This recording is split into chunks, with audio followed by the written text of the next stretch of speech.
main story quests released to this date. And so it's the entire story that started in A Realm Reborn all the way through to Endwalker, and that is going to be starting on either Christmas Day, Christmas evening, or Boxing Day really early in the morning. Depends on when I get to nap after things. So it is essentially 5 speedruns back to back to back, all of them over 10 hours, except for Heaven's Ward, which is sometimes less than 10 hours. And I am doing it without any of the buffs that you can get. So normally a speedrun would have the Road 2 buff, where you get a 100% increased experience gain. But I will be running without that. And I do have a route without that doesn't need the experience. Yeah, leveling into it. It is not New Game Plus. Starts at level 1, goes to the end. But yes, so my cat is currently petting my beard, which she likes to do. So I'm gonna cut and let MASH go. Yeah, thank you so much everyone for supporting. Continue to donate to the marathon and the charity. I really do appreciate all the viewers. That is why I'm here, is the viewers. Honestly, I've always my goal on Twitch has always just been to entertain, so I'm glad I can continue to do that. But yeah, whenever MASH is ready, we'll transfer it to them. I'm gonna continue to scratch my cat's neck.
Alrighty, everybody.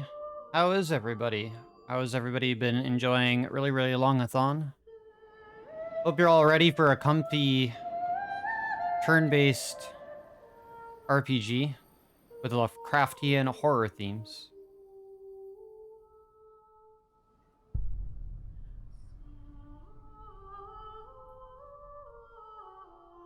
So this is Koudelka. We have an opening cutscene here with Koudelka riding up to the estate that will be traversing throughout the course of the game. So this is an all bosses run. I've been practicing a bit with this as well. It's just slightly different from the 90% run that I'm normally used to doing, basically towards the end. And we're going to be enjoying every moment of this game as much as the game will let us by watching all of the glorious, fully voice-acted cutscenes, and there's a lot of them. This game is 4 discs long because of it. But we're going to Wales in 1989, I think, is what the date is. But anyways, so we're about ready to start the timer in a few moments here. So, if it wasn't already mentioned, if I do have to reset manually for any point for a load or anything like that, yeah, 1898, okay. All right, I don't know if I got the date correct, but usually the only thing I forget about this game. Anyways, so if I do have to manually reset for any reason to load a save or for the start of the run for the RNG, then we will need to be aware that there will be some flashing colors. It's not too bad, but just for those people that might have a bit of an epilepsy or anything like that they might be concerned about, if I do reset, just be in mind that you might want to just look away for a quick second. I'll do my best to not do that as much as possible. We do have backup saves. We need them.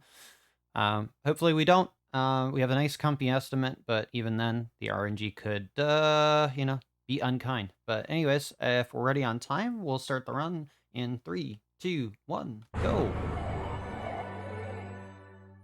All right, so we have an opening cutscene on top of the ride up to the estate here. So I'll let you enjoy that. It's very important to pay attention to this cutscene because it'll be important at the very end of the game. This game does not hold your hand whatsoever. So it leaves the player to figure things out and problem solve and use very little information to kind of get their way through the game. Like I said, it is a survival horror game, but it's also a tactical turn-based RPG. And on top of that, it's fully voice-acted, so it's a pretty amazing game on top of that.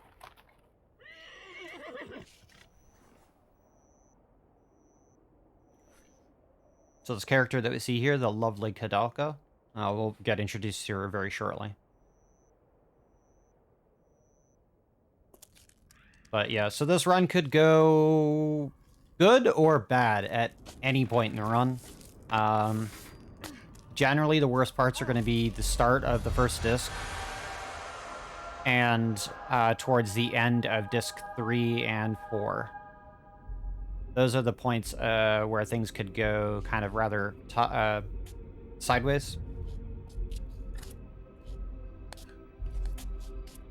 But the game's going to throw us right into a fight shortly after a few brief cutscenes here.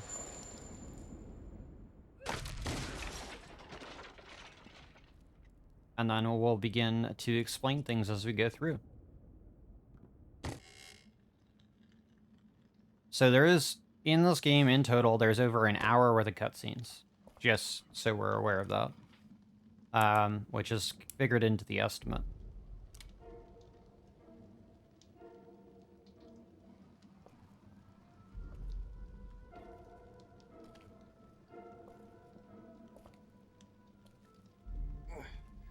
Too early, Angel. I'm not dead yet.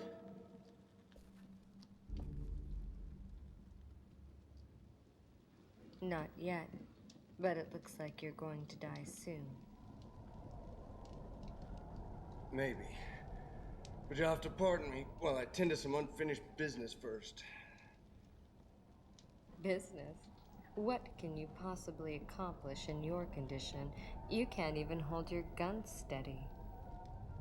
Well, no, unless I try. That thing's not gonna die unless I shoot it 2 or 3 times.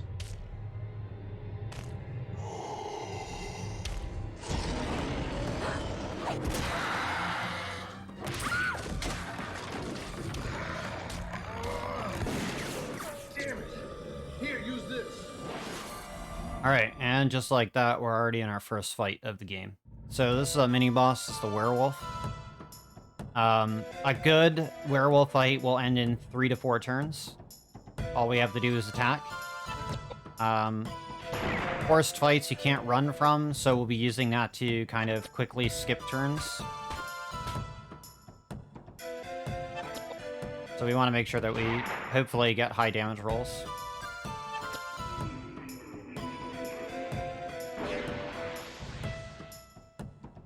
So yeah, so this is definitely turn-based, as you can see, but there'll be more things we'll explain as we get to them. The way the movement works in this game is grid-based. And we have a turn 3 werewolf, so that's really good. So we're still in the heavy RNG part of the game right now. We could end up needing to do a reset or a safety load on a save that I have prepped to roll a weapon at the start. But we have another cutscene. This game is on the PS1. And it's being played on hardware over a PS2. Hey, what about him? He's dead. Really? Thank you. So I guess my time is up. Hey, Angel. I'm not gonna ask you to take me to heaven. But will you pray for me at least? Are you out of your mind? There's no bloody way I'm going to pray for you. But I guess I owe you because you saved me too. Payback time.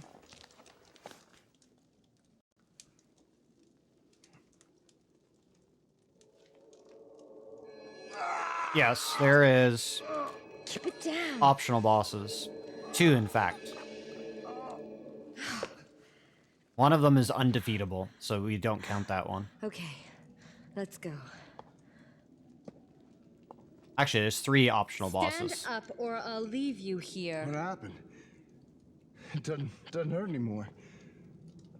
I'm cured. Yeah, and so I cured you, so what?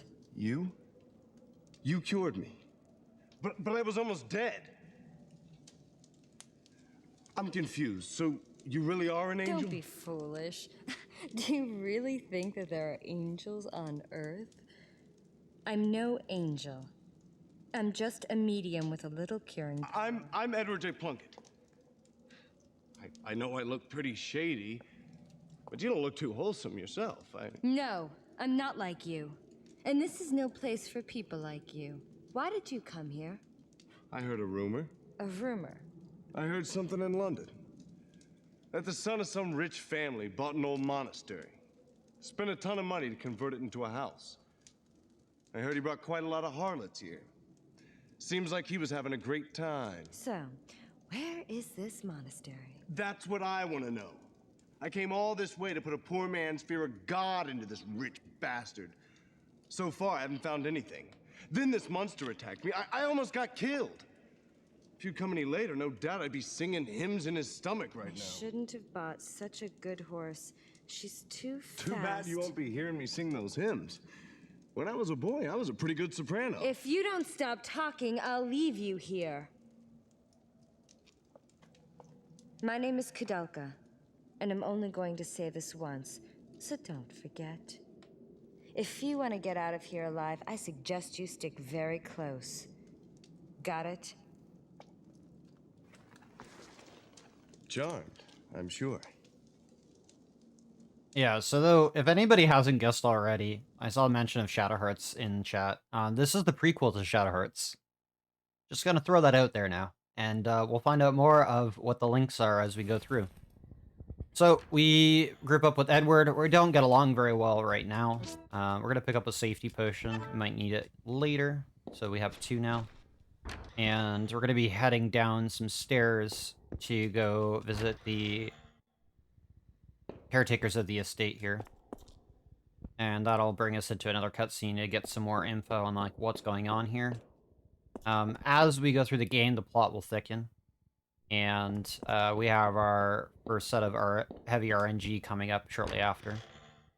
Some cutscenes. I'll do my best not to talk over any of them, because it's very important if you want to understand the game and the context for everything that we're doing. How unusual that you two have decided to come to our rural district. There's really nothing interesting here.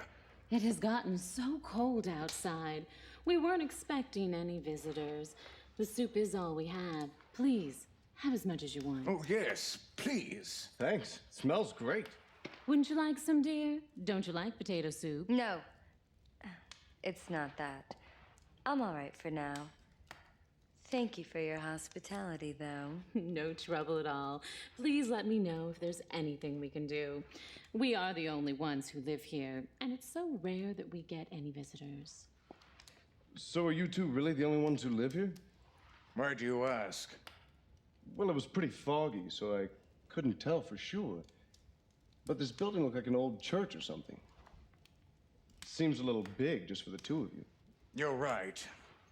In the 9th century, a saint from Ireland named Daniel Scotius built a place of worship here to appease monsters and evil spirits. That was how the Nemeton Monastery started. Or so I heard. Monsters. Is that right? Yes. What about them? You might not believe this, but we saw a monster on our way here. Is that so? You saw it too? You mean that monster's been around for a while? Well, we've been taking care of the monastery for a number of years, but from about 6 months ago, monsters have been appearing. We see them more and more every month. I used to be a sailor. I'm not afraid of any monsters. Oh dear. What if something terrible happens to you? We almost got killed back there. Now we're out of bullets. That's not good. The monsters might try and attack you again. I'll spare you some bullets. Thanks, that'd be great. Looking after others. He's so wonderful at that. So, have you two been together long? Yes, quite a while. Now, all he does is paint and maintain this old building. That's his daily routine. But back in the old days... Thanks, Ogden. I owe you one. Alright, so we got introduced to the caretakers. Now we're going to continue on. We're going to be going into another cutscene in a brief little bit here. So...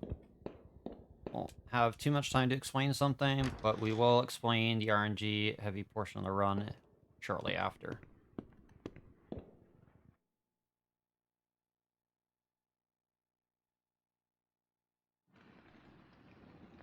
Now this would make good rations. Let's take some with us. I can't believe it. Are you still hungry?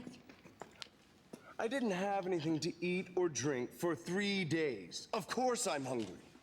Speaking of which, you wasted all of that food. What's wrong with you? Yeah. If it weren't poisoned, then I would have had some. Pardon? I said, if the soup weren't poisoned, then I would have had some. Got it? Poisoned? No way. Just a little bit. I smelled some poisonous plant. What's happened? Oh, I can tell you how you're going to feel. In about half an hour, you won't be able to move your body. If you don't find an antidote, you'll definitely die. So they really were trying to kill us. But why? Don't know. But it seems they're quite used to doing it this way. They must be hiding something. Listen, Edward. I'm going to try to cure you now. But you have to promise that when I do, you won't get mad and rush back to that couple right away. It's safer if we pretend we're dead and continue exploring this building. I think we'll find something interesting for sure. Alright, obviously, Edward's going to think twice about eating some potato soup nowadays, right? Anyway, so at the start of the run, the reset point is usually getting the first 2 weapons of the game, because this game is essentially a boss rush. We're completing the game at extremely low levels, and the first 2 weapons we need are for fighting the boss at level 1. So we need this hammer over here, and this pipe. We're going to be running from pretty much all the encounters up until we get to certain sections. And the fire... The pipe and the hammer that we pick up need to be at least fire and water properties, and all of the weapons and items, like accessories and stuff, can roll random properties. So other than consumables, everything else that you pick up is randomized, in a sense. So hopefully we don't have to reload from this point, but if we do, I do have a backup for that. So we're going to go ahead and check the equip for that. So we have some pretty awful weapons right here. So we're going to go ahead. We're going to reset here. I'm going to hit start as soon as I can so we can try to skip through that. And then we're going to go to continue. Now, I do have a temp save set up. In this game, you can only make a manual save as many times as you want after you've cleared a room and accessed a save point. And save points are guarded by bosses. So we have to load a temporary save, which is only done in certain rooms throughout the game. And that'll pop up at the bottom of the screen. You should have already noticed seeing that before. It'll have like the S in a circle. That'll mark, that'll let you know that you can save in that room. So we're back here at just before those cutscenes, but we've already viewed them in this temporary save. We actually backtrack to make the temp save here because it's the only spot in the game where we can do it, at least for now. So we're going to go and check the weapon again. So we might be at this for, a few minutes or whatever. Hopefully not too long. But this is like a super heavy reset point of the run, generally, when you're attempting runs. So we want to make sure that, things are as good as we can get them. But since all the weapons roll randomly each time, there's not much we can do about that. So we're gonna go ahead and pick these up. So we're trying to get these weapons so that we can fight the bosses at level 1, and then the next boss at level 2. Well, there is a variety of weapons in the game, so this is good enough. So we have a water pipe. That'll be useful for the next boss. So we'll run with this. The first boss will be slightly slower than we want it, but that'll be fine. And we're just going to set up our formations for our characters for this next boss fight so we can fight it at level 1. So we got one of the 2 weapons we want, so that's fine. We'll just have a slower boss 1. So this is the plant, Yatavio. And he's weak to fire. So we'll be using Koudelka as our glass cannon spellcaster throughout the game to deal a lot of damage. And we'll be using fire with her, because she starts with a bigger MP pool than Edward here. Who will be leveled up and turned into a meat sack for punching. He'll be absorbing a lot of the physical damage that the enemies will be dealing to us to prevent us from wiping it on fight. So yes, we are fighting the first boss of the game at level 1, which casually you probably wouldn't attempt doing. And how damage works in this game is, the closer you are to the target, the more damage you deal, which is why melee weapons always deal maximum damage. But they can still roll damage up or down from there, or crit. Since we're also doing grid-based combat as well, you can have things happen to you that cause you to get knocked back, and RPG things like status ailments and stuff can happen. The worst thing that we can have happen to us in the run is being silenced. If that happens on Koudelka, then we lose turns because we can't deal damage.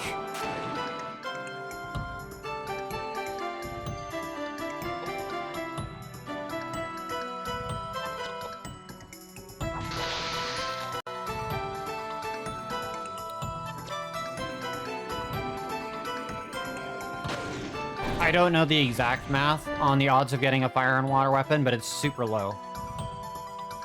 There's about, 12 different weapon types that we can possibly get? Alright, so we're out of magic at this point, so that's fine. We'll have to let Edward finish it off. There we go. Alright, that's the first boss down, and we're going to be leveling up off this fight. Yo, thanks for the good luck, Jack of Hearts. Jack of Hearts is also another runner of this game as well. So we'll be leveling up 2 int, 2 agility, and then 2 dex, 2 agility for Edward. We're going to be picking up a lot of key items in this game. In fact, most of our inventory will be key items for a majority of the run. And now we get to introduce James. Yeah, it's all good, Jack of Hearts. It's a weird time slot for you, but Thank you for the good luck.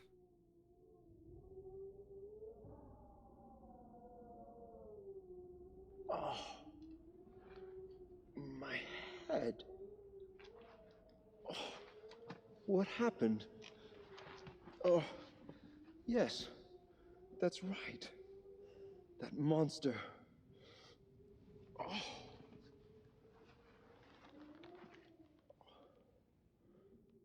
Who on earth are you two? Hey, we rescued you, and that's your way of saying thanks? Little did I know that these days were into rescuing perfect strangers. You.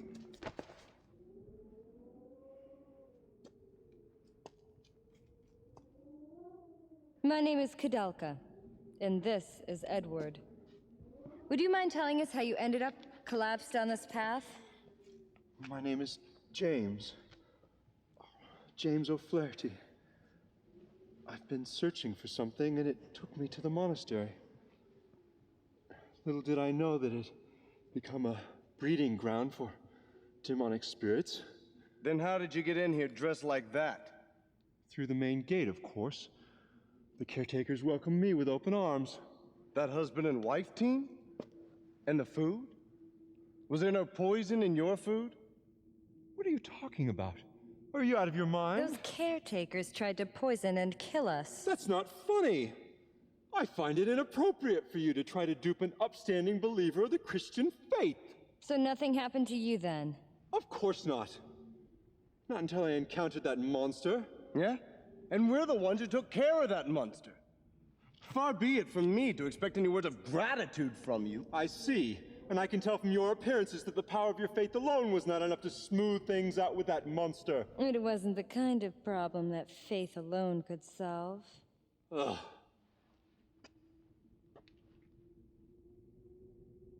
Look at this plinth. It's broken now, but holy water ran from it until recently. But I've become distracted.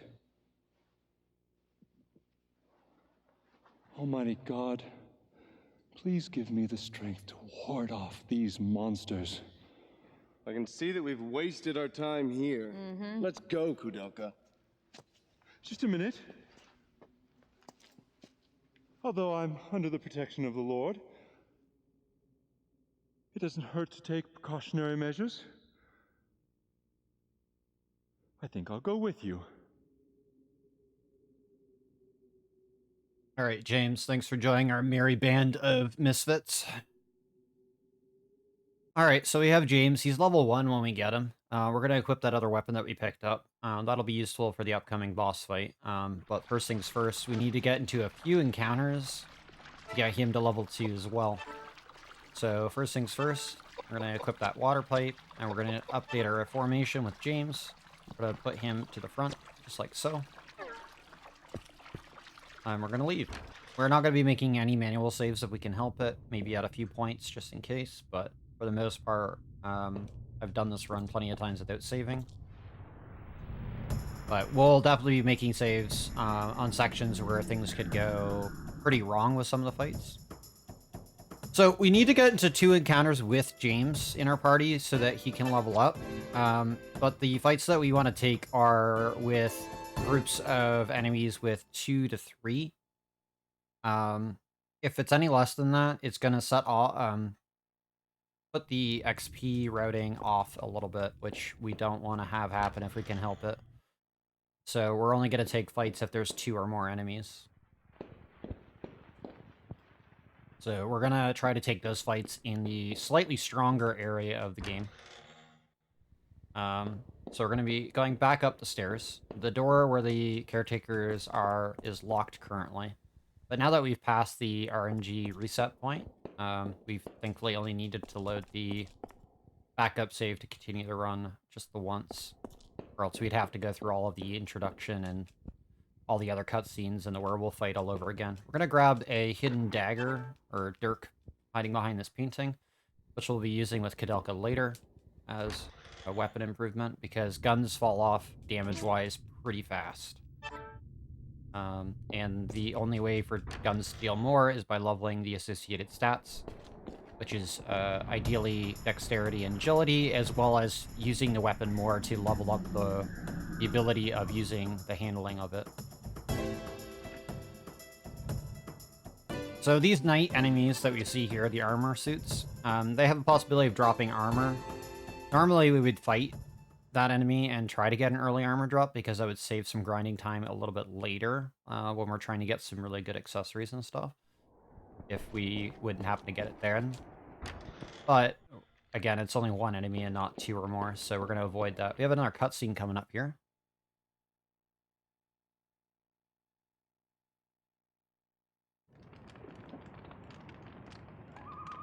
What a dark and depressing building. Even with the temple, you can't feel the presence of the Lord's light. I can't believe I stepped foot in this place. Where all have gone, and all must go, to be the nothing that I was. I am born to life and living woe.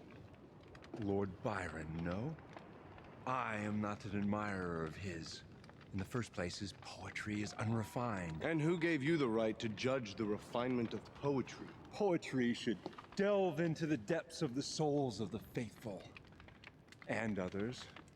It should inspire the soul as to Alexander Pope or George Herbert. If they have the power to do away with these evil spirits, I'd choose anyone. Even that dear old carpenter's son. you love so Blasphemous! much. Pagan! How dare you utter such words of sin? To seek help from someone you've never met before is ridiculous, especially when people are dying from hunger every single day in London. They're all filthy and immoral little beggars that deserve to die. Heaven is... That doesn't sound like a demonic spirit to me. The noise is coming from that building over there. The poison didn't kill us, so now they're taking the fast and easy way now. Don't be ridiculous! Why don't you ask the bullets who's being ridiculous? You idiots! Wow. Standing up while being shot at. That's a good idea, Edward. Good idea. Anyways, so now we want to get into those two fights here before this next boss, which is in the next room. So we're going to run up against this wall until we get into those fights that we want. We need to get James level 2 so we can give him 4 agility. All of our stat allocation is very, very important throughout the run, so we want to make sure that we do that all properly.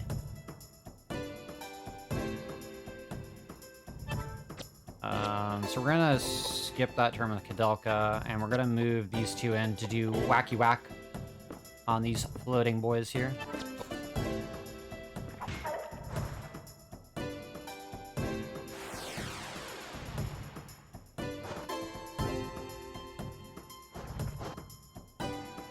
Yeah, so since we are on grid-based combat, we do have to move around as such.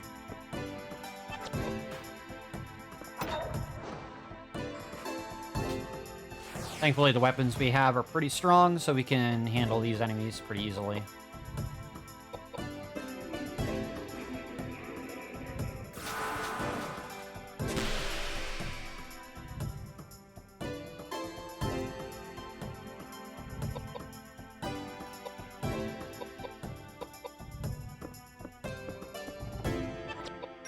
So one of the things that could happen potentially throughout the run is that our weapons could break. All weapons have durability. You can't really see the durability, but they do have a possibility of breaking mid-combat. So there is an option in the middle of the fight to swap weapons.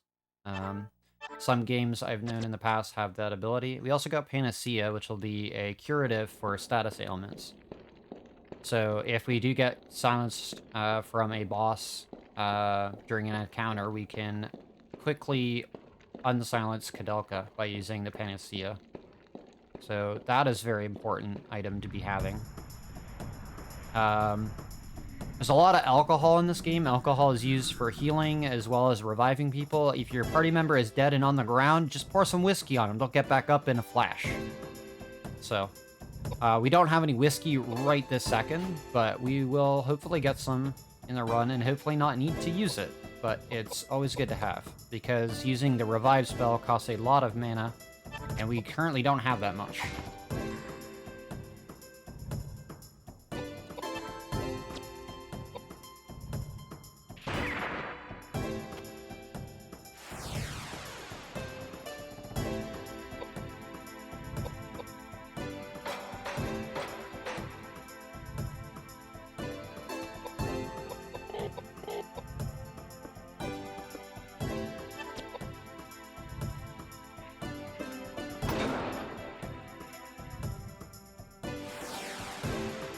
Alright, so this should give us the level up for James. So then we can dump 4 agility points into him. And then we'll be getting... Oh, cool, we got early armor. That is super nice. Alright, so we're going to be going to the next boss now.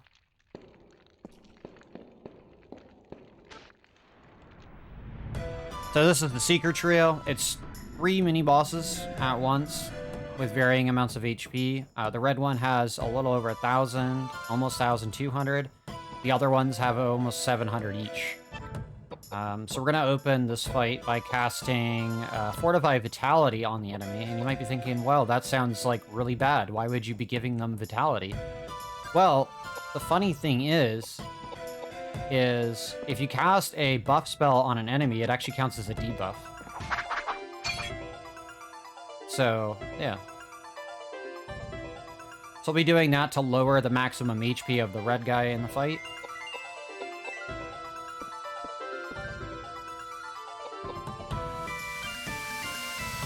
So James has a water weapon. The blue one is resistant to water, so if you hit the blue guy with the water weapon, it will do nothing. In most cases, it will heal them. So we want to avoid that. So we're just moving in a position so he can hit the other enemy. And we want to knock him into the back row because that's where the red guy is. And the way the game works is sort of like a tug-of-war system. So you cannot advance past the enemy. So if they have one enemy that's forward more than anybody else, you can't go past them until they're knocked back. So as long as one of the enemies is ahead of the other ones, I can't move past them at all. And that goes same for the enemy. They can't move past my forward characters either. So Koudelka being in the back row like she is, she won't be able to be hit by any melee whatsoever, which is why they'll be forced to use spells on her. So I ran out of bullets, so I gotta reload my gun and hold out turn. We're gonna move Edward over here, whack on this guy again. Move him back, which is good. We're gonna cast magic, fortify Vit on the red guy. Bring his HP down. And this game does use tank controls, kind of, for movement and stuff. So, I mean, it gets a little tricky going through screen transitions because of it, but you get used to it after a while. Anyways, gotta get this guy knocked back as well because we can't reach the red guy.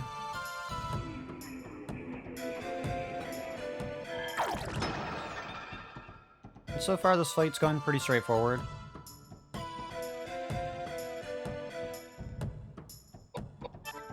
Alright, so now that we've Vit downed, we can target the enemies. Fortunately, the other ones are blocked by line of sight, so we can't get Koudelka in range to deal the damage to them. And like I said, gun damage drops off quite heavily, so... Now we can move up, prevent them from moving forward anymore, and they're all in a line, so now I can just whack on them all. So unless they knock back Edward or James, I can very easily get in position for the other enemies.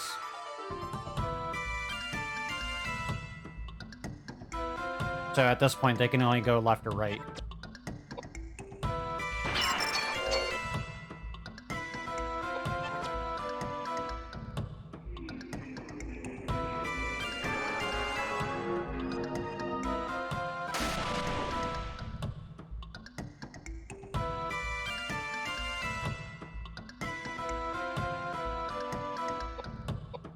So we're gonna move James over here with the water pipe to get in position for the red guy, because he'll deal more damage to him.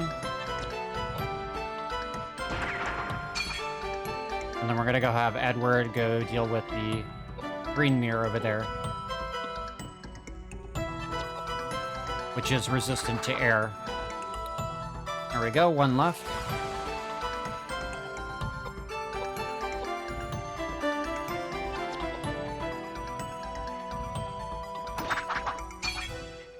Should need one more good whack and we should be good.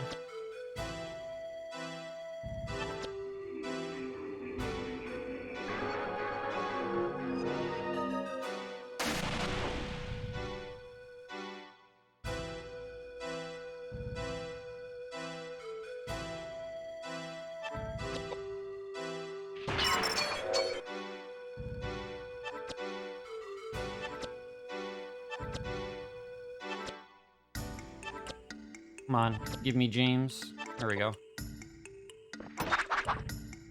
And down he goes. And that's the secret trio fight. Alright, so we will level up off this fight as well. We need to give Koudelka and Edward some agility and intelligence for Koudelka. We'll do that. We'll grab all of this stuff. The ring is super important for Koudelka. We'll be using that momentarily. Now we can go through this door here, and we'll be heading to our next boss already. So we're on boss number 3 coming up. We're going to pick up this Lissel, because that'll restore MP. And we have another cool cutscene coming up here.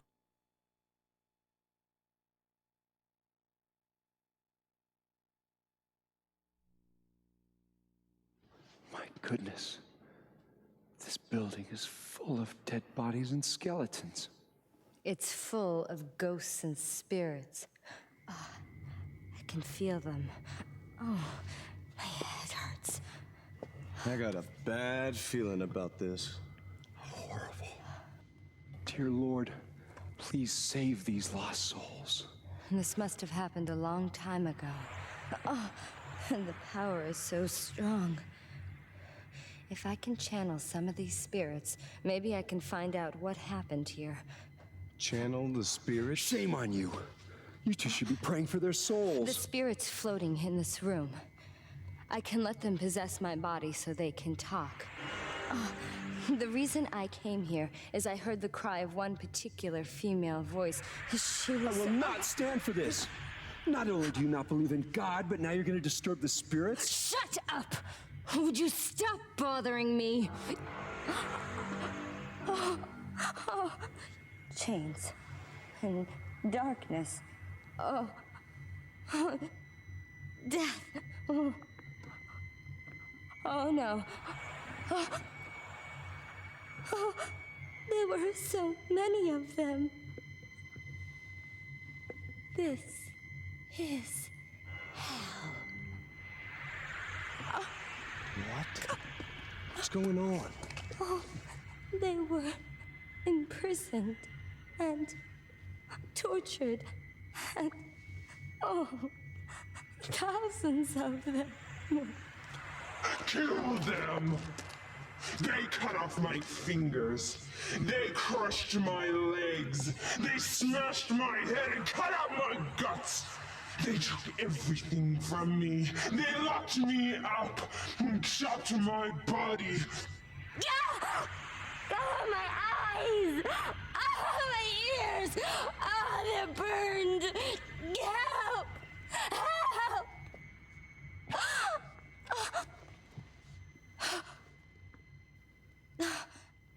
How horrible.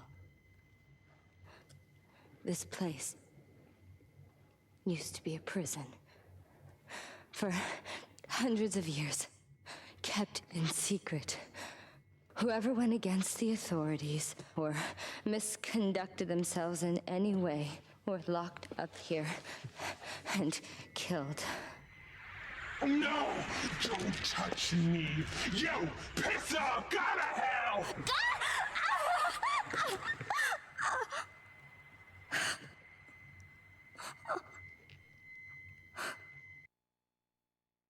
Right. So Koudelka just got possessed for a little bit. No biggie. We'll just shake it off.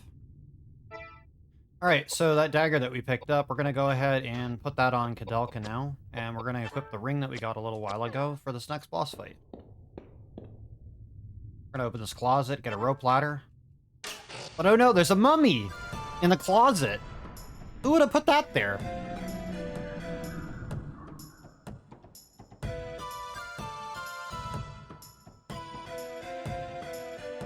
Alright, so the mummy here is weak to tornadoes, so we're going to use that.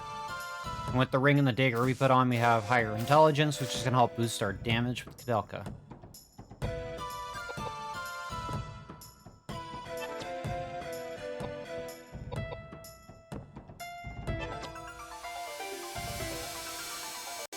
So, this enemy here, The mummy has 1,200 health. But she deals quite a bit of damage with magic.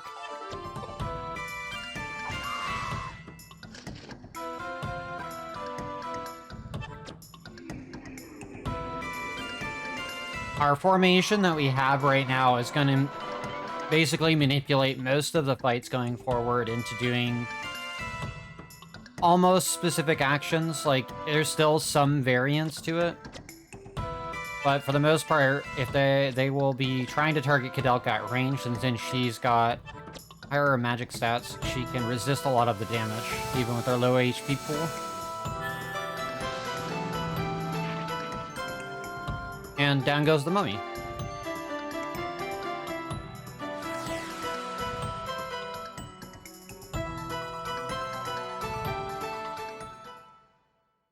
Alright, that was a pretty good mummy fight. So we're gonna level up here. We need 2 int.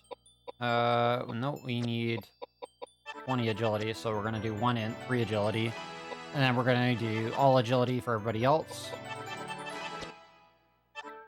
We're gonna get a ring off this fight. We're gonna go ahead and equip that now so we don't forget it for the next boss that we'll be encountering. And then we'll be opening the closet again to get the rope ladder that we were trying to get.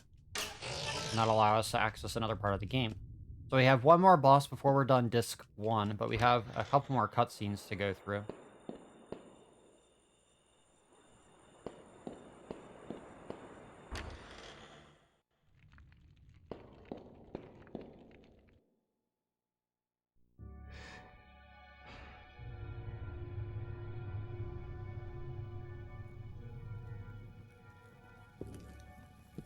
Hey. Hey. Wait a minute. Hey.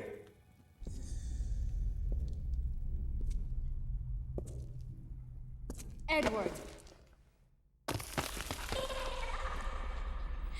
You should have just died before.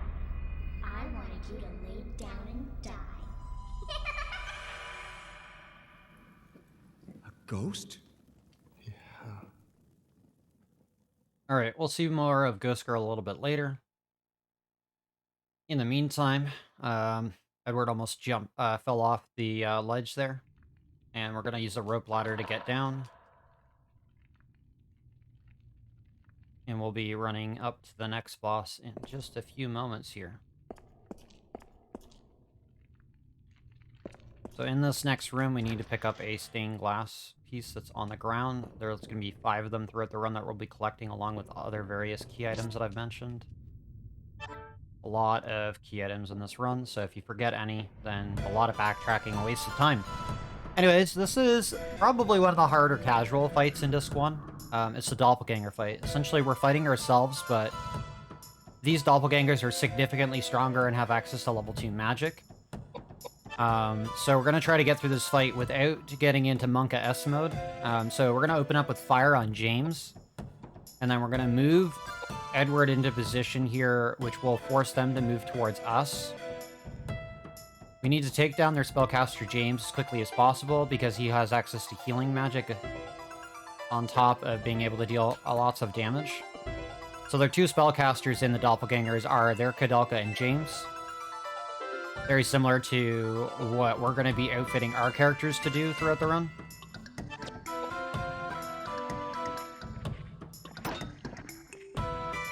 So all of these enemies have about 1,000 HP each, or pretty close to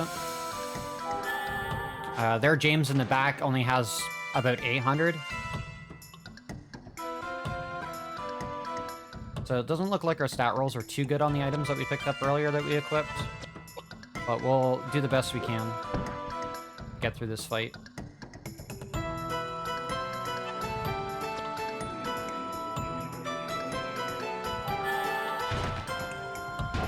We're trying to stay away from our Koudelka because if she's focused with magic, their level 2 magic will be able to hit everything around it. So that is the benefit of having higher level magic, is not only does it cost more to use, but it also deals significantly more damage, can hit multiple targets.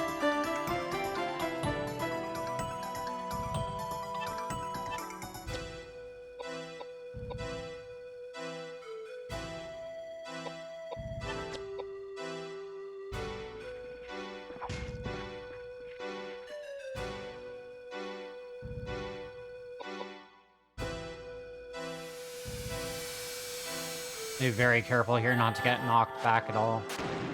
Alright, there goes the James, so that's one down. Now we just have to get the Koudelka down, and the last one we'll finish off will be the Edward. The Edward has the strongest amount of HP. So he'll usually be the last one that we end up killing.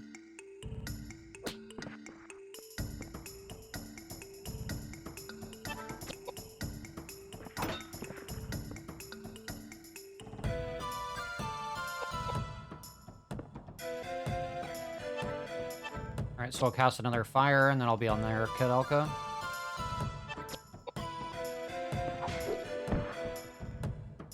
And then that should ensure that she dies.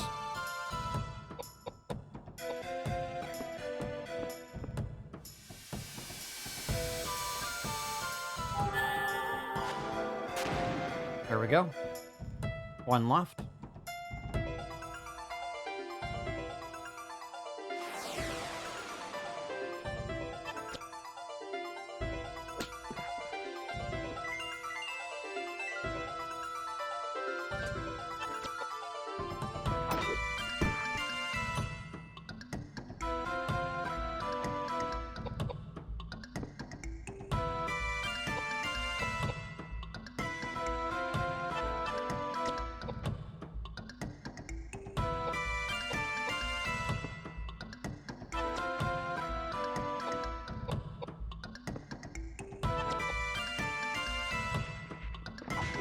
So agility is super important in the game because there is no way to tell who's going to go next. So the only way to kind of understand that is agility determines who goes first, more or less. So you can get multiple turns before an enemy can do something if your agility is high enough.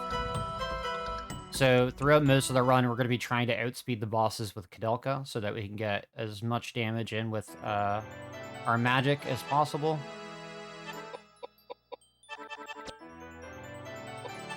So now we're going to do Vit on everybody else after we level up Koudelka's intelligence and agility and intelligence. We're going to get another key item here and some other consumables. And we're going to trigger another cutscene. And then after this one wraps up, we'll be going into one really short cutscene, which then I'll transition to disc 2. Did you see all those bodies?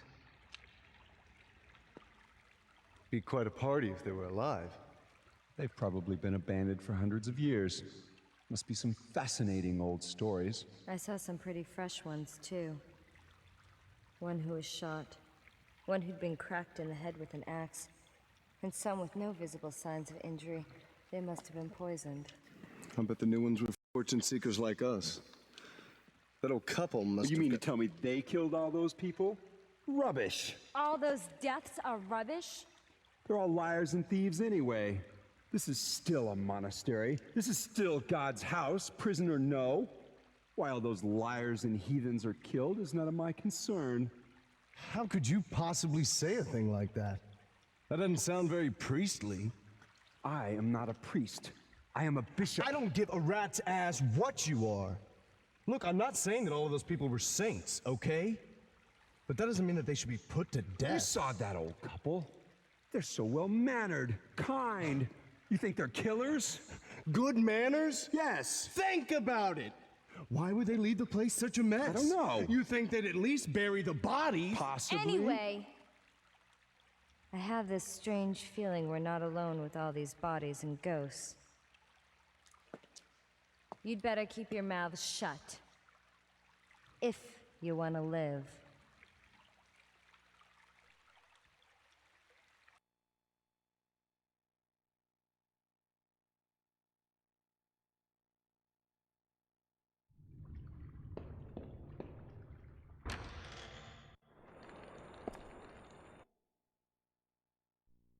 Koudelka, did you find anything? No, nothing, but...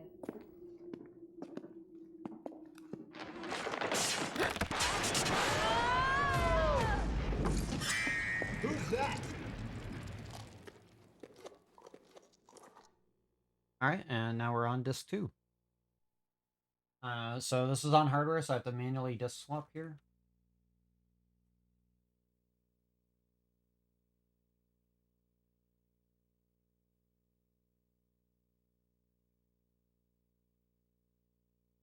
Alright, this 2's popped in.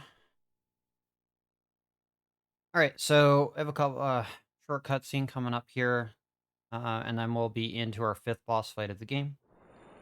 As I said before, this is a boss rush. One thing we don't want to have happen in this area is upside down gunman.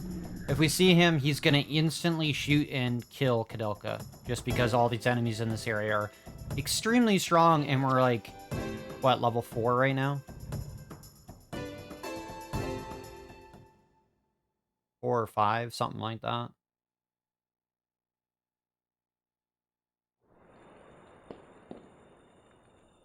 So in order to do that, we need to examine the bodies to trigger that cutscene, as well as pick up these items, which are forced, unfortunately. I won't be using them, but we have to pick them up anyways. Then we can go here, examine the gate. It'll trigger a cutscene with the ghosty girl.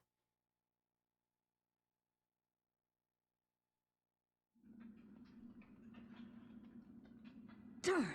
How does it look? You think we can get out? I don't think so. You'd need the strength of a bear to break those bars with your hands. What do you mean we can't get out? How hard can it be? Why don't you ask these guys? Damn it! Did you see that? Someone's in here. Will you shut up and get us out of here? How hard can it be for thieves like you to get us out of a place like this? Try saying that in the East End, holy man. Your severed head would hit the ground before you even finish the thought. This is worthless. I can't believe I'm wasting my time on you. I'm on a mission from God.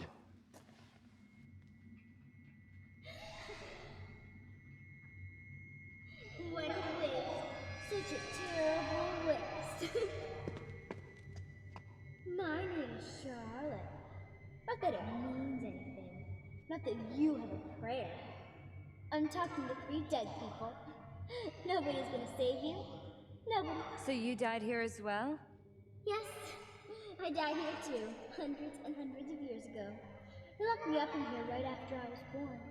They beheaded me the day I turned 9. Happy birthday. I've been trapped here ever since, and no one even knows who I am. My poor little angel. Poor little angel, me? Save your pity for yourself. You'll be dead within 3 days. Not true. I don't know what your circumstances are, but I know that your mother loved you very, very much. My mother? I don't know her face, her name, where she came from. Nothing. You're telling me that means nothing? From the day I was born, the day I died, no one ever loved me. And I never wanted to be loved. Just die! All of you! Just die! Yeah. That you have to examine the bodies, and you have to pick up both items, or else this cutscene won't play. Which means you won't be able to progress. You will get stuck throughout various parts of this game because the game does not tell you how to play it. It's one of those old school figure it out yourself kind of games. Alright, so we're gonna burn this ghost. This is our next boss, so this is boss number 5, if you're keeping track.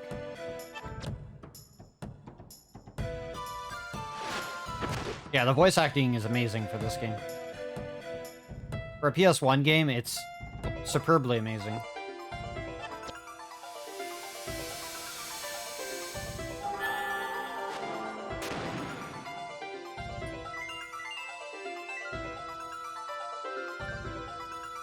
Which is one of the reasons why we're doing it with all of the voice acted cutscenes, or as many as the game is going to allow us to play, because this game can be finicky with doing that. We're gonna go ahead and swap to the Talberd now. That'll buff up our maximum HP on Edward. And then we're gonna use Koudelka to keep using fire on the Phantom here.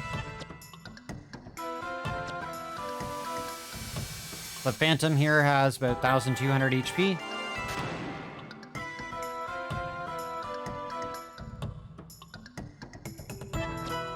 We are just doing Koudelka. I haven't learned to speedrun any of the other Shadow Hearts games. In fact, I'm still going through them casually.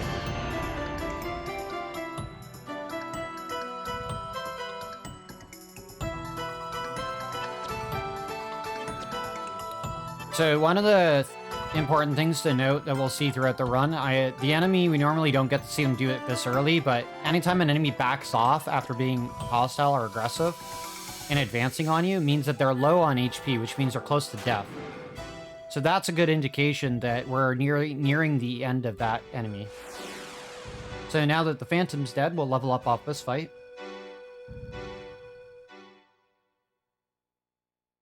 And then we'll be able to put 2 intelligence and 2 agility into Koudelka, and then 4 of it into James and Edward.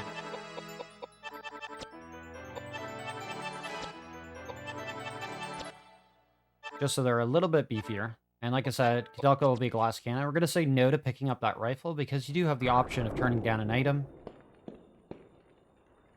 We don't want to end up with inventory overflow, which is something that you can run into quite a bit if you're picking up a lot of stuff. You might not even realize it's a thing, but it is a thing. We're going to pick up this mace. It'll basically be Koudelka's endgame weapon for the rest of the run, provided we... Well, if we don't get lucky and get a much better item in the game later. But that is completely RNG. So we're going to go ahead and equip that mace. That'll give us an intelligence boost, quite a bit by that matter. And then we're going to go forward. One thing I did forget to do is we're going to adjust our formation. This will be the last time that we do this throughout the rest of the game. We're going to move Koudelka in behind Edward, and they're marked by chess pieces, identifying which piece is which. So Edward is marked by the rook, James is marked by the bishop, and Koudelka is marked as the queen. So very easy identification of the party formation screen. So we're going to be coming up on boss 6 really quickly here. We're just going to get through these hallways, and we're going to avoid all these encounters.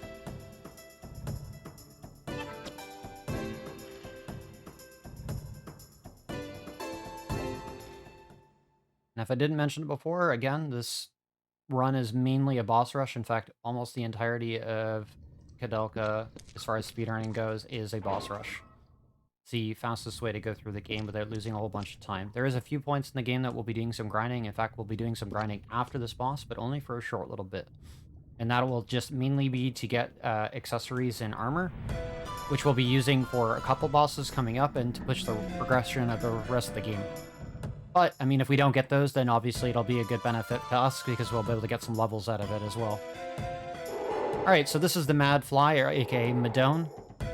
This boss has 2,900 HP, almost 3,000 basically, which is quite a big jump now from the other bosses. So we're going to go ahead and be casting Megalith on it. It's weak to earth magic. And we're going to be using our other characters here to buff the intelligence of Koudelka, so that she can deal follow-up damage with a higher intelligence stat. You want to be careful as well that Edward's HP doesn't fall too far below about 600 to 800, because if that happens, Madone here, or the Mad Fly, can deal multiple hits worth 200 or more damage each, essentially killing him. And if he dies, then we're in hot water, because I don't believe we have any whiskey.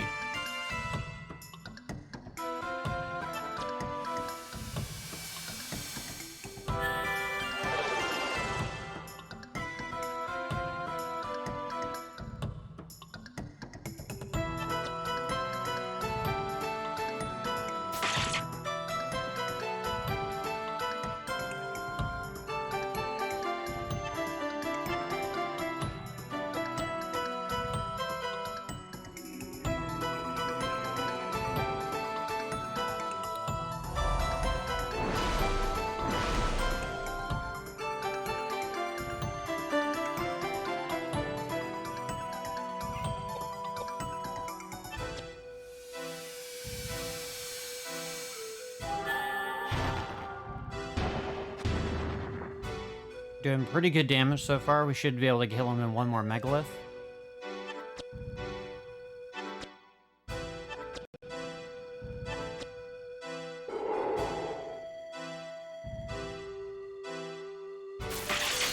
That was the multi-hit I was talking about.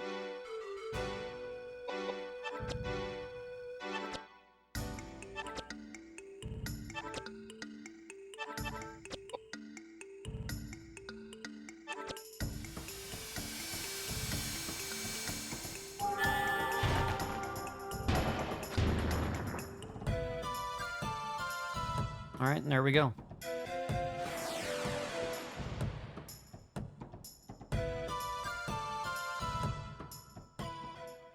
Alright, so we're going to level up again here. So, 2 agility, 2 int for Koudelka, 4 of it for Edward. Pretty much all we're going to be pumping for him. And James got to level up twice, so we're going to do 2 int, 2 vitality. And we're going to get another key item here. We're now at level 7.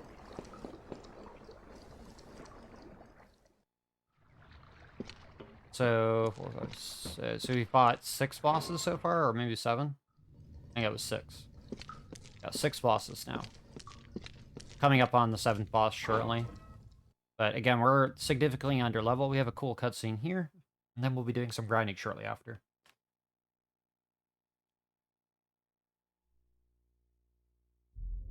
Amazing. Absolutely amazing. I can't believe these treasures are in this monastery. Is that Montaigne's signature? Oh, that's a Caravaggio. Unbelievable, truly. Why have these treasures been forgotten? Treasures. If these treasures can be contributed to the Vatican, their value to Christianity is unquantifiable. What a discovery. Do you remember what this place is? It's not just a monastery, it was a prison. People were executed for fighting each other for supremacy. These treasures must have been taken from them, soaked with curses and hatred. You'll be cursed if you worship those things. I am a busy man that does not have the patience to teach you the importance of faith. But I will tell you why we have found these treasures. It could only have come from the guidance of God. God sees all, He knows all. Got it? Preach to the converted. What about you, Edward? You seem a little more educated than she. I don't really care. Talk to me about monetary value. Save the holy crap. It seems I'm disappointed once again. I believe these dead thieves are better than you two. At least they appreciated true value. Instead of preaching, I want you to understand something, okay? You can't label all those dead bodies as thieves hunting treasure. I saw plenty of dead women who were cut up and mixed in with the mummies, and they were pretty fresh. Yeah. Strange. Even if I were used to seeing dead bodies, I'd be vomiting. So it is that couple. But Fools! How could such a kind and faithful couple be cold-blooded killers? This is the work of jealousy and greed.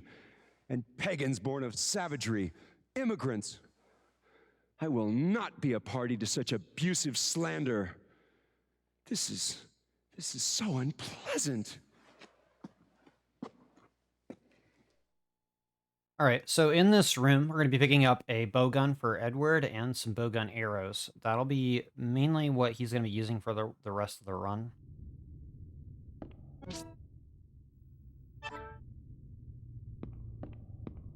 But we won't really see him use it that much other than not the next boss, but the boss after it.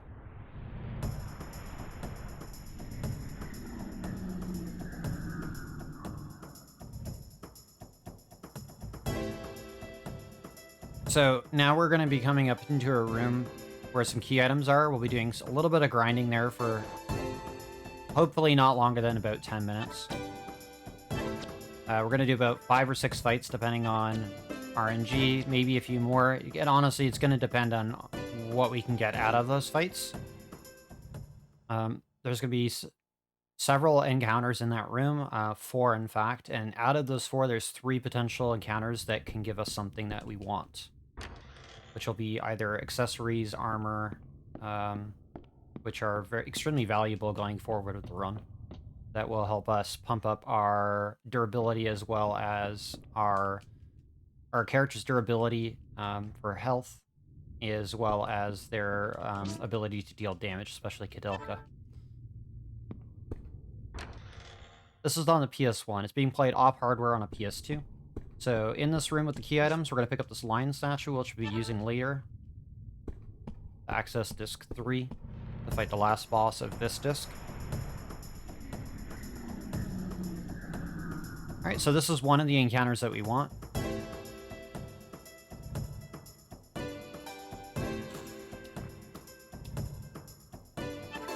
Alright, Alright, so what we're going to do is try to avoid the habit of running from a fight. We're going to cast Tornado on the half-body here. And then when Edward gets his turn, we're going to make him swap to the bowgun. Just in case that we don't kill the half-body because our damage might be a little low right now. And that way we can shoot him with the bowgun to get the kill there. So these are going to be the fights where we don't want to run from them, so it's going to be a little bit slower to menu through them. Alright, so... Oh, we did just enough. That's good.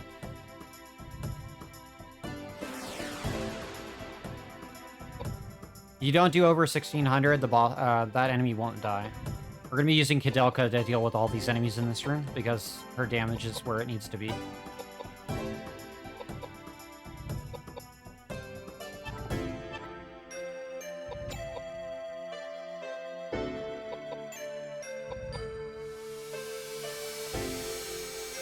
So as I said, we're going to do about 5 or 6 fights, maybe more, maybe less. It honestly will depend on the RNG and, you know, if we can get some good stuff. We did get low-level early armor, which is a nice little safety net belt back to. It's not more powerful than the armor we could get in this room, but it's still better than nothing at this point. So we're going to be leveling up in agility with her specifically, and just Vit for Edward for quite a while. And we're going to be doing the same thing with James as Koudelka there. We got a badge and some more bowgun arrows, so that's pretty sweet. Anyways, we're going to pick up the stone tablet off the wall here. Like most old games, you don't really know what's interactable and what isn't. You just kind of have to go around the environment and try to interact with things. In most cases, you'll get stuck at a room and need to figure it out. So, knowing what to do and what to interact with, or possibly paying attention to some of the lore and the dialogue and notes you find, could lead you to clues and answers. Yeah, currently all the other characters are too weak to fight effectively, but Edward we specifically want to be leveling HP on because he's our meat sack. So he's going to be taking a lot of the physical damage for us, because all the other characters are lower HP. So we need somebody to take the physical damage. That's why he's sitting in front of the party.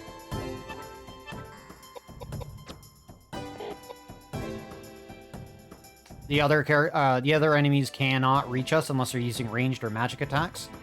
So that is why we're sitting the other two back behind Edward.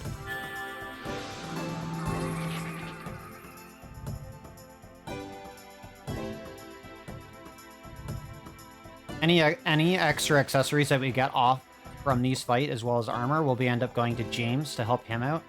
Hopefully he'll become useful earlier than later in the run, because we do want him to help us deal damage with some of the bosses later.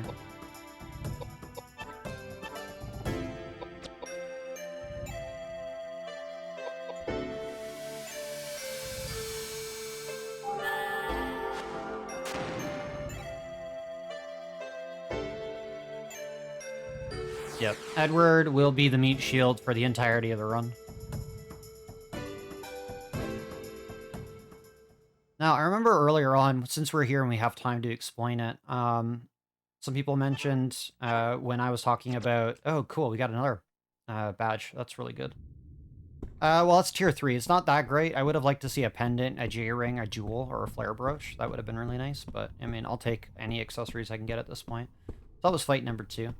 Earlier on, I mentioned that we'll be fighting, since this is all bosses, we're going to be fighting 2 additional bosses that normally wouldn't fight in any percent.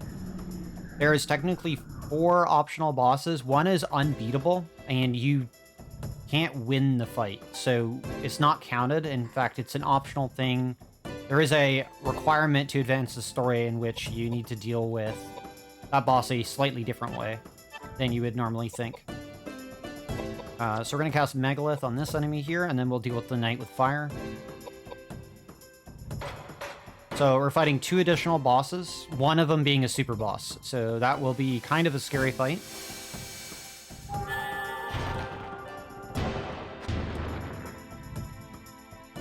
But we'll talk more about that when we get closer to doing that.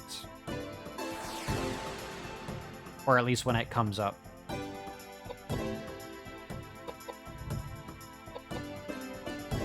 So this is one of the fights where we could potentially get armor off as well. So anytime you see the armored enemies, you can get armor drops from them.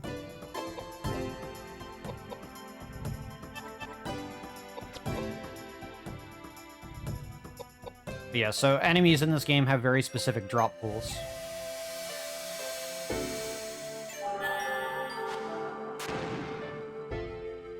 And so far, we're doing pretty good with the stat rolls on some of our gear right now. We haven't swapped any of the new stuff that we got, but we'll be doing that once we're done with this room. So that's fight number 3 out of the way. So we have about 2 or 3 more.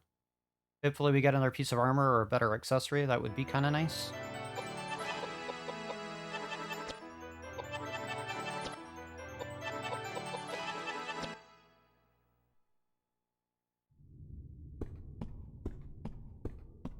So yeah, one of the things in this game that's really neat is that you can just run up against walls, and as long as your character looks like it's moving, it counts as part of the step counter.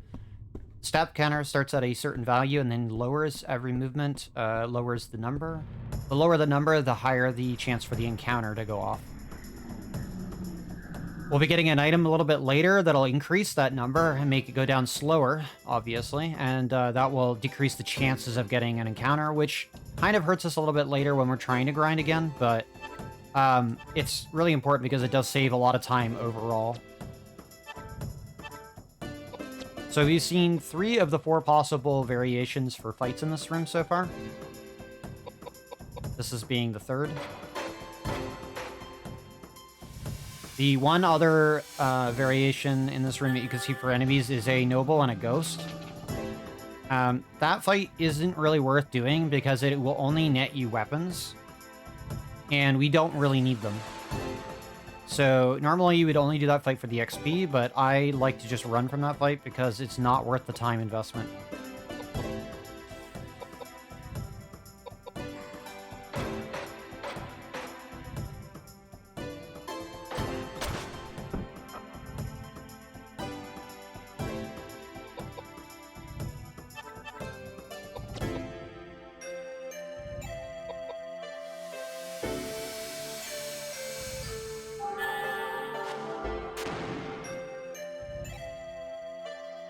Alright, I believe that's fight 4 down. So we have potentially 2 more to do.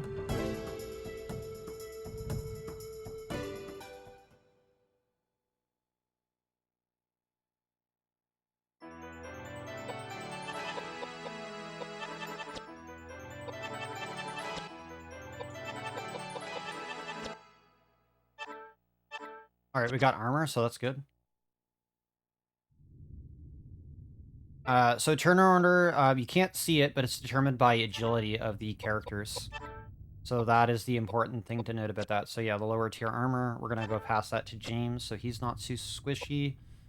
We're going to look at Koudelka's gear here. We're going to equip any slightly better... any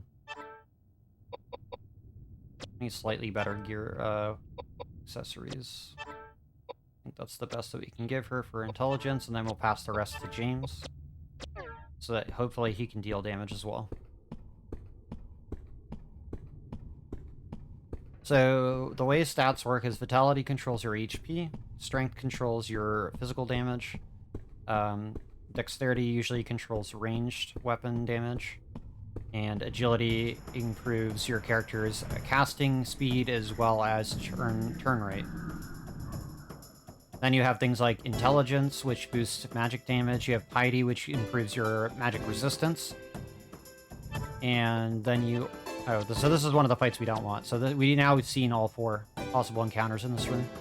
We're going to try to run from this one. And we'll attempt to do 1 more.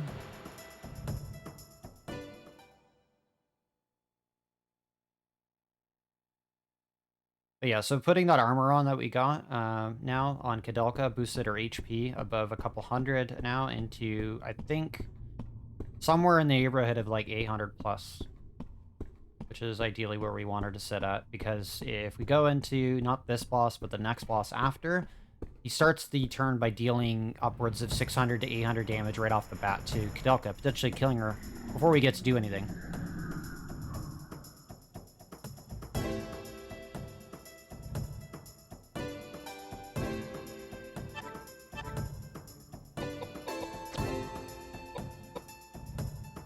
megalith, and then we'll do fire on the armor. And then after this fight, we should be ready to go to the next boss.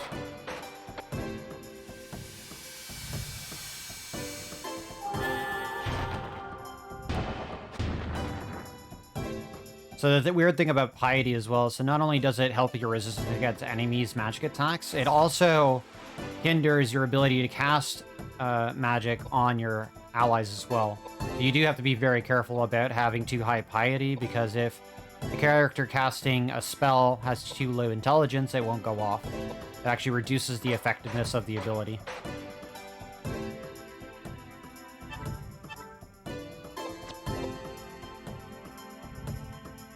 And then obviously the other stat, which is Mind, increases your character's mana pool. And then Luck, well, it does luck things. It's fairly useless stat.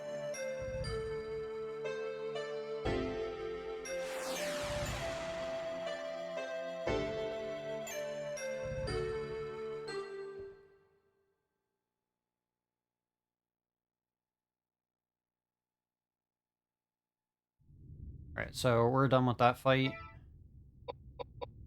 Okay, yeah, so we're just gonna move on now. We're gonna go fight this next boss. Anytime you see something is not right, that's a good indication that there's a boss in this room, and it is mandatory. Alright, so this is Dark Young, aka the Evil Tree. This boss has 2,600 HP and is weak to air magic.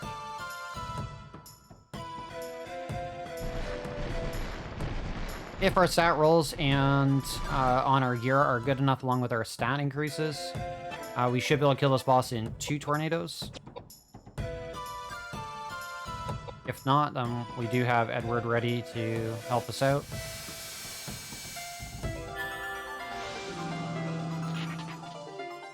There is a high possibility, if your stat rolls are good enough, to be able to one-shot this boss.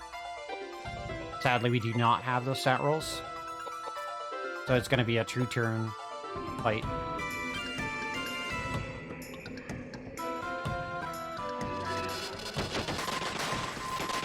High is max MP? Maybe that's correct. I can't remember. I'll have to look at where they are on the menu. I just know the one below in affects your resistance.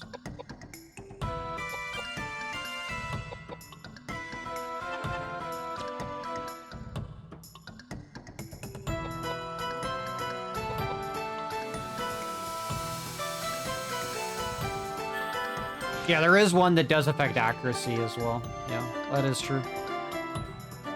We're mainly leveling up intelligence and agility. So, for the most part, we won't be really leveling up the other ones that often. At least not at the start of the run anyways. At least not for a while until we hit certain thresholds.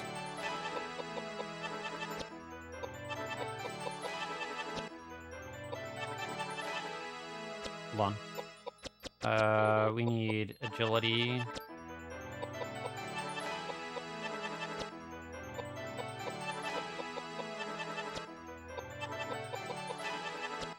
Alright, now we're good.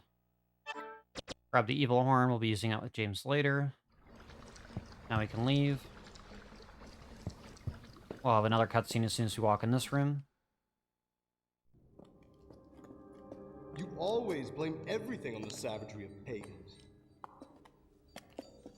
Are all men of the cloth like that? It's senseless to tell you this, but the truth is... What the?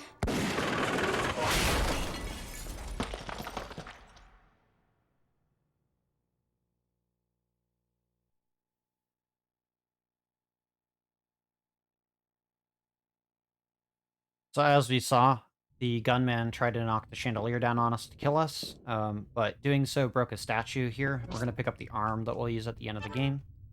So that'll be an important key item later. If we forgot it, we'd have to backtrack to get it, which would cost us a lot of time. Because we only come back through this area a couple more times.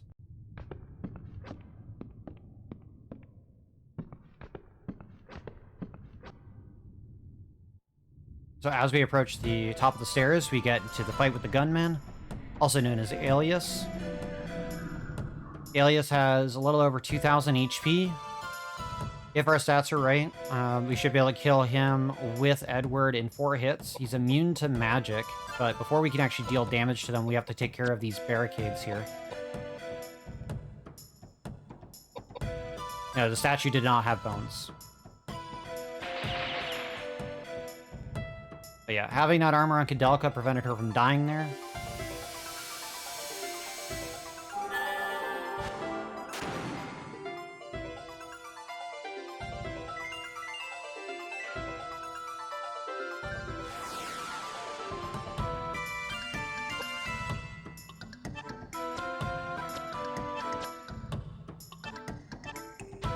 So we're going to fortify agility on Edward here so that he gets faster turns. We're going to use Koudelka to break the other boxes. And then we're going to start unloading on Alias here. Statue did not have bones, no.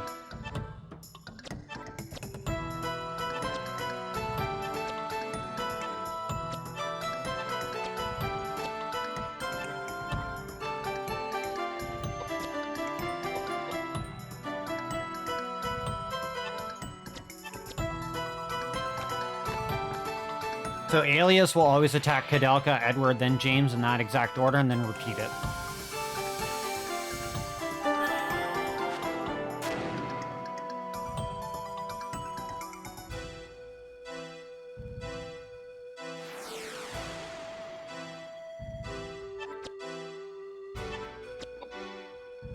Alright, 1. We're gonna go ahead and heal Koudelka, just so she doesn't die in the next volley that's coming.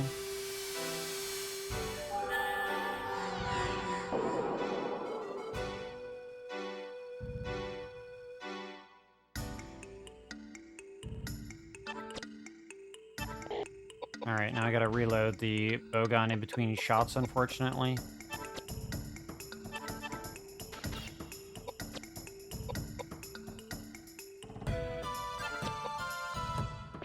Two.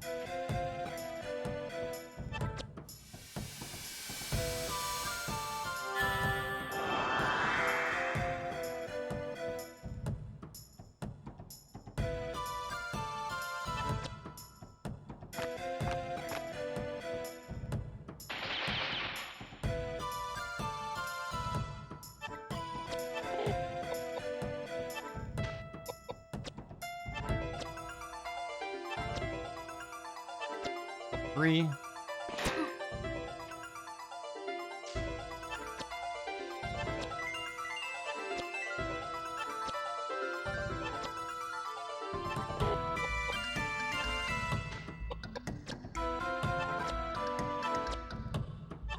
And 4. And that's Alias.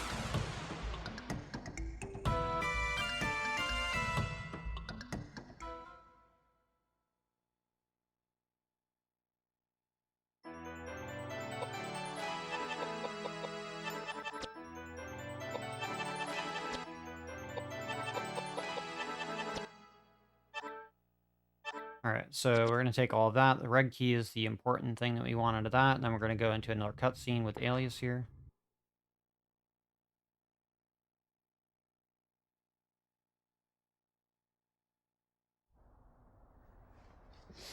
Thief! He's been sneaking around in the shadows and sniffing for treasure. Just like us. Well, sir, explain yourself. It's as plain as day this ruffian's a bloodthirsty killer who's been chasing us. Where you from, Hamburg? Not that it really matters. You're obviously a dirty immigrant thief. Probably infected with cholera or something, most of you are. None of your business where I was born, you bastard! Look, I don't really care where you were born. And I agree. He is a bastard. But tell me, did you kill all these people? Look, I'm an immigrant. I'm a thief, and maybe I did drop a chandelier on you. But that's just because I wanted the whole pie for myself. So you did kill all these people? No, I swear to God. Not your God, bigot. What do you mean? It was the couple. The couple who look after this place. What? I'm telling you the truth. I've seen them. I've been down here a long time. Usually they use an axe when they catch thieves. The thieves come down here unarmed. They're stupid. They get caught from behind. I'd watch my back if I were you. Unbelievable. No, I'm telling you. The lucky ones die on the first strike. I've heard the others screaming through the night, clutching their bellies. I find them in the morning dead. No, I'm telling you, their fingers to their hearts, right through to their organs with the pain. Look, take it or leave it, but I'm telling you the truth, those two, they're Satan incarnate. I may look shady, but killing's not my style. Look, the more wholesome they look on the outside, the colder and uglier the heart is. Just look at him! Yeah. Good assessment for a thief. You're crazy if you believe this scoundrel. This killer's obviously executed hundreds of people. He needs to be turned into the police and judged in a proper forum. We're crazy. Why? Just because he's an immigrant? Or is it because he's one of the unsaved? That's bull and you know it, you pig-headed old bigot. What I'm trying to say is... this guy. Thieves can be exceedingly honest, you know? Still, he did try to kill us. For that. What did you do that for? God damn it, Edward. Why'd you do that? You're so ruthless. Our lives cease being threatened. And it's a victory for God and all his glory, right?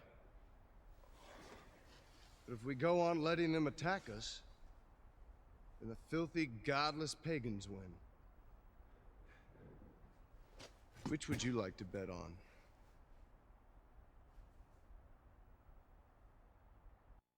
All right, so yeah, Edward brutally shot that guy. So he's no longer going to be a threat. All right, now we got to do some backtracking so that we can get to the part where we can wrap up the end of Disc 2.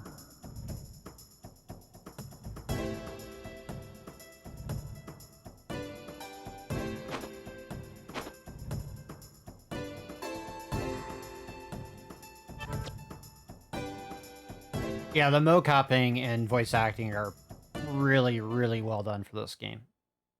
In fact, they used actual theatrical performers to do all of that, which I thought was pretty amazing.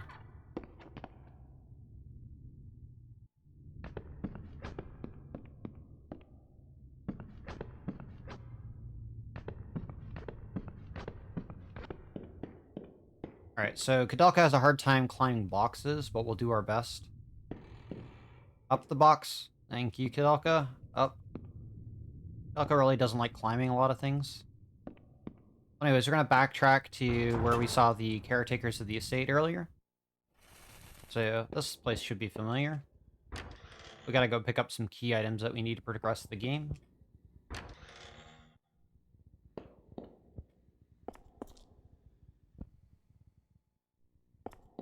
Yeah, one of the most annoying frustrations of speedrunning this game is getting Koudelka to cooperate and climb things, or interact with things. So we use that red key that we got from Alias to unlock this door, so we can enter here. We can get a free accessory from this drawer that potentially might be better than what we have. In case we didn't get anything, for instance. A dragon statue, which we'll be using shortly.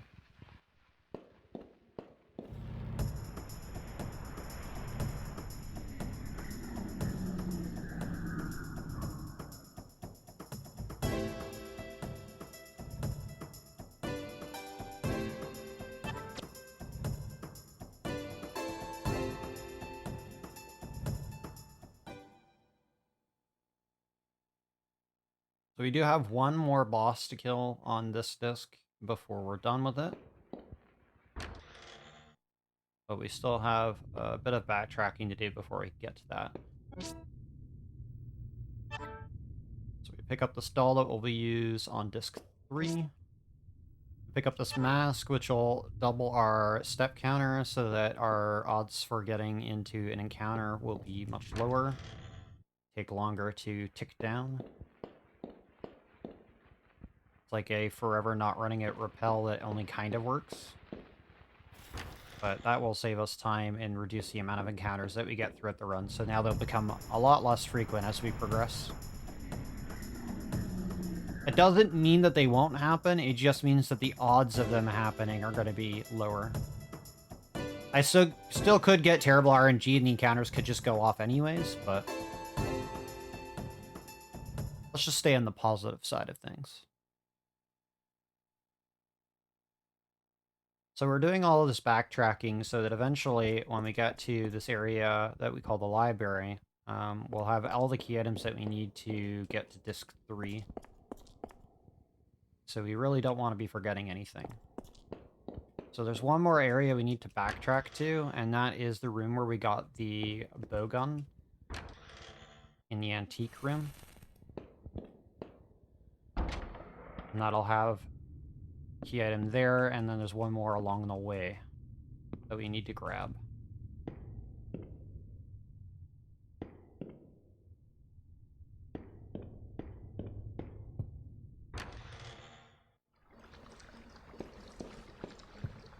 Well, we'll come through this room a few more times in the run.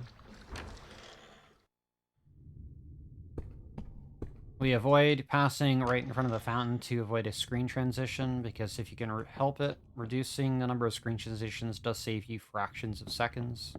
We're going to pick up this lion statue, or goat statue hiding in the wall here before we forget it, because we do need it to get to the boss. Then we're going to go to the antique room I was talking about so that we can get a music box.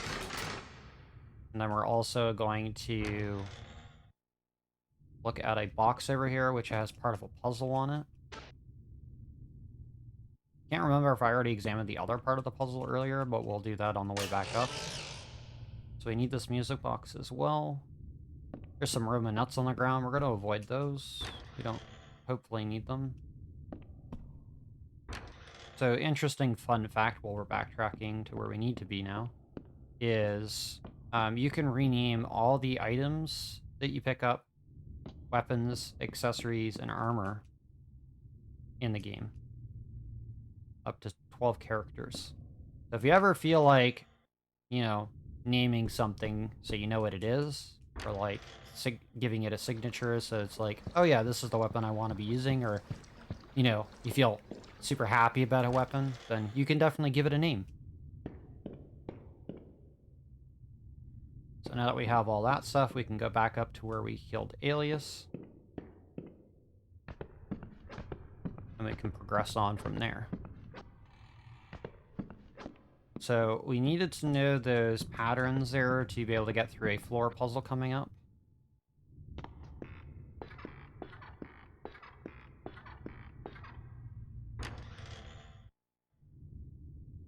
And the funny thing is that the solution for the floor puzzle that we got from those boxes isn't exactly correct.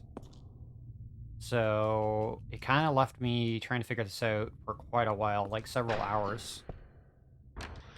Because it doesn't really tell you exactly what you need to be doing. It kind of tells you, but it isn't right.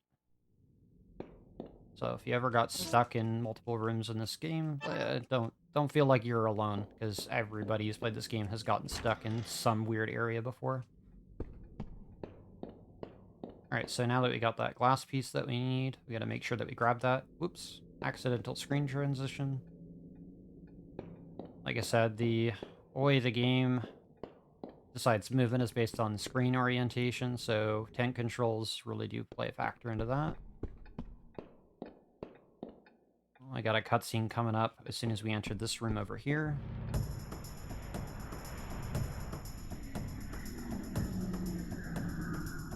Alright, so this enemy we'll want to be fighting later on to grind, but if we have a chance right now, I might as well take it. Hopefully it'll save us some time later. So we're going to try to kill it to hopefully get a magic scroll, which we'll need for potentially one-shotting a boss later.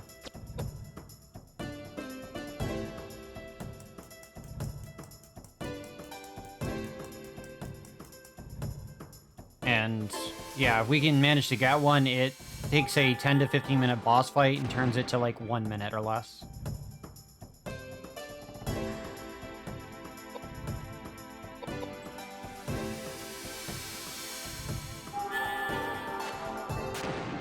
James.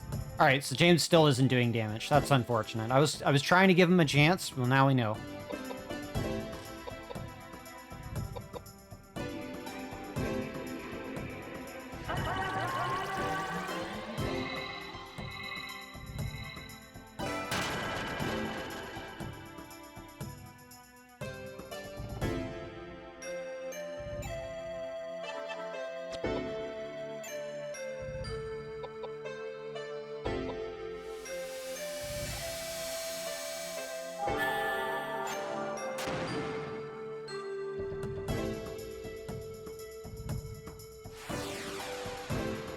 There is also an incredibly rare enemy in the game, which is a kitty. The black cat has a super low chance of being encountered in very specific rooms and has a very low chance of dropping considerably one of the best items in the game, or weapons in the game. So it is piety, okay, cool. Piety is what we will be leveling after we finish with agility and int. Anyways, cutscene time. Without cutscenes, about 2 hours. Without all bosses, about 2 hours. With bosses, 2.5, 3 hours. Depends on RNG. 1895. Rain. I found out that 320 chickens and 43 pigs were purchased from a supplier in town. Rain.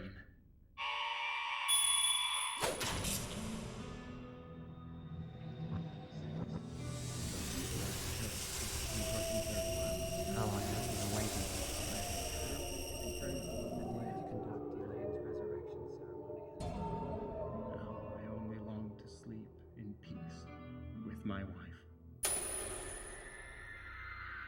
Elaine, I just want to make you happy.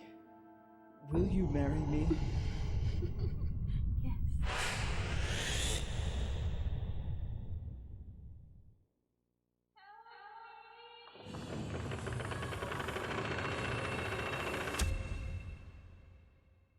That woman was Lane. She summoned me here.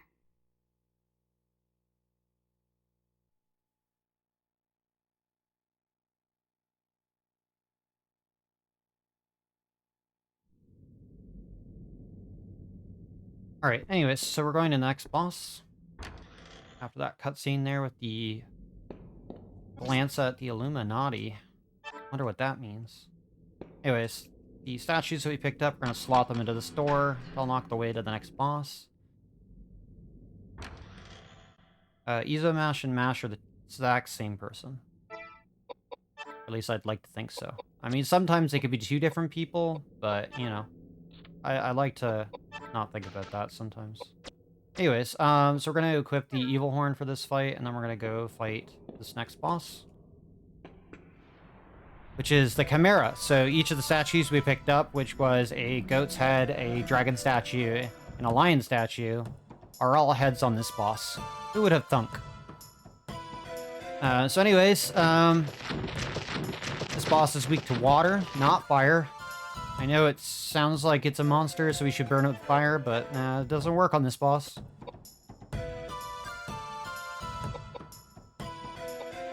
James, please deal damage during this fight.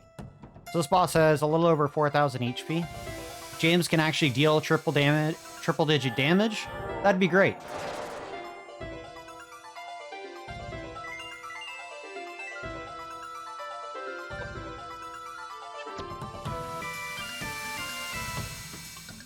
In a very, very rare occurrence, I had James dealing 4-digit damage, which was amazing. I've only ever had that once, and it was during practice. But James is actually doing triple-digit damage, and at a pretty high level, so that's not too bad. I'll take it. That means he's going to be useful. At least for a bit. So unfortunately, Koudelka got silenced, so we have those panaceas. We're going to use that to get rid of that.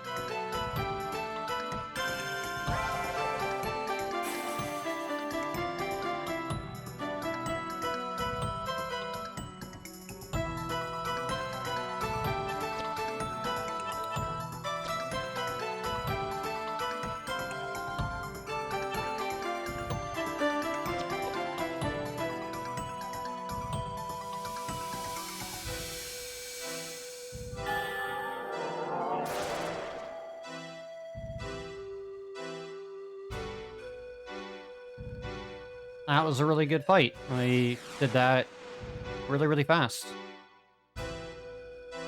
Thanks, James. Being useful. Alright, so we have a bit of cleanup to do before we get on to disc 3.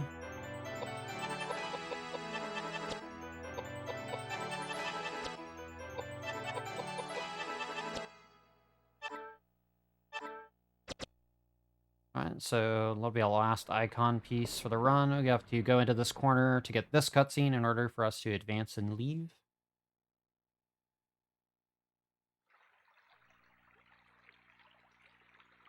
This one's Mylius. And Lambsbrick. And Michael Mayer. And Kunras Amphitheatrum Sapientiae Eterni. What a collection of books. May I ask you something? What are all these? Ancient books on mysticism and alchemy. Ancient science. It's enticing, really. It's all about making gold from lead. It's just a ruse peddled by power-hungry tricksters blinded by greed. But in amongst the trash, there are some valuable works illustrating basic, useful experiments for predicting the laws of nature. Predicting a time when all men will be treated equally. God's will. No room for this argument nowadays. James. Hermeticism, Kabbalah, meaningless.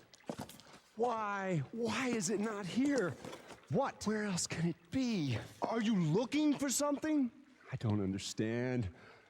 I don't understand. You don't understand. I don't understand. What are you grumbling about? You're acting really strange. Just cut the charade and tell us what's going on. I do not like this. We all have our reasons. Let's not delve into each other's personal affairs. I am not bound to please thee with my answers. Do all men kill the things they do not love? Hate any man the thing he would not kill? And I thought all outlaws read just simple, stupid poets. You read Shakespeare. You're smarter than you look. That makes two of us. Alrighty. Well, we don't know what he's looking for, but he's looking for something. Plot thickens. Alright, so now we can leave.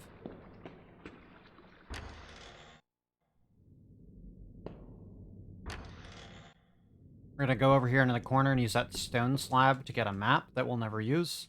The reason why we do this is that it rumbles and then breaks the wall behind us, which reveals a hidden door. We're gonna go ahead and pick up these bowgun arrows. And then we're gonna pick up this disc here that we'll be using on disc 3. That is for a record player or a gramophone. Gonna go to the navel of the church here. Grab this relief piece for a portrait. And we're gonna go back into the library. In the cutscene, if you didn't notice, there was kind of like a foreshadow of like kind of what we needed to do, which is why I said like sometimes a lot of the information is hidden within documents that you'll find along the way, which we don't examine at all in the speedrun, because we should already know the information, or cutscenes, if you're playing the game casually. So a lot of information is giveaway in some cutscenes as well.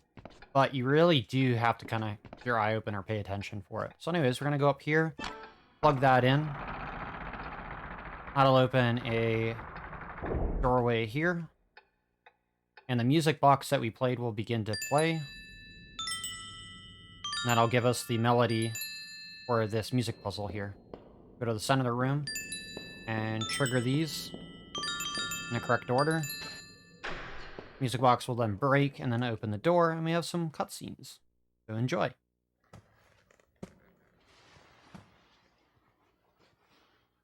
What? What is that?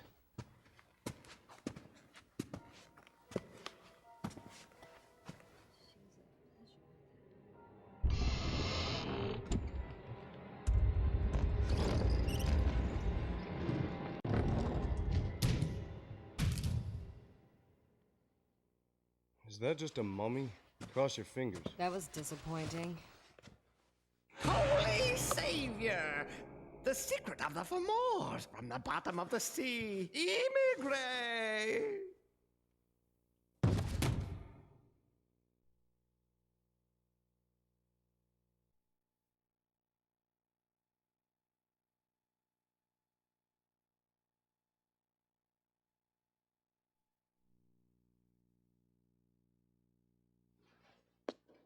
Did you say Immigrate Document? What do you know about the Immigrate Document? Where is it? Answer me! Immigrate Document? Is that what you've been looking for? Hey, you crotchety old fart! I am sick of this! You don't want to talk? Fine. I'll slit your holy throat and leave your body for the rats! Edward? I have no choice. Here it is. I'm on instructions direct from the Vatican. There is a manuscript. It's said to be somewhere in the building. And that manuscript is? Right. It's called the Immigrate Document. Is it very important? For hundreds of years, it was kept deep inside the Vatican library. No one was allowed to read it. In fact, many people thought it didn't even exist. That's weird. So why is it here now? Somebody stole it.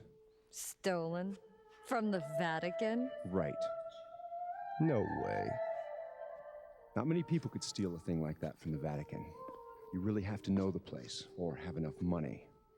According to our secret investigation, however, the wealthy gentleman who purchased this monastery bribed someone within the Vatican to steal the Immigrate Document for him. Wealthy gentleman? Yes. Patrick Hayworth. My friend. But it's not like it was priceless art or something. Why would he be interested in a thing like that? For years, Patrick has dabbled in mysticism and alchemy. He's on the brink of crossing the line and playing God. Playing God? Creating life, Edward. It's thought that the ancient druids' forbidden secrets on eternal life and resurrecting the dead are contained in the Immigrate Document. I can't believe that. Of course, it's just silly superstition. That's why I'm here, to try to convince Patrick to drop his dangerous experiments and return the Immigrate Document to the Vatican. Wow. You'd never guess that a lunatic like that was living here by looking at the place. According to the caretakers, he lives in the building next to the temple. They said that? Yes, they're terrified. With all the crazy things going on around here now. They haven't even seen Patrick, yet they feel indebted to him. They've asked me here to see if I can save him. So that's your story? I don't know. One more mystery that needs unraveling.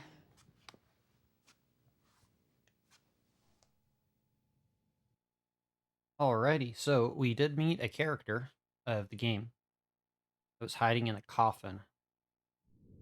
We'll learn more about that character hopefully soon, once we get on to Disc 3. Which will be very shortly here. So now that I got everything we need to get out of Disc 2, we're gonna head back to church.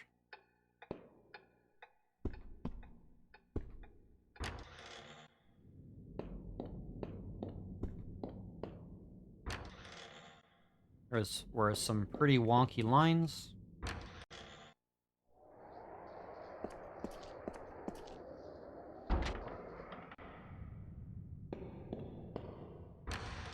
So all of these glass pieces, we picked up 5 in total, we plugged into this mural.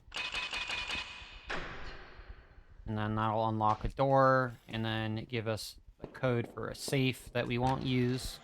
If we were to go and examine that safe, we would actually be skipping one of the optional bosses that we're going to be fighting in the All Bosses run. And we have some pretty cool cutscenes. One of my favorite cutscenes is coming up here.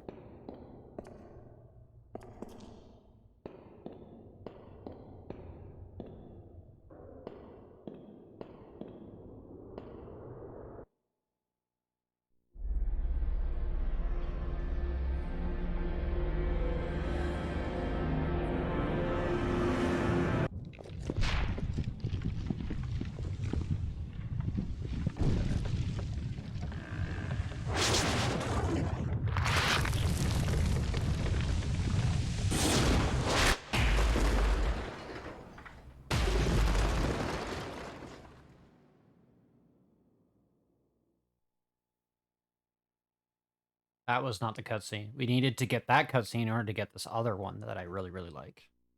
It's just so funny and so random.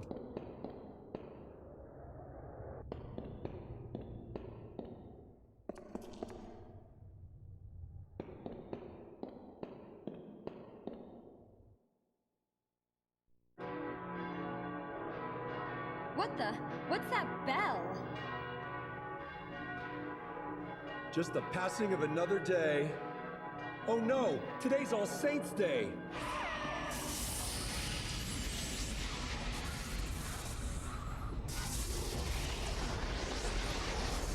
Their spiritual energy is coming together. What power? It's like a monster.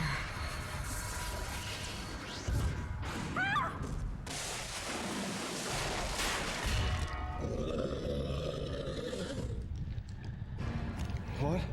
What's happening? This can't be.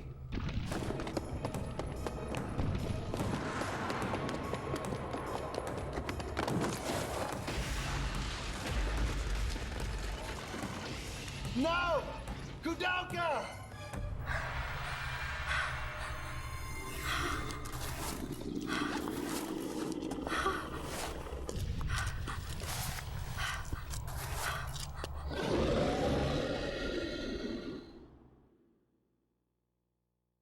Alright, so this is gonna put us into a boss fight. This boss fight currently is unwinnable. And is one of the few boss fights we can run from, so we're gonna do that.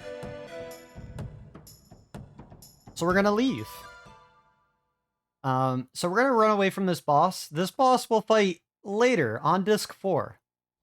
So this will not be the last time you see that boss, but we will fight on Disc 4, because we are doing all bosses. And with that, we are now on Disc 3. We're gonna manually disc swap.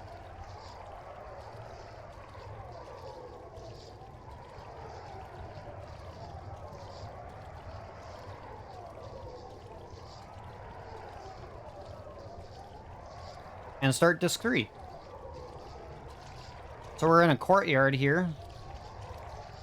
And as I mentioned in chat, this is going to be one of the discs where the game just decides to play cutscenes or not. It's unfortunate that the game can just randomly decide not to play cutscenes. Not sure exactly what causes it, but the discs are mint, so it's not a disc issue. And it's not a hardware issue because no other game has issues. But it's definitely something to do with the game itself. Anyways, we only have one party member as well, so even if we did try to fight that boss instead of running away, that boss outspeeds us, is immune to all forms of damage until we return to that boss later, and can one-shot us. In fact, even though we'll come back to that boss later, that boss is still going to be scary. In any percent, we normally would we would never fight that boss, actually, in any percent.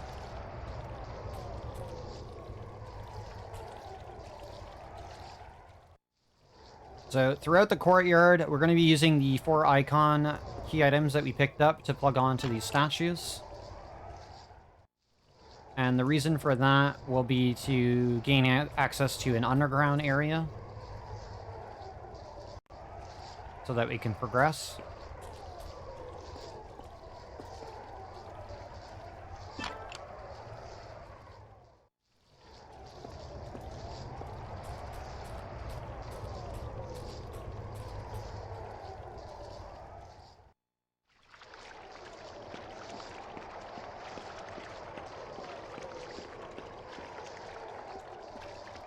So that's the third one, and then the fourth one will be off the screen over here.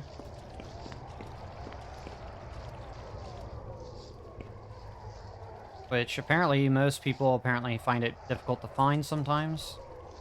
Koudelka, up. Thank you.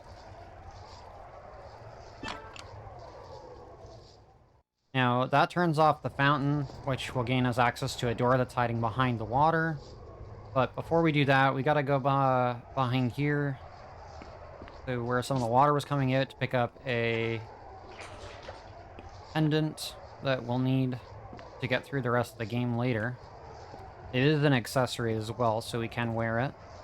But it is a key item.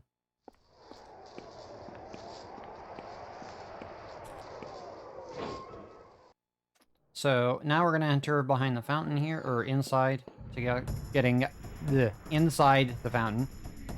And yeah, there's a bit of a torture chamber here. Someone spilled ketchup all over the place. They really need to mop it up. It's like, it's very dirty in here. And there's burbs! Who let the burbs fly on the inside of this place? Jeez Louise. Anyways, we have a really cool cutscene coming up. I like this cutscene because it's one of my other favorites as well. So enjoy.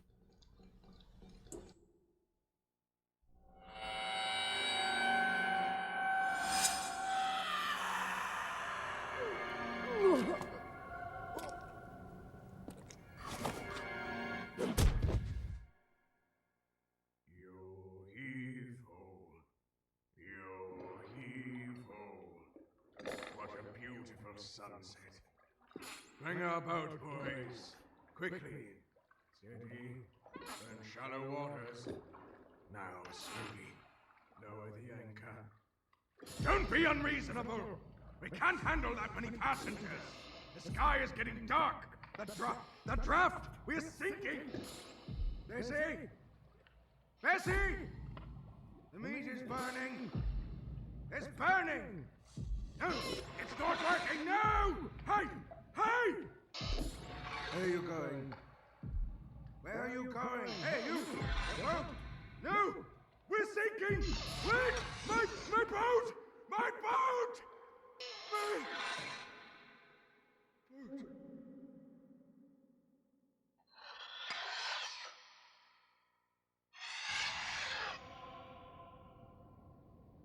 Are you awake? These ruffians! You harlot! Strumpet! Have you no shame? Oh, if only Elaine had been saved, we wouldn't be in this mess. Elaine? Yes. She was merciful. She was benevolent. She believed me, and she was fond of my paintings. Your paintings?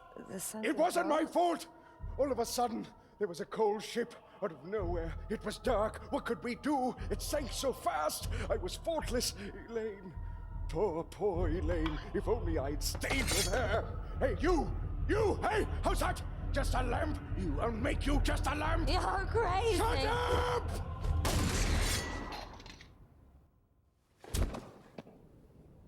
Honey, let's stop this now. It's time to stop. It's okay. It's over. I'm sorry. My husband, a long time ago, he was the captain of a big pleasure boat. It was a gorgeous boat. He was so proud of it. But then there was the accident. So many people died. Everyone blamed my husband. It was so difficult for him. He started drinking heavily. Silly, isn't it? No matter how much you drink, you can't forget such a tragedy. But he met Elaine. She believed he was innocent. She helped him carry on. This Elaine, she's dead? Yes. Why is it that good people seem to die so early? What a waste. While Elaine's husband Patrick was traveling, a robber broke into their house. My husband has always said, if only I had been there for her. We should stop this conversation now. My husband is waiting. He can be so impatient, you know? Alright, so that was a rather funny cutscene going into a very tragic cutscene. So the caretakers of the estate are no more, unfortunately. Bessie's body has a key that we need, though. So we're going to grab that. We're going to leave her gun on the ground. So she put an end to their game of torture and stuff. Anyways, we need to trigger a cutscene in this room. Koudelka, stop getting stuck on stuff. Alright, we need to examine this door.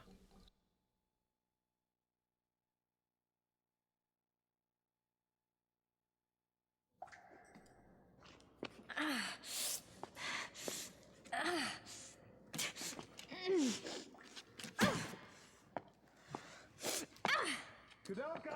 Edward. Koudelka! Over here! Where are you? I'm over here! Oh, thank God. I was so worried. Are you okay? Are you hurt? No. I'm okay. How about you? I almost got creamed by that monster. Luckily, I went down the side hallway. Walls caved in. We can't get back to the sanctuary. I figured if you'd escaped from the garden, you'd be here. Thank God I took the underpass. It's no use. This door won't open. Damn it! Is there another way out? Aren't you underneath the arbor? There is. There is another door across from the cathedral. The cathedral, that's right. There's got to be another way out. A secret passage or something. Secret passage? Okay, let's split up. Koudelka, start from that door. We'll go along the wall. Find a place to regroup. Clear? Got it. Koudelka, Yeah? don't get killed. Same to you. Okay, so we have another boss coming up, but we only have Koudelka, so this is going to be a little scary. I also forgot how many bosses we've killed so far on the run. It's, I think, in the double digits now. Koudelka, stop getting stuck on everything.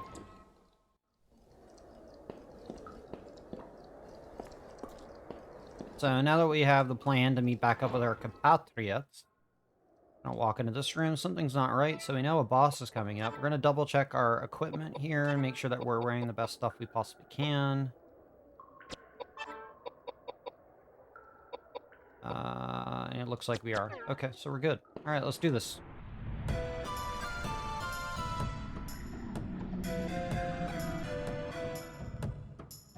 All right, so this is Gug. Gug is a giant. Gug is weak to tornado, so that's what we're going to cast. We want to keep our HP above 600 if possible. This boss can deal a lot of damage to us very quickly.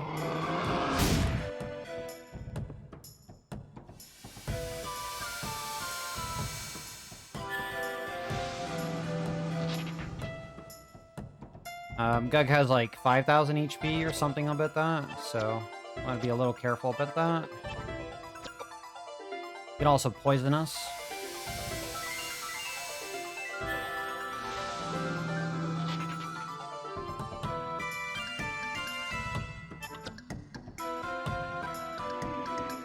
So he might need to heal depending on what he decides to do. Okay, that's all right.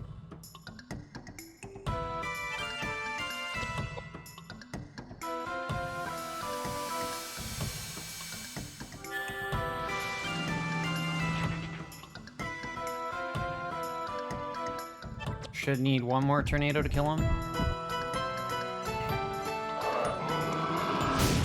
Okay, we might want to heal instead.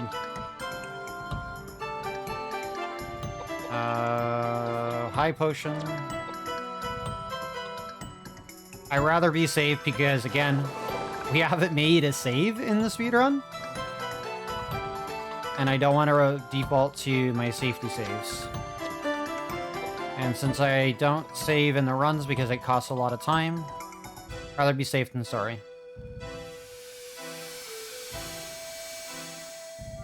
I'm being overly cautious, but I rather make sure that we're avoiding potential issues. Not normally a problem with not dying as long as I'm doing everything correctly, but you never know when I might make a mistake. Because I am only human, I think. Alright, I didn't mean to grab the shotgun. I was supposed to say no to that. We're gonna go ahead and yeet the shotgun so it doesn't screw up my inventory. So, where is the shotgun? Shotgun, get yeeted. Goodbye.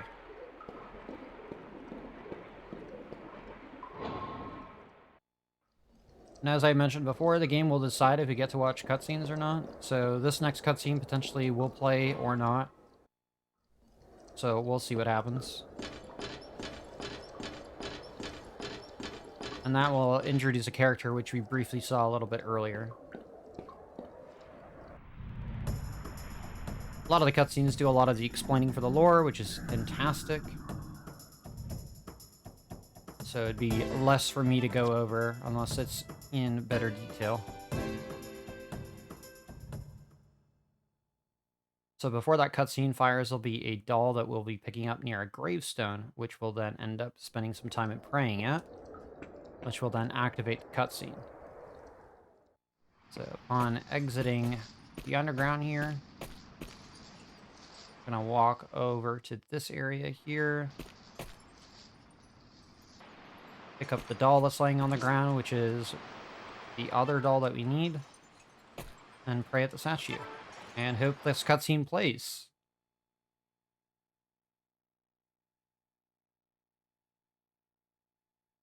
If it doesn't, the game will just automatically skip it.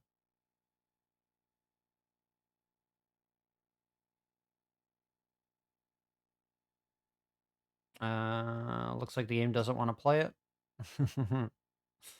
We'll see. We'll give it a little bit longer to see if it picks up.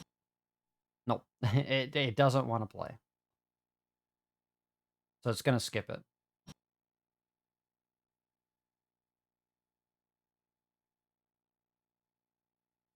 Come on, you can do it. Come on, game.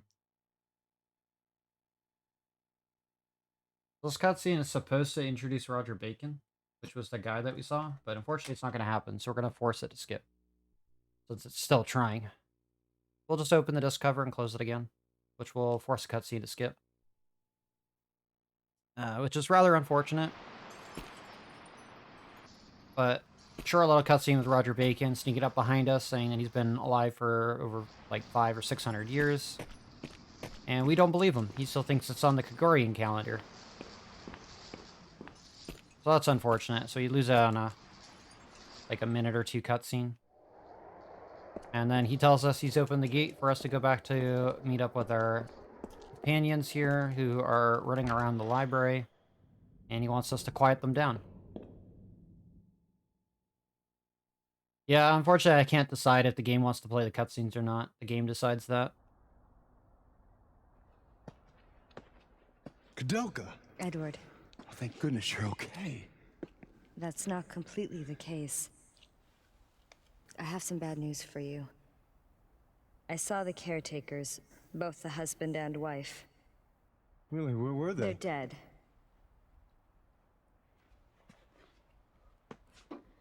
Apparently they were the ones responsible for killing all the thieves and desperados that were sneaking into the monastery.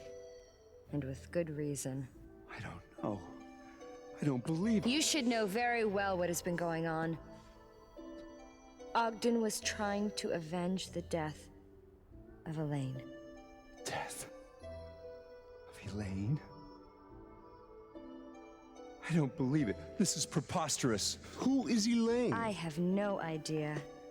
All I know is Elaine's spirit called me to this place.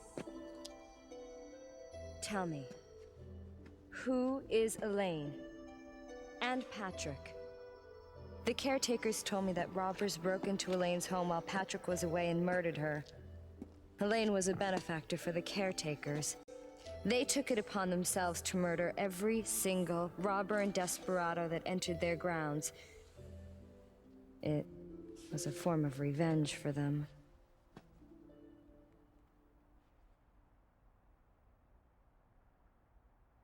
I'm originally from Ireland, you see. Although small, my family had a successful business and was soon able to send me to school, which I loved from a very early age. I was soon accepted to a prestigious university in England, and with my parents' assistance, I made my way across the ocean.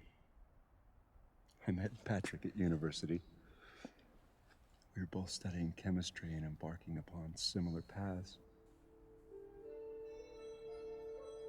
About that same time, I began competing for the love of a beautiful woman, Elaine, and we had a falling out. I loved Elaine with all my heart. Omnia vincit amor. But love does not conquer all. I soon discovered that I lacked the social status and inheritance money necessary to properly care for someone so well-bred and sheltered as Elaine. I gave up my suit and made way for Patrick. To ease my pain, I joined the church and left the secular world behind. And being the perfectionist I am, the Vatican made me a bishop in charge of some very important matters. But it's been so hard to distance myself from one's emotional attachments. Although I had not seen them for 20 years, I wished them all the best in their life together. And if it hadn't been for this, I wouldn't have thought twice about seeing Patrick again. That's right, Patrick. How can this be? He promised me he was going to take care of Elaine and make her happy. What could have happened? Being a witness to the gory aftermath. I have a hard time believing the caretakers were acting on revenge alone. Believe me, it was an unimaginably heinous sight.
I didn't realize my mic was muted. I am sorry. Anyways, incoming back-to-back boss fight. We have to fight the floating furniture of IKEA first. I'm sorry that you didn't get to hear me talk very briefly. But anyways, the dolls that we picked up while we're doing this fight allowed us to deal with the 2 dead girls outside of the door that are a unbeatable boss fight. And the only way to win that boss fight is to not do the boss fight and actually give them the dolls to trade for a green key, which we use to get to where we are now. That is all you missed me saying. So that was what we were backtracking to get to.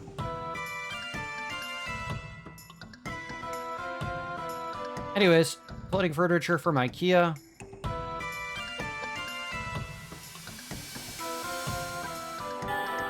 Bit of a mini boss fight here.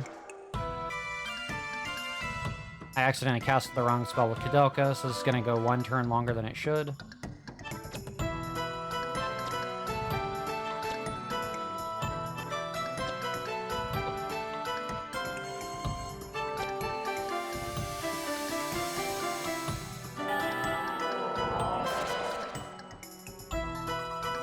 So the chairs are not weak to fire. Contrary to belief, the furniture is not weak to fire.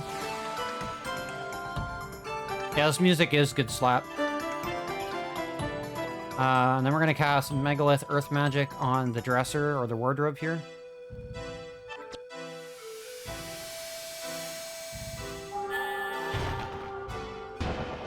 So the ghost girl is attacking us with the possessed furniture from IKEA.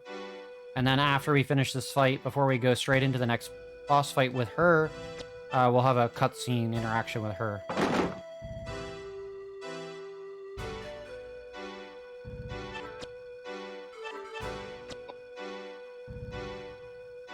Edward doing what Edward does best, become the meat shield.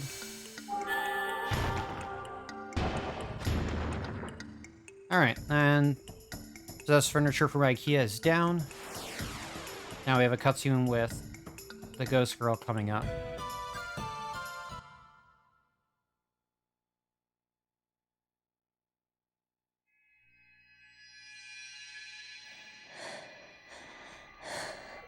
Charlotte, stop it.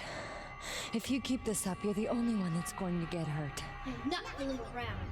I don't want your pity. I have enough. Charlotte, listen to me. I understand you. We're very similar, you know. You could never understand me. How could you? I've never been out of this place. I was born and I was executed. On the day I was killed, a priest came to me and said, "Dear Lord, please accept into your glorious kingdom this poor, sinful lamb." Tell me, what did I do that was so bad? Is it my fault I was born? If I was born just to be killed, why did she have me? Oh, My mother abandoned me, too. I've been alone ever since I was a little girl, just like you. That's why That's why what? That's why you understand me? That's why you're like me? Don't make me laugh. You're not like me. You're alive. What do you mean you're alone? What do you mean you understand? Give me a break. Oh, Charlotte, I'm so sorry. I want you to understand. I really... A curse upon you. What? A curse upon you. Charlotte. On you, on your friends, a curse upon you all. I will kill everything. Why don't you just die? Die! When everything is dead and gone, then we'll be the same. Only then will you understand my pain. I know what it is to regret being born. I will kill you! Kill you! Kill you! Alright, so obviously Charlotte's really angry at us.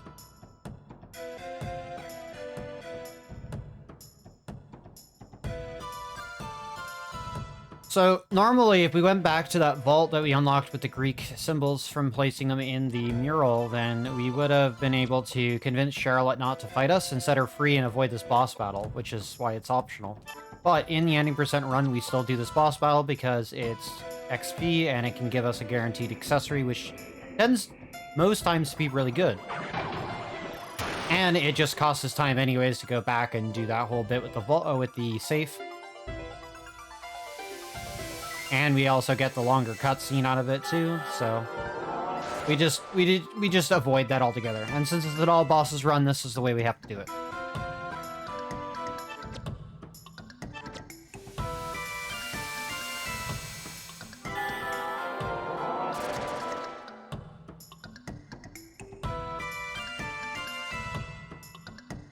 So in that vault that we didn't open, or that safe, there's actually a bunch of letters from her mother that never got to see her, that wrote on every birthday a letter to her, even after she was long dead. So her mother had no idea that her daughter had been killed, only that had been taken because she was a bastard child. So it's a bit sad, but we don't get to see that version of the cutscene because we don't go and get the letters to give to Charlotte. Anyway, Charlotte has about 4,700 HP almost. But now we put Charlotte out of her misery, send her off to heaven.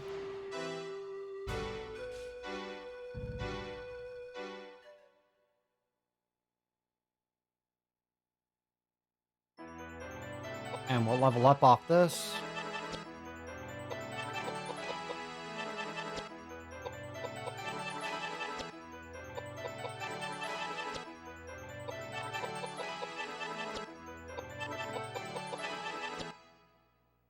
And we'll get a guaranteed accessory, which is a star brooch. And we're going to be heading to another boss really shortly. We're going to go and double check that the star brooch isn't better than what we're currently using. Might be better for James in this case. Seems like it. Alright, so we're good on that. So the main stat we care about as far as the accessories goes is the intelligence. If it has the other stats on it, it's great, but those aren't really too much of a worry. Blue key that we got from Bessie earlier when she died, and we picked up off our body, plus us access to Patrick's quarters. Now the music disc we picked up near the end of disc 2, we'll plug that in over here on this gramophone through this door, and that will reveal some research notes for all sorts of crazy experiments that they were doing here. Which is why there were so many dead bodies and sacrifices made. We don't quite understand exactly what they were trying to do yet. There'll be a couple cutscenes with Roger Bacon that hopefully will play. Those ones also tend to be a bit finicky. And now we'll encounter our next boss, which is Jezebel, who is a, let's just say, a failed resurrection. Or a monstrosity that was created. Some kind of necromancy went on and made Jezebel here. So we're going to cast Flare. She's weak to fire. She has 9,000 HP, a little bit more than that. Well, this fight could go a little lengthy compared to some of the rest.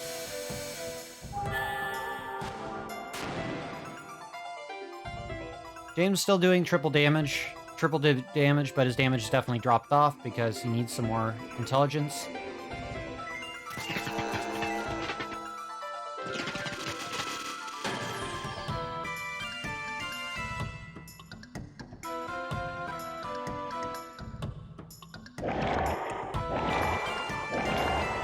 This thing has way too many arms and legs.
Should only have like 2, maybe 3 more turn rotations to go through.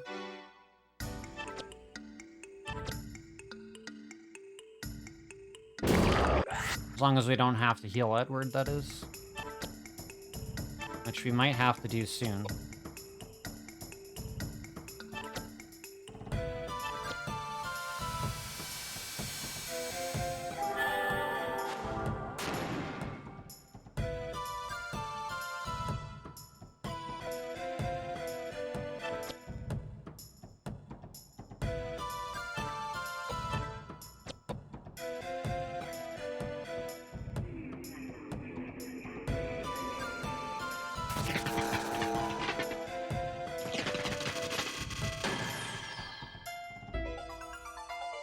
Okay, so we're gonna have to heal Edward here.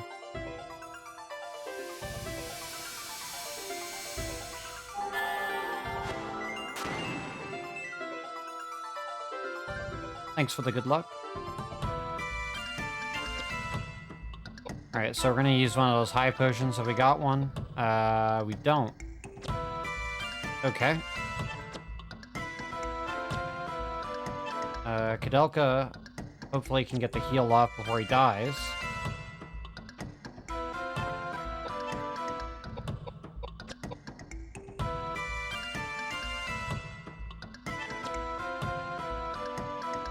Please don't kill him. Okay.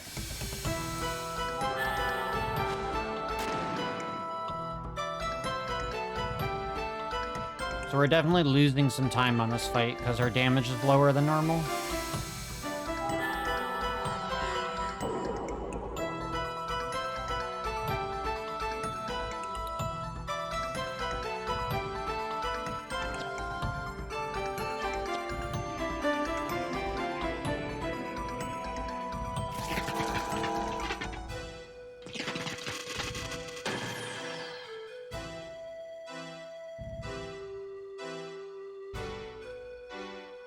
Should be about 3/4 of the way through the health.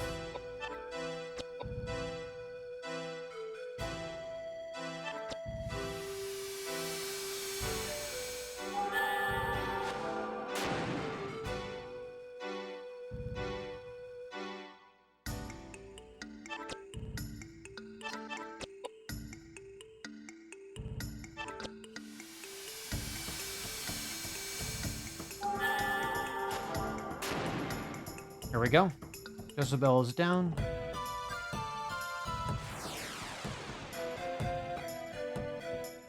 I lost like a minute or so on this fight. Not too bad, even though we were lower on damage.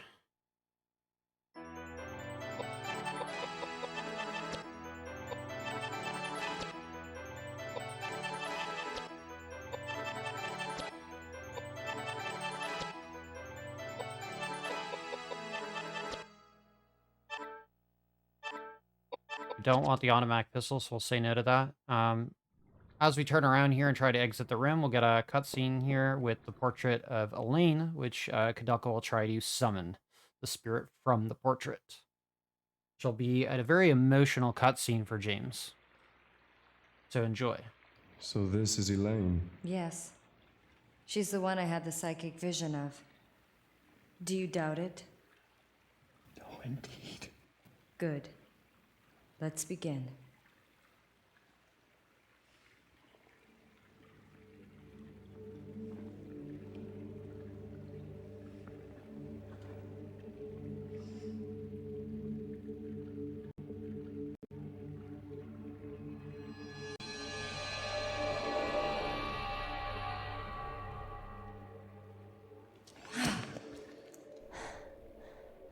It has been a long time indeed, Mr. O'Flaherty. Oh, Elaine, is that really you? Yes, it is. It is such a pity that we meet again, and I can only present myself to you in this form. This is the woman that responded to my voice, is it not? Thank you for doing this for someone like myself. Elaine, I haven't yet come to terms. Please tell me how this happened to you. Of course I will explain. James. 18 years ago, I was murdered by some thieves that broke into my home. I was helpless. Both Patrick and Ogden were out on business. There was nothing that anyone could do. I will not accept this.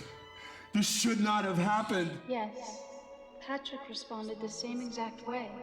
He could not accept my death.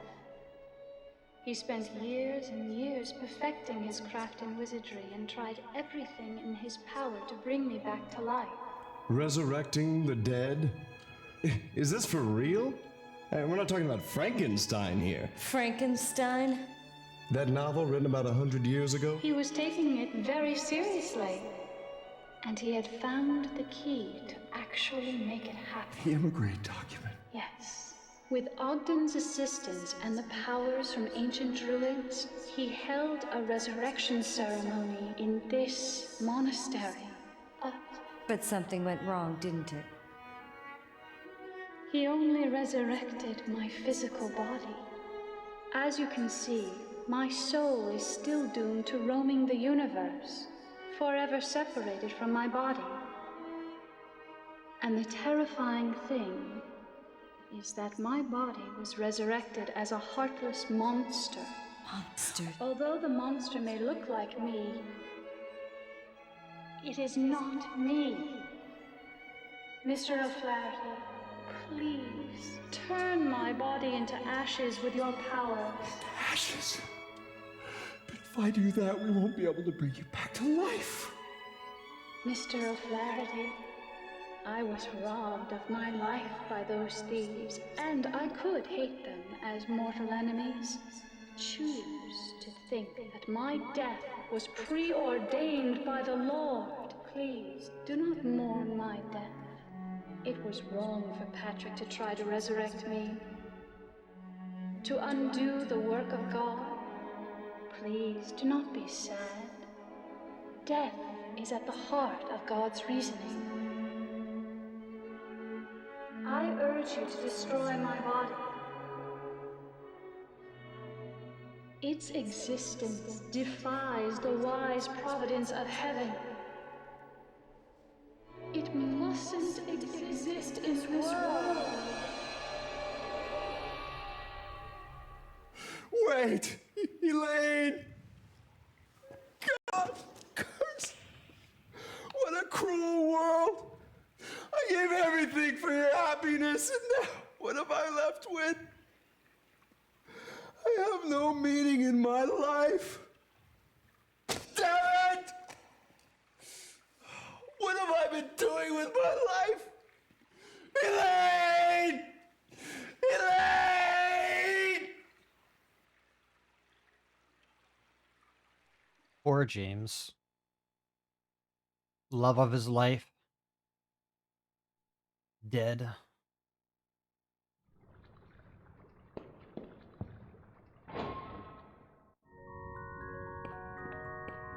I mean, what could you say in a circumstance like that that would comfort somebody knowing that their love of their life is just dead in this sort of circumstance? Anyways, we're gonna try to get Koudelka to cooperate and climb up these, this, like, staircase, kind of. And then it'll access a hidden room. We're gonna get some bowgun arrows out of this vase, not get the random encounter.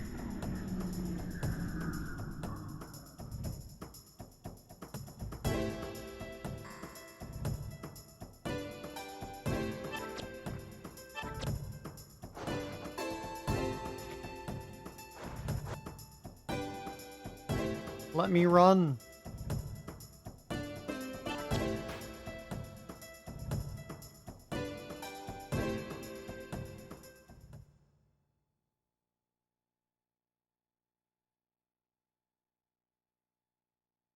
Alright, so we're gonna get these arrows in this vase, and then we're gonna hit a switch hidden behind the statue up here. Unlock a secret door, and then we're gonna meet Roger Bacon again. Hopefully these cutscenes play correctly.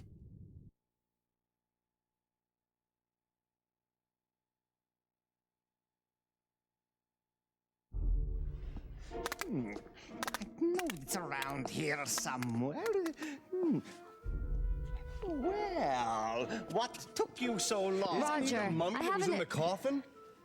Since when have you two been acquainted? I am no mummy. My name is Roger Bacon, and I'm just like any normal old man. Hey, I've been around for 20 years, and I have yet to run across an old man as abnormal as yourself. I see. Well, I've been around for 600 years, and I've seen plenty of abnormal people just like myself. My dear old man, might you be related to the great warlock Roger Bacon, who made such a name for himself in the 13th century? You are very knowledgeable. I am that warlock, Roger Bacon, you speak of. You mean to tell me that you were born in 1210 and have remained alive and well until the present date of 1898? Actually, to be precise, I was born in 1214. Koudelka, what type of a joke is this? That's my question. This is no joke. I am the reputable Roger Bacon. Very well then. If you were truly that Roger Bacon, then you'll be able to tell me with whom and where you studied. Oh, that's easy. I entered Oxford in 1247 and studied under the tutelage of Robert Grosseteste. Although a good professor, I would not consider him to be a wise man. I penned my masterpiece, Opus Maius, as well as numerous other books. Oh, of course, it gets like 80% of the way through. Well, we got the introduction for Roger Bacon, finally. Alright, well, that's one of two. Hopefully the other one plays, because the research notes we picked up will immediately allow us to go back in and trigger another one.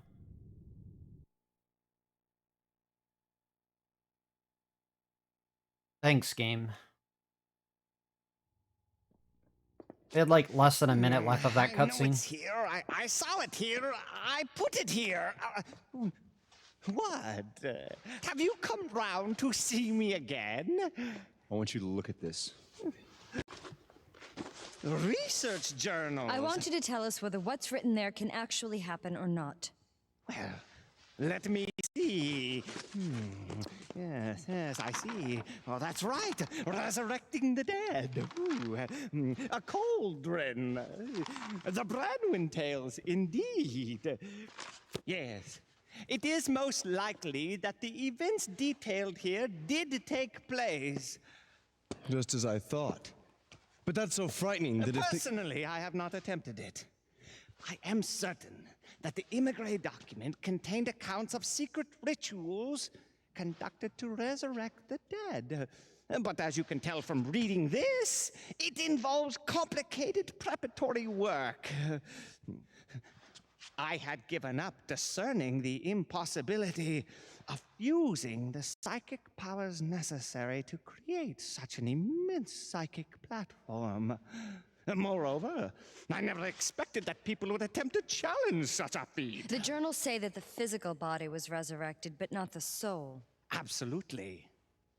The ancients held the secret to life in the palm of their hands. But they could never come close to touching the secrets of the soul. They resurrected the dead in order to use their physical bodies as a workforce, thus building the great civilization we oftentimes speak of. In fact, we would not be far off if we called them puppeteers. Exploiting the human body as an object. If so, then wouldn't Yes, resurrecting the dead and restoring them to life as it was before death is impossible. Then how do you return the resurrected body once again to Earth? That is a very complicated question, since it already defies universal logic. Please. It is no easy task. Tell me how. It's what Elaine, God rest her soul, wanted. Right. It is not absolutely impossible, but I would need to call forth the sacred powers in order to complete such a feat. Oh, yes. I know that the arm of Daniel Scotius, the man who built this monastery, is stored in a stone statue on the ground. If we throw that into a cauldron, we will successfully destroy the roots of the Tree of Life. Oh, after that, I haven't a clue whether to call forth the energies of fire or entrust the task to water. Oh, it is so complicated. Fire or water. What are we going to do? Oh, Heavenly Father, bless our souls and bring forth an end to this suffering. Oh.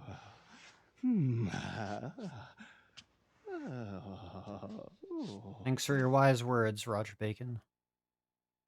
Yeah, good thing we picked up that statue arm, you know, like an hour back. I misspelt convenient. My apologies. I'm not very good with English. Anyways, time to continue on a little bit. We'll be doing a short little bit of backtracking in a moment here. We need to examine this bookcase to learn what hearth means from Greek. Turns out it means fireplace, in case you didn't know. So, fun fact. There we go. So, in this room, we need this bottle on this inconspicuous shelf here. And then we're going to do the backtracking now. So, we need to go back down to the room underground where Velna and Vigna, the two dead girls that we got the green key off, to be able to fill this bottle with acid. And you might be wondering, why are we going back there to fill this bottle with acid? Well, to prevent us from backtracking later on, so that we could use this acid to make nitroglycerin. Essentially, we're going to make a bomb. And you might be wondering, why do we need to make a bomb? Well, you'll find out. I'm not going to spoil the surprise, but we need to make a bomb. So we're going to go back and we're going to go pick up the acid.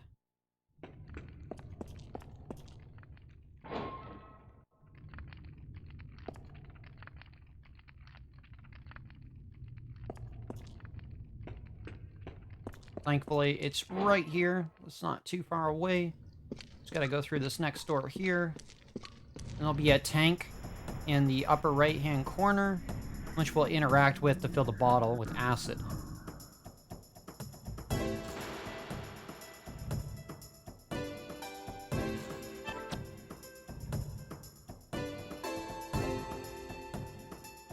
So we've killed 12 of 18 bosses in this run so far. And I say 18, but technically it's one of the bosses is 3 phases, but it's counted as 3 different fights. So we're going to count it as 3 different bosses. Even though it's the same boss 3 times, kind of. Anyways, we got the acid. Now we can head back. Got a few puzzles that we'll be solving once we return to where we were. And then we got a short little grindy section coming up. That hopefully we will get one of the magic scrolls that I mentioned earlier that we didn't get off the random encounter with that enemy. There's a garret.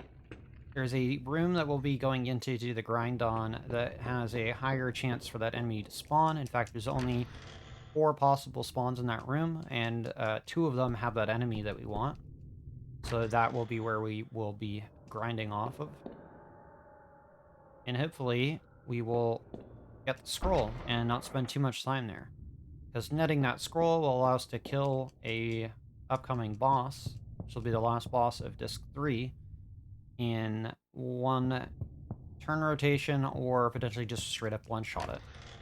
So that is why we want it, because it turns a 10 to 15 minute boss fight into a huge time save. But at the risk of losing time grinding. So it's a bit of a trade-off, which is where the RNG comes in again. So anyways, now that we know that a hearth means fireplace, it conveniently lets us figure out that, man, there's a trap door hidden down here. And if we read the note on the table over there, we would know the answer to this puzzle here by examining the upper scale. We plug in the numbers 25 kg, and that sets the counterbalance so that we can open this door, which is a trick lock. Also allow us access to the other side of the church here. So we approach through the vestry. We're going to solve this quick door puzzle here. We're going to make them all face towards the center. We're going to say no yet. Oh, I fucked up. I fucked up. Okay. So we'll do this again. So we go yes, yes. There we go. So as soon as we get correct, the thing will just interrupt us and then unlock the door. So we messed up, but we did a quick recovery without really losing any time. And now we can go through this door, and this will be where we do the grind. We're going to walk it up against this wall for a little bit, trying to get a scroll to drop. Hopefully it is not an arrow scroll, because the next boss is immune to air magic. So, because we're doing all bosses, we'll actually be grinding in this room after the upcoming boss as well, when we get onto disc 4, and then we'll be going to fight that boss that we ran away from earlier, which is the super boss of the game, which is incredibly difficult. I do have a save prepped for that, just in the event that we need to use it. Not the best save, but it is convenient that we do have access to saves like that.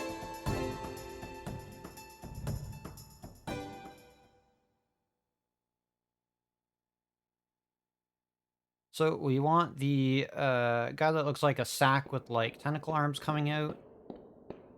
So unfortunately that wasn't the enemy in that group. Like I said, there's 2 enemy formations that will have that enemy that we want. One will be with a magic mirror, another one will be with a ghost. Or the Seeker Trio mirror. So we'll be here for a little bit.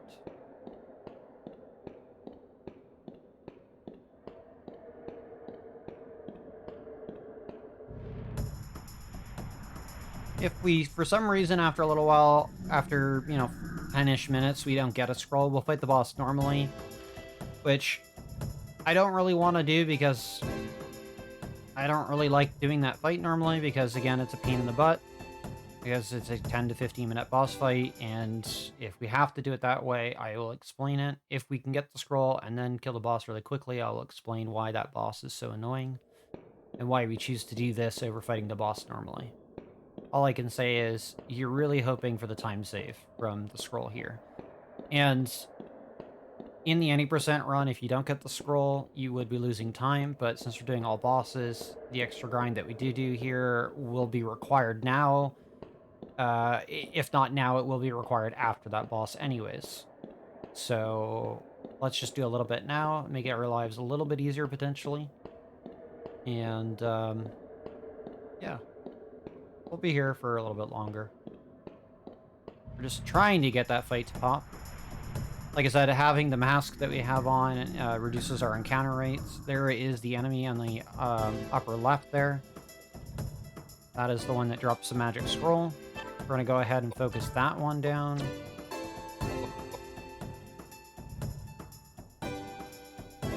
And try not to run away from this fight, because muscle memory is a blasted thing sometimes.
Alright, so after we kill that enemy, we can run. We'll still get credit for the kill and potentially whatever item it might have dropped.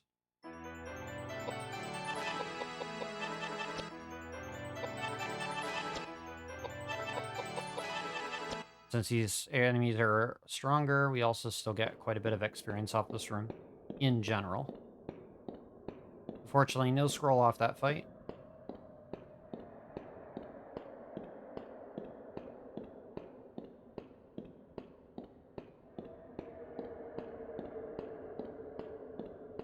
What exactly is a horror RPG? Well, it depends on a number of factors, but this is a survival horror Lovecraftian themed turn-based RPG. I think that's about the best way to describe this game.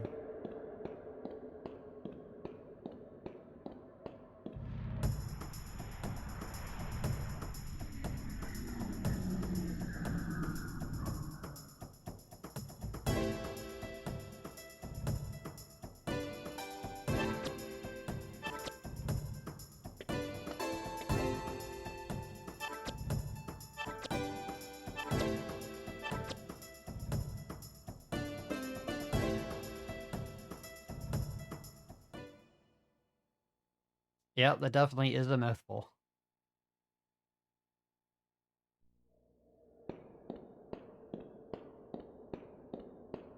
Yeah, this game borrows heavily from Lovecraftian horror themes.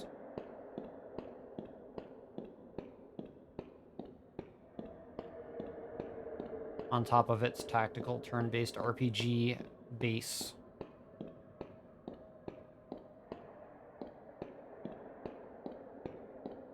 And then it's got those survival mechanics in it, which are very similar to, like, Resident Evil, in a sense.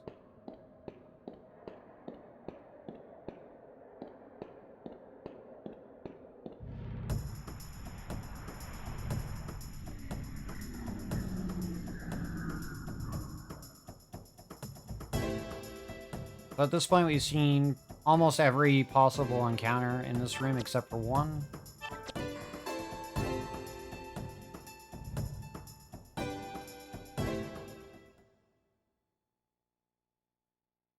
There might actually be 5 variants in this room, but you usually only see like the 4.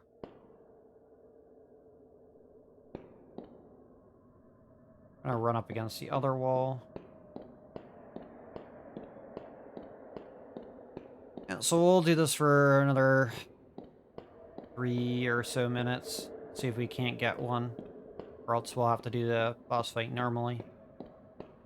But I mean, if we don't do this now, we'll have to do this later anyways. After that boss.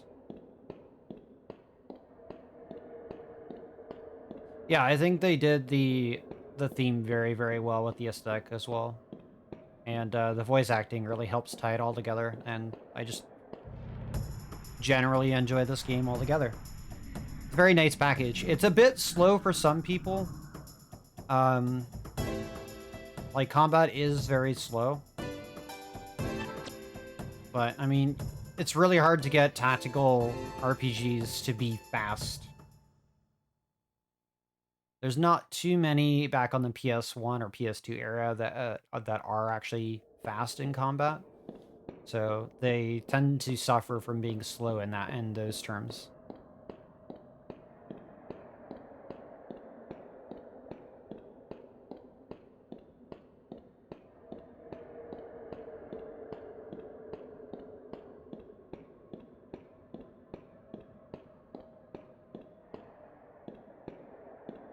There is a door here, but we don't want to go in it.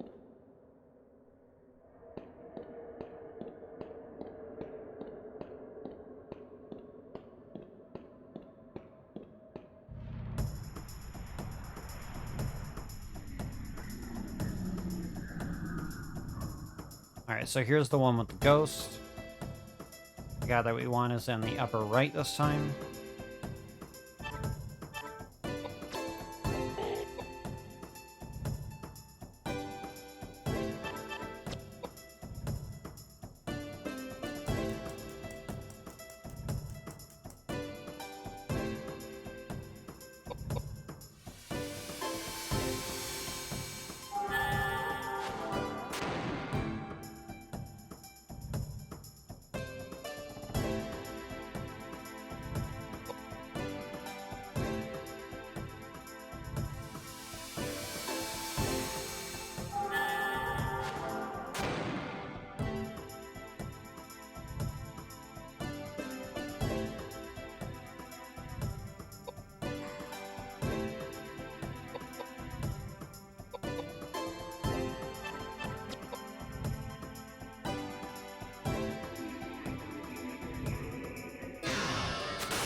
Alright, we got a scroll. Okay, time to fight the boss. Nice.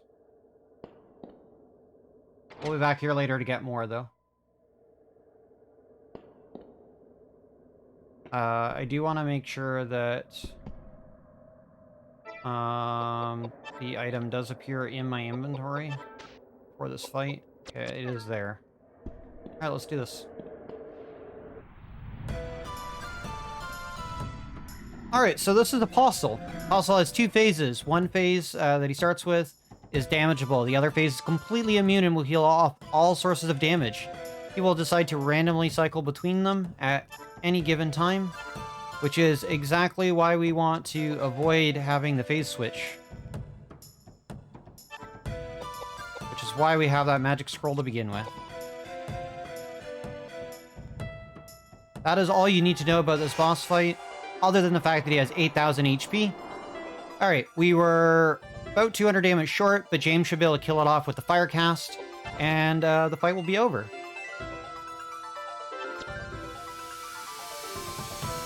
This guy has eyes all over him, by the way. Very, very spooky boss. And there we go. That was a boss fight.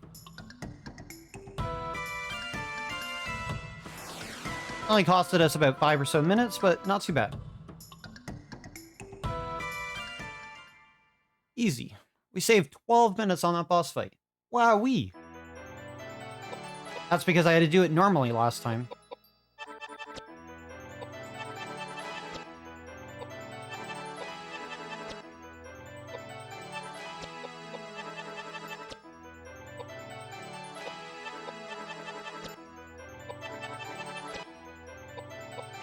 We gain a lot of experience because we're very underleveled.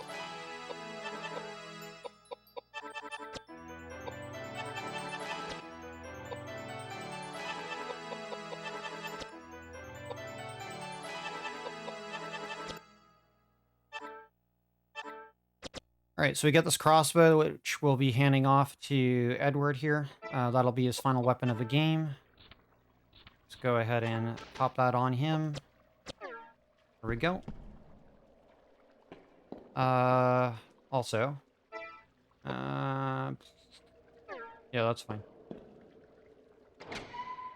Alright, now we can wrap up this disc. So that went well. Saved a lot of time right off that. But, I mean, we still have RNG to go through after that boss fight when we get on disc 4 for grinding. This must be the temple. There's no way! If I put a bullet through it, it wouldn't budge. What are we gonna do? How ironic to have made it this far and not have access to the temple. Koudelka, Edward, you both must go now. It is my friend that is apparently responsible for this disturbance, and therefore I am partially responsible for this trouble.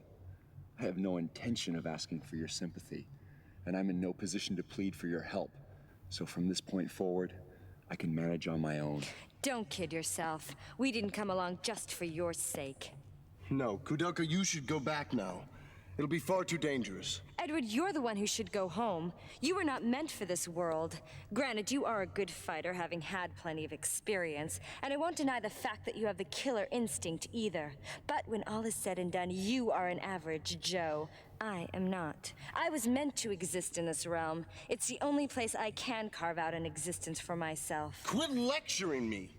I want no part of a lukewarm existence filled with regret. No. My way is to not worry about consequences, and to do whatever it is I want to do. Chance means nothing to me. Life's a gamble, and once you place your bet, you'd better play to win, or else you end up dead. Edward, you really are ridiculous. That's what they tell me. Do as you like. That I will. Oh, suddenly when you feel like it, you decide when you can and cannot open doors? Wait, there's a way. Remember when we were searching Patrick's mansion? There was various chemicals around. It may take some time, but I think I can combine the chemicals to make nitroglycerin. Nitroglycerin? That's great! We're talking powerful explosives here. For this door, I think we'll need a full flask. Indeed, if I drop the flask before I return, I'll be knocking on heaven's door in a flash.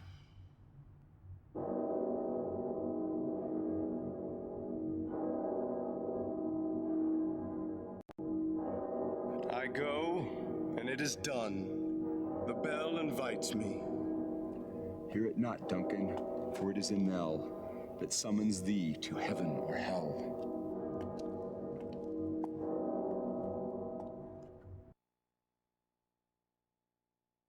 All right, so that'll put us on disc 4.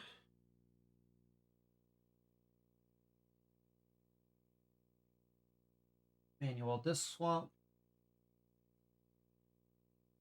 And we have like a 10-minute cutscene coming up.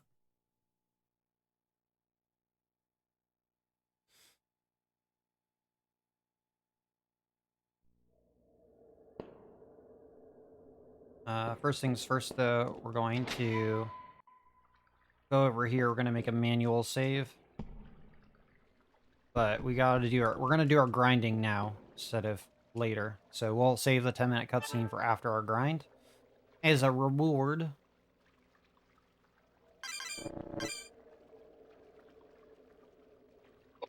And during that cutscene, I will go and take a break during it. Since it's 10 minutes long, I can step away, go to the bathroom, stand up and stretch, that kind of stuff, because we've been here for about 3 hours now. It's really good cutscenes, too. So anyways, now we gotta do some grind. So we need to get, hopefully, 6 more scrolls, not air scrolls. Any of the other 3 elements will work. So much like the grind that we did before the boss to get that one scroll to kill it quickly, we want to get 6 more, and we need them for the super boss. Because after we go through that 10-minute cutscene, we'll be backtracking to kill the super boss before stepping foot past that door after making the nitroglycerin. Because once we cross over, we'll be going into the point of no return. So that is why we need to prep and get ready for that.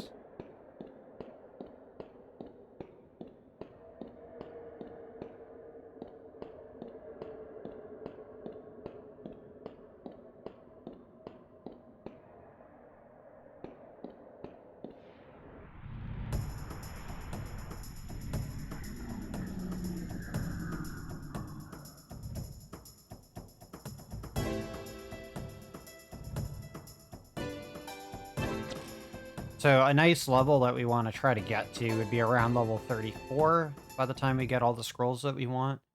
If we can get to about that level, we should be okay to deal with the super boss and the rest of the bosses throughout the rest of the game, because we do have a handful of them left.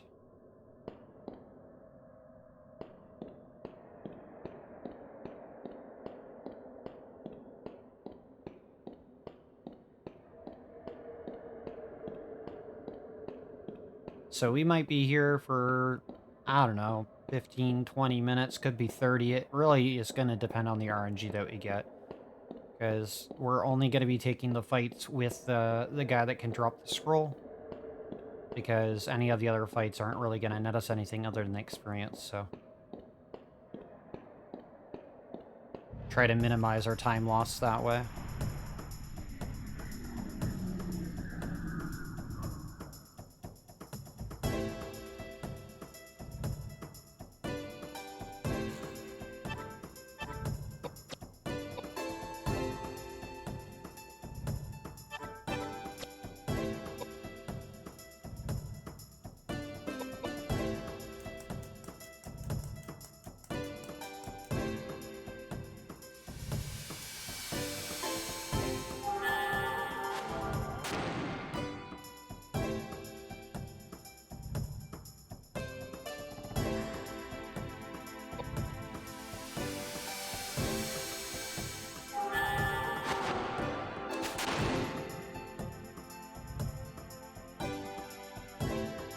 As you can see, Koudelka is very strong right now. But still not strong enough to deal with the super boss.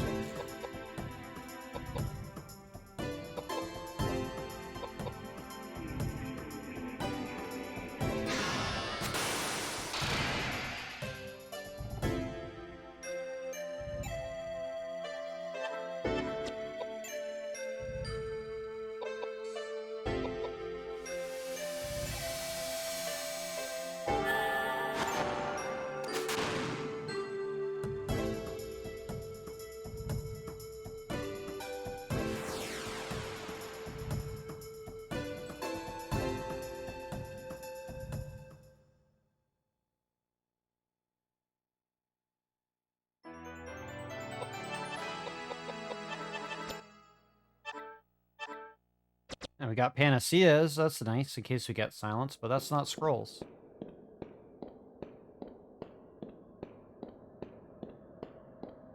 Yeah, the battle music is cool. The other cool thing that the battle music does do is, depending on the enemies that are in the fight, you'll hear the battle music slightly alter a bit, because the monsters will make sounds along with the tempo of the music for the fights.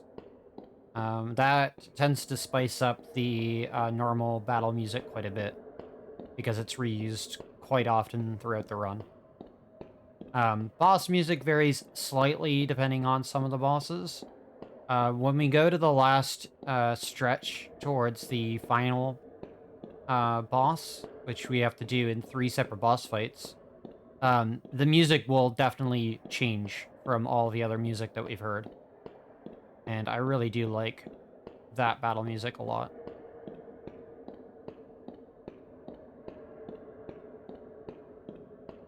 It just kind of gets you in the mood. You're like, oh man, we're almost there. We're almost there.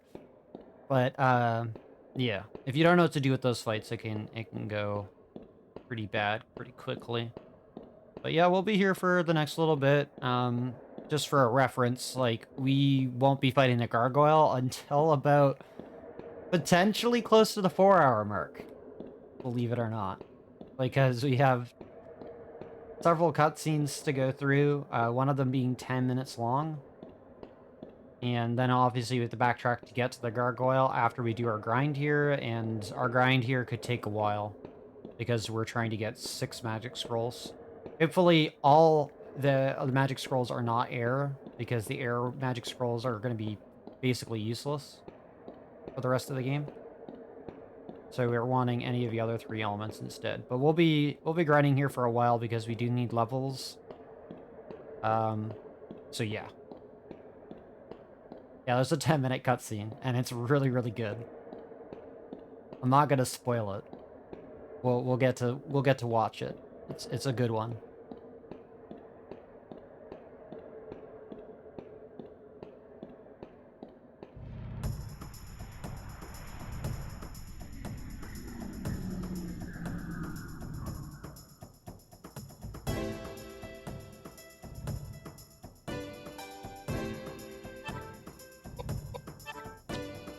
No, not heal, Koudelka.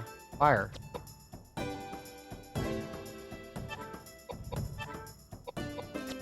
Yes, Koudelka. Hog.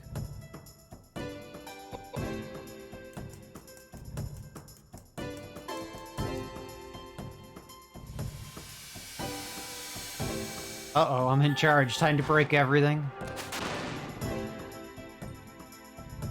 I mean, hopefully someone's around in the next couple hours.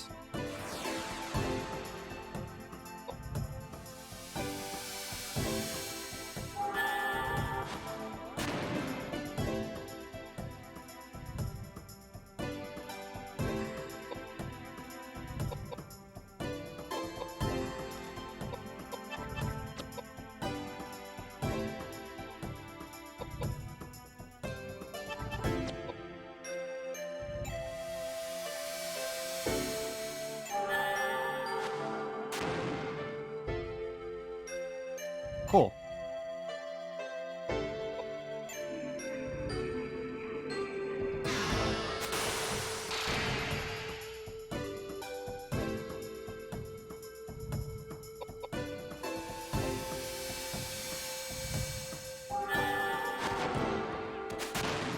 If not, stall. Well, there's definitely a cutscene that we can watch that we avoid, potentially. I'll have to see about remembering to make a save for us to be able to watch that one, though, because, we want to finish the game, so we don't want to see that cutscene. Alright, so we're leveling. We're gonna try to max out Vit on Edward.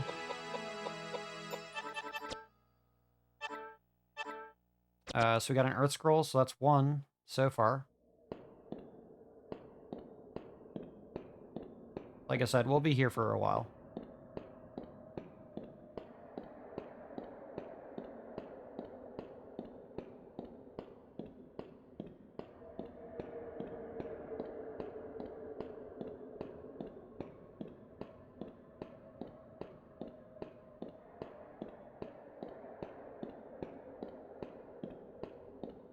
trying to think, is there anything that I haven't kind of explained about the game and the game's mechanics yet?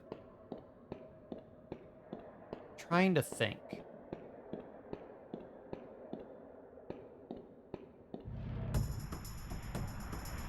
I think I've pretty much gone over everything as far as the speedrun is concerned.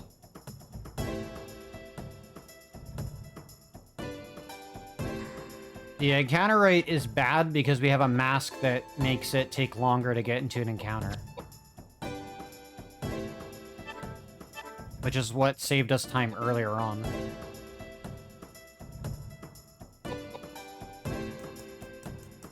It's essentially, the way that Koudelka works for encounter rates is there's a step counter, and as you move, the step counter goes down. So let's say it starts at 2,000. Without the mask, it starts at 2,000. And as you move, the step counter goes down, which then increases the odds of getting an encounter. If you get the mask item that we picked up way earlier in the run, about, I don't know, hour and a half in, it doubles that step counter, which then lowers the chances of getting into an encounter. Which is part of the reason.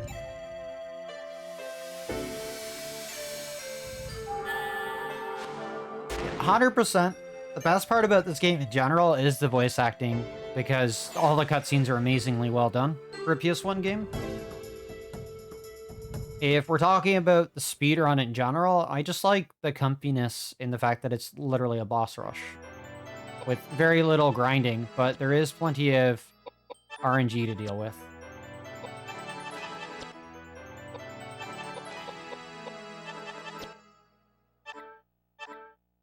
Alright, we got an arrow scroll, so that's useless.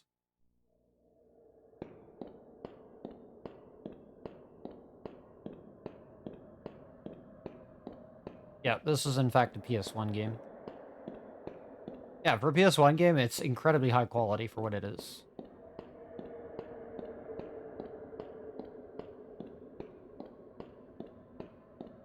Alright, so we'll be here for another 15, possibly 30 minutes. We'll see. Like I said, it'll be a little bit closer to the 4-hour mark before we start heading up to the Gargoyle boss, if RNG plays nice. And obviously along the way, we'll have to go back a little bit to make that nitroglycerin that we talked about and that James mentioned in the cutscene. So we'll get a nice 10-minute cutscene, which is a nice little break for myself, but a good cutscene for everybody else to enjoy in the meantime.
So these lights will go by faster and faster as we level up, because obviously we'll be starting to deal more and more damage, since most of these enemies have over 2,000 health. So that'll definitely help.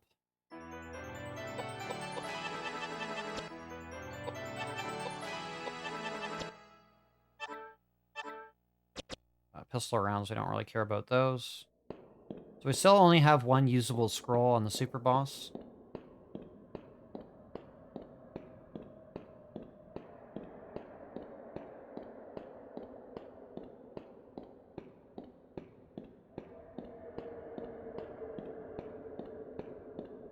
So we're just going to keep running into this corner for a while. Perfect time to go check out the Tiltify link to help support the charity. And we haven't encountered a cat yet in the run, which is surprising, because normally I encounter at least one. Very, very surprised we haven't encountered a cat at all. Alice would be super happy about that. I am not, because I would love to have the cat's eye weapon, because it's one of the strongest weapons in the game.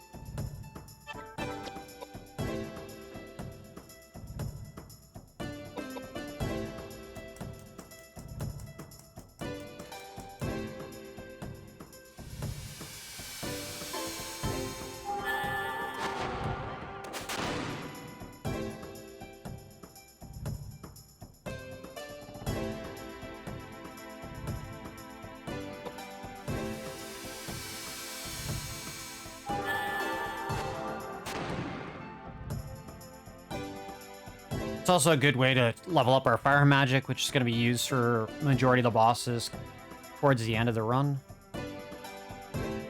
So that'll help increase their damage, but it does increase the cost of those spells as well, so that's just something to keep in mind.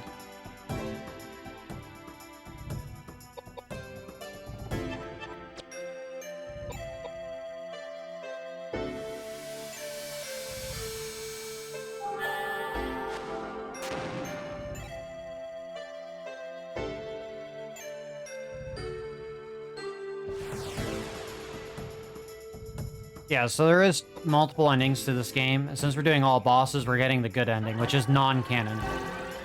Or is the... Yeah. No, non-canon... I forget how it goes. Non-canon is good, right? That's like the true ending.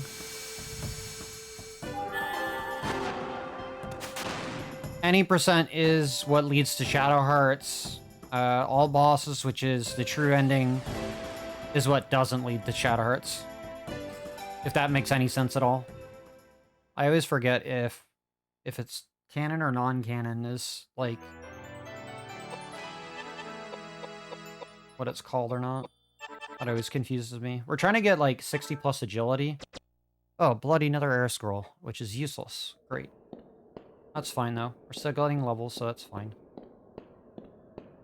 So yeah, if we were doing any percent, this would lead into Shadow Hearts, but since we're not doing any percent, we're doing all bosses, this is going to lead us into, well, not Shadow Hearts exactly.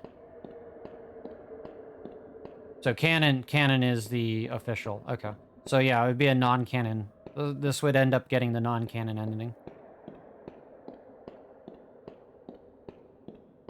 Yeah, the bad ending is actually the canon ending.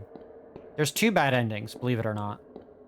We won't actually see the bad ending, but potentially, I might allow for that to happen, since I'll just have to remember to make a save.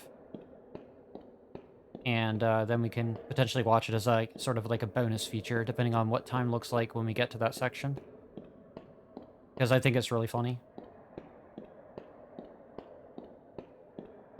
And that's normally how your casual experience goes too. Is the alternate bad ending.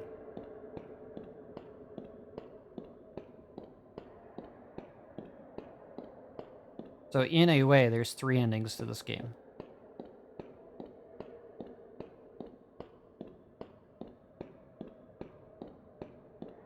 Yeah, bad ending is the one that leads to Shadow Hearts. Well, we'll see exactly why that's the case when we get to the non-canon ending when we finish the run.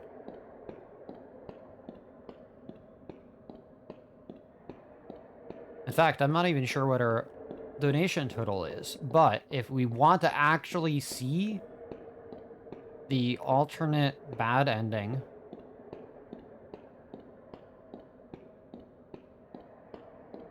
might have to see where we are in the donation goals, and maybe we'll force that in.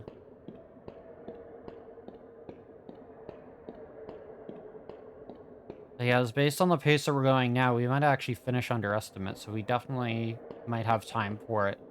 Provided RNG starts playing nice in the next, 15 to 30 minutes. Because we still only have one usable scroll against the super boss.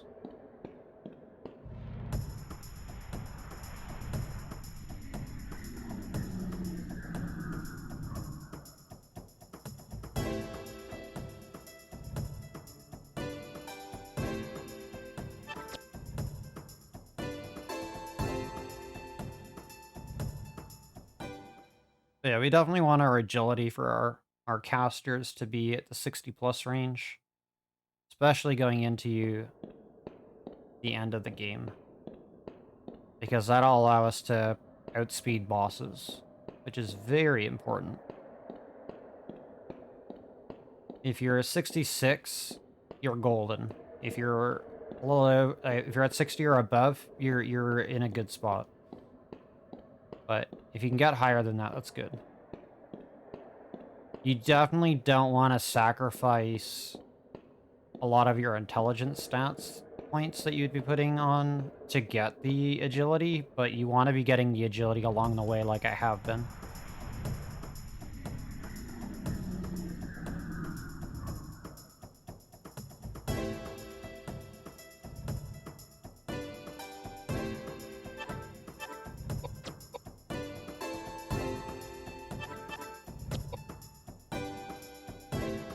Yeah, we're grinding here for a bit. We need 5 more usable scrolls to fight the super boss that we ran away from earlier because it was an unwinnable fight.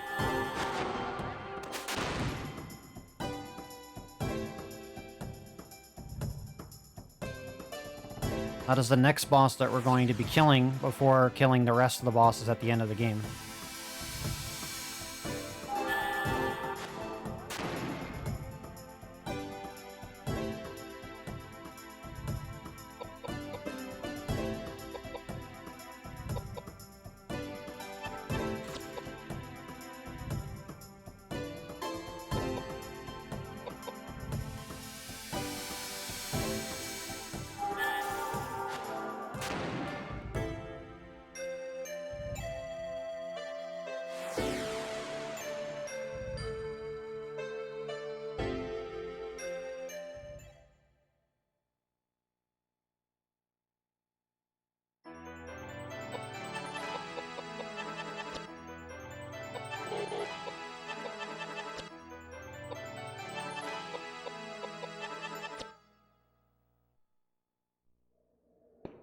Still no other scroll. What are levels at right now? 30? Okay, so there's like 4 or 5 more levels, and then we should probably think about heading to Gargoyle.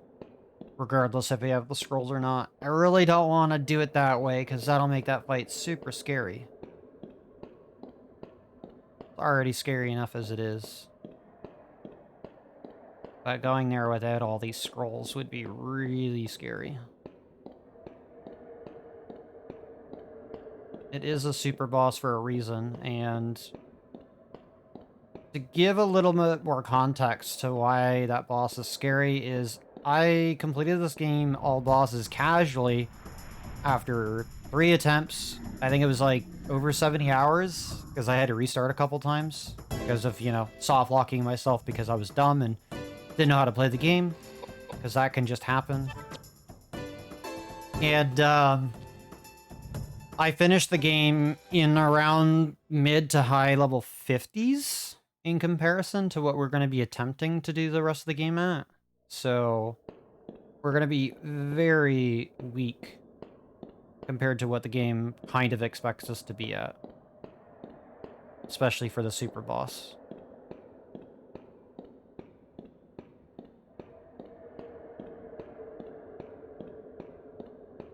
Like, even though Edward has a buttload of HP right now, the super boss can kill him in 2 or 3 hits.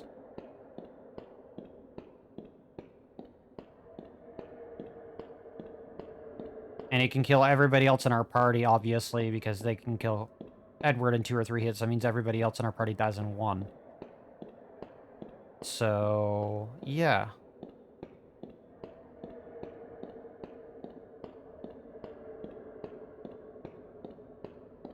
That is why we're doing this.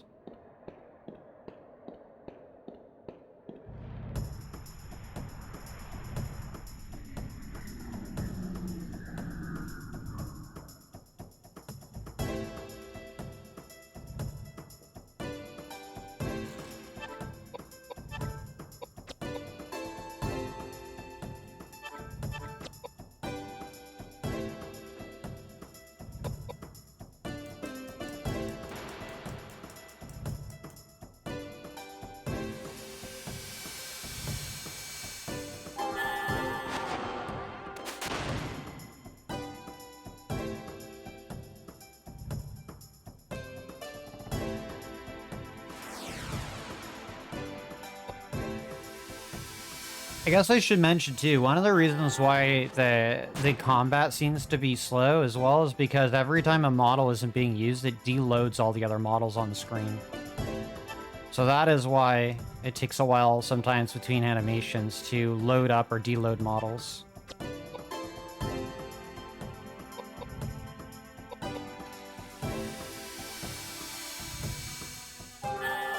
You likely would have noticed that by now. You'll see like models reappearing and disappearing. But that's exactly what's happening.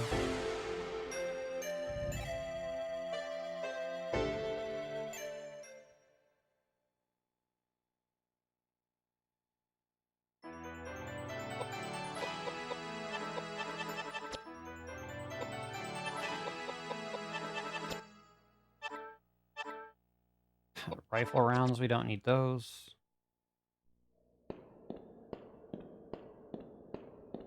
Alright, well, we only have about 4 more levels to get.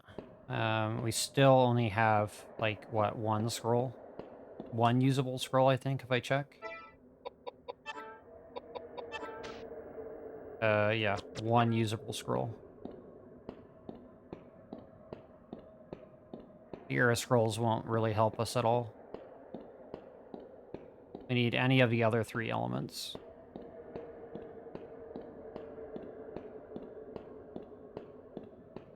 But, I mean, we're still a bit away from when we would want to be heading towards the gargoyle.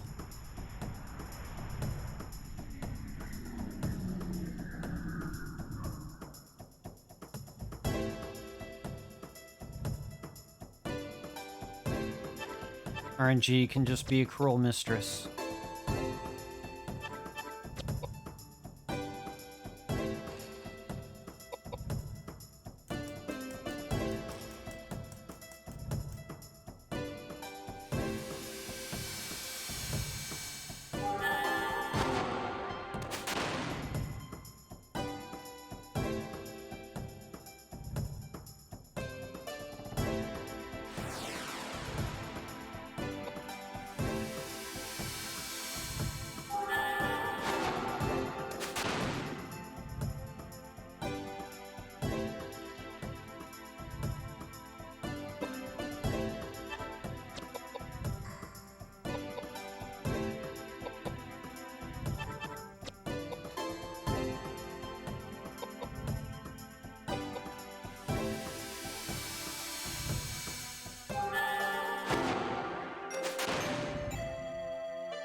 He is our meat shield. That is why he has that much HP. Another air scroll. Come on, game. Don't do this to me. Why you trolling, RNG? Edward's gonna be taking a lot of the physical damage because everybody else is glass, and we're focusing the other 2 characters on dealing as much damage as possible. So Edward is nothing but cannon fodder, more or less. He's been taking all of the damage for the most part of the run. That is why he's the forwardmost character in our formation and party. That would have been information that was given near the very start of the run. While we were leveling and getting to the point where we were stacking vitality on him.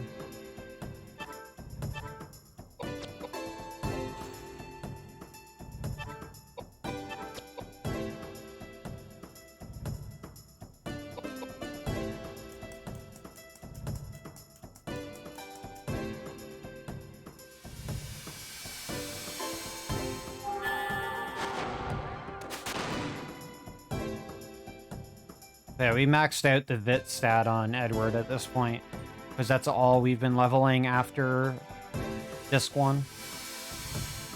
Pretty much.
Alright, we got a second scroll.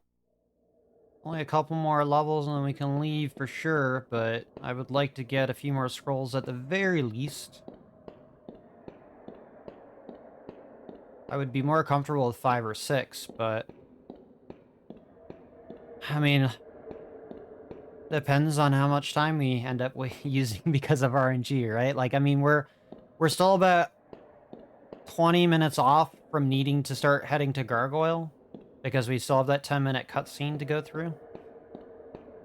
And then the backtrack, right? So...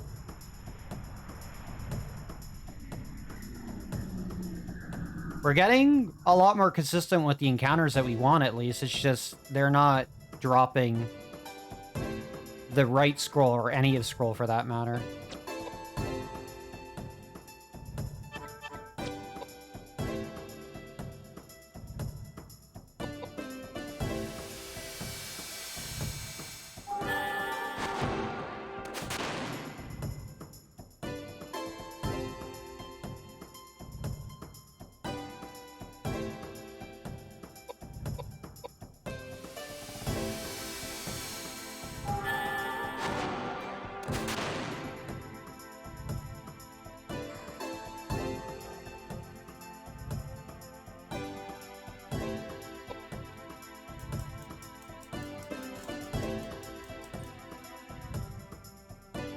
We're getting very close to having our characters be able to one-shot these guys.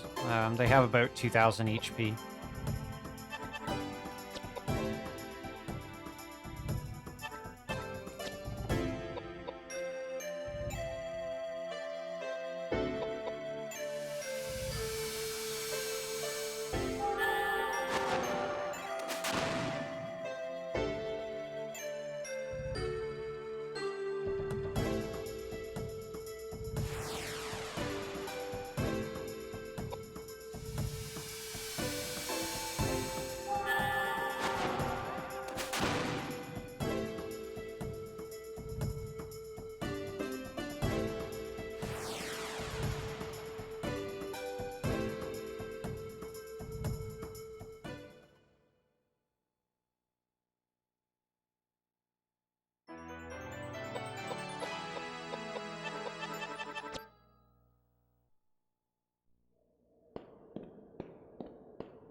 Yeah, it really sucks that we got 2 other scrolls, the air scrolls, that are not usable on the bosses that we want to use it on, because those bosses are highly resistant to air magic. So those won't really do any damage at all. No meaningful damage anyways. I'll be able to do more damage with my own spellcasts.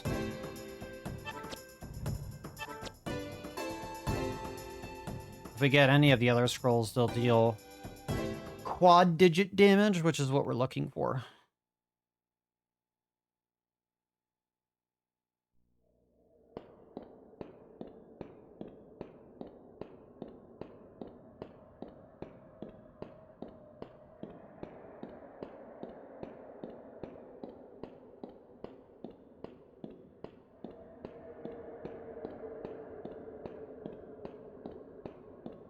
Alright, well, we have about 10-ish more minutes in this room before I'm gonna have to decide to leave, so we're not gonna be hopefully losing any time later from staying here too long.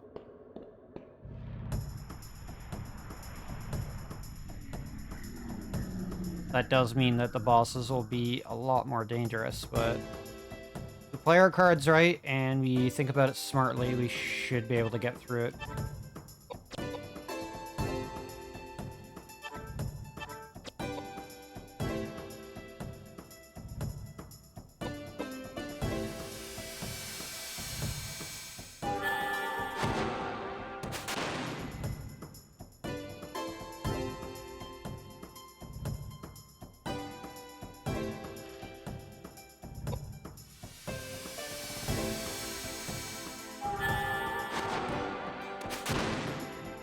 Alright, we hit the 1800 on that, so that's a one-shot for that guy. I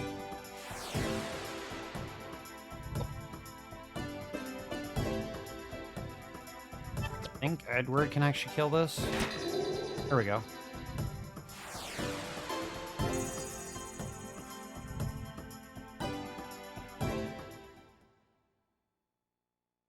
That sped up that fight a little bit.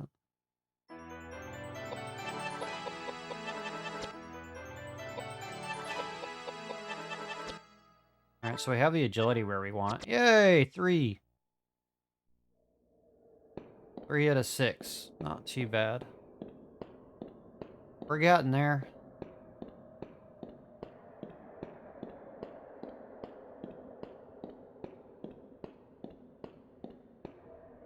Like, yeah, we're a couple levels short. So, hopefully we can get another scroll or two before we get our next levels. Once everybody's in about level 34 range, we should be getting ready to leave. So let's just hope by that point we have all the scrolls.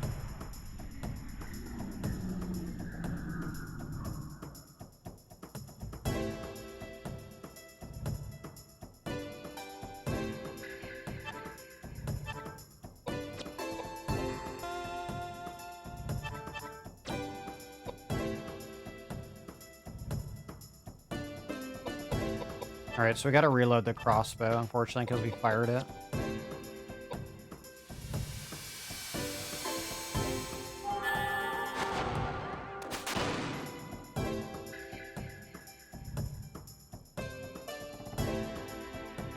That ghosty has about 2000 HP, which is why I wasn't able to one-shot it.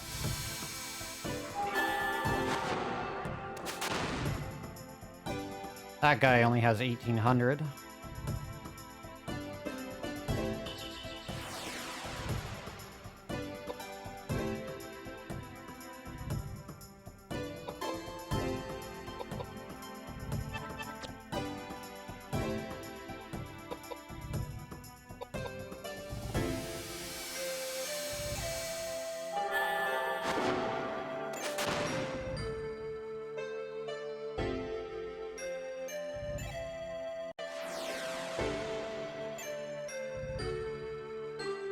If that enemy was closer, I likely could one-shot it, because again, I mentioned way earlier in the run that distance affects damage.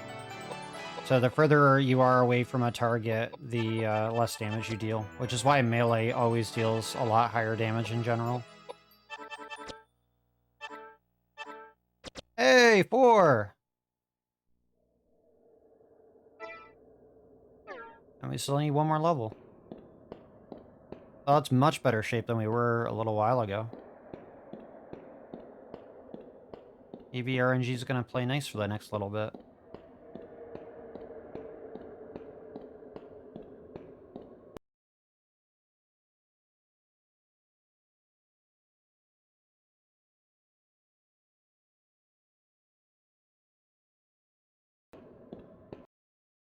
We'll find out when we hit level 34.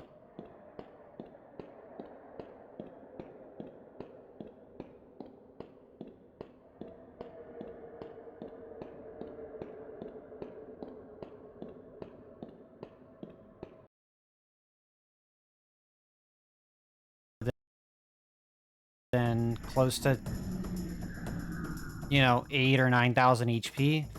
When we get to the end of the game, bosses will have over 10,000, and the super boss has more, way more than that. So you can imagine how slow the super boss fight is going to go without the scrolls.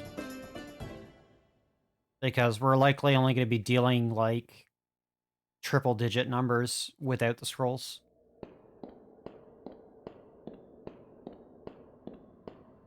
And since that's a super boss and he can kill Edward in 3 hits, we don't want to risk our other characters dying in 1.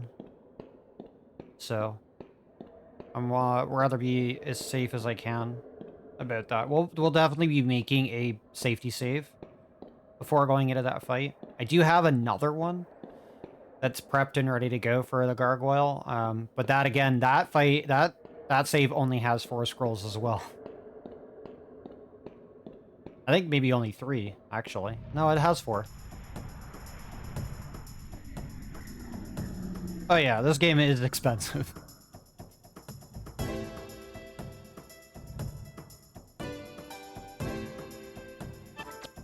Especially for a good copy that's complete.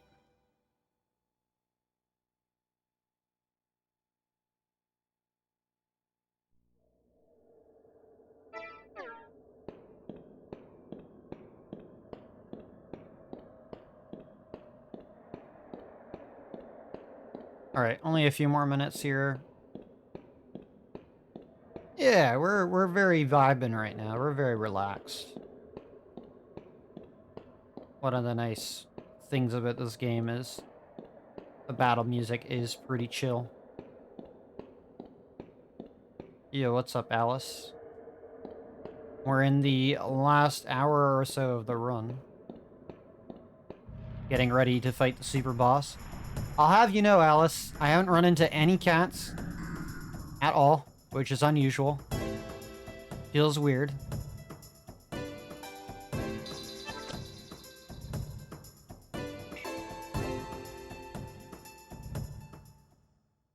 So at least you'll be happy to know that.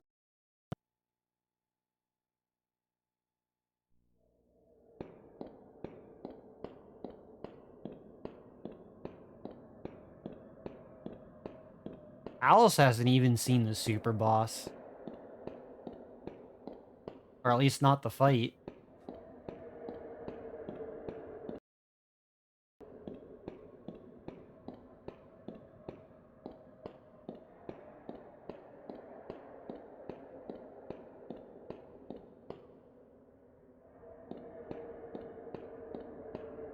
Yeah, the cats need to stay away from me. It's not my fault. They run into me. They're asking for good OP weapon in the game. Damn right I'm gonna fucking kill them.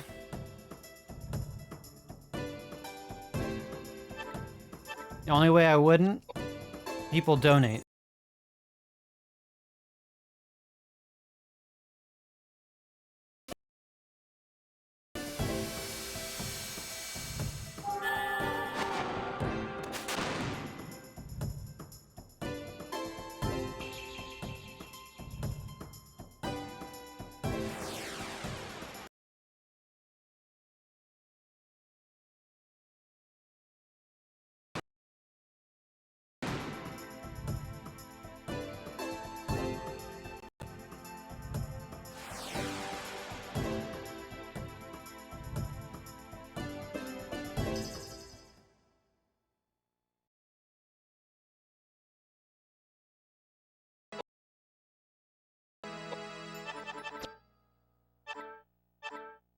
'Hey! We got another scroll!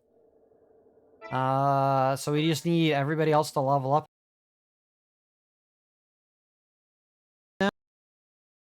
No. That's pretty good.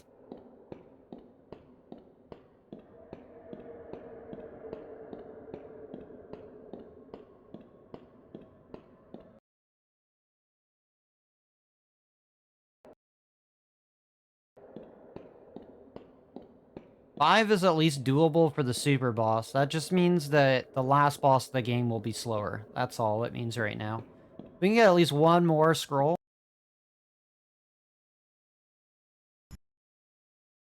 End boss as well as super boss. Because we should at least have a scroll or 2 left over from the super boss if our damage is where it needs to be.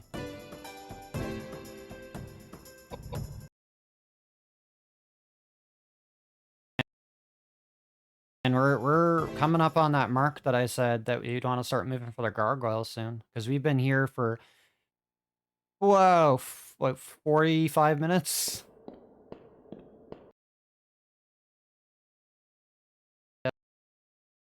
Of what the pacing is.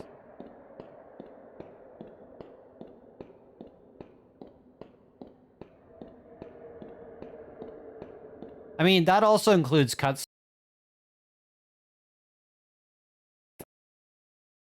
45 minutes. We've had a lot of cutscenes between getting here and all the other boss fights and stuff. But in this area alone, we've been here for 45 minutes.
Possible buffering issue.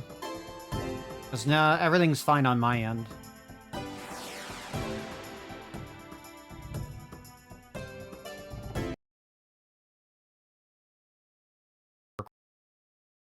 Recording this entire run too, so.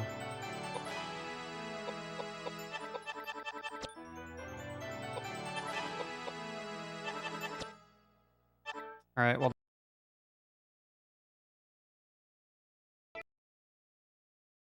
I'm gonna go ahead and yeet some stuff out of our inventory here. No, we want to yeet the antidotes. And then we're gonna yeet the shotgun.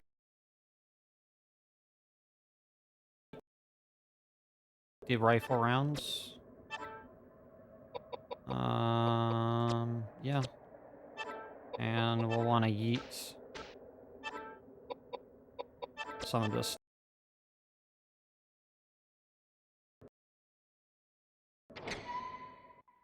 Yeah, restream stuttering. If that's the case, it's definitely not on my end. It has to be with the feed coming in, so it's likely a buffering issue. So we're gonna make a...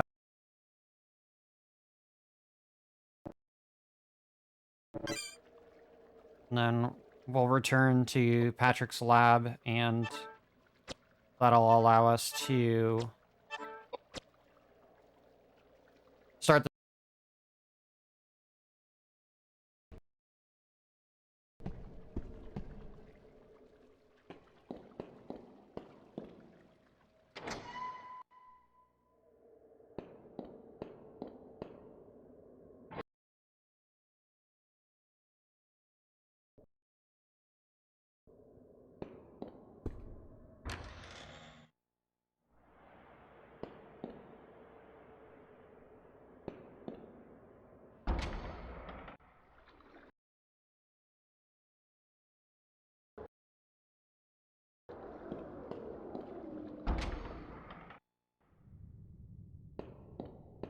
And upon going up this ladder, James is gonna say an unskippable dialogue.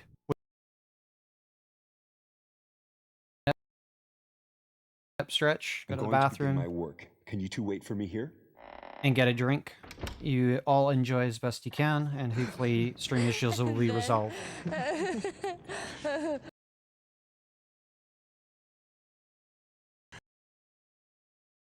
She left with practically everything in the room. You don't have much luck with women, do you? Well, you know what they say.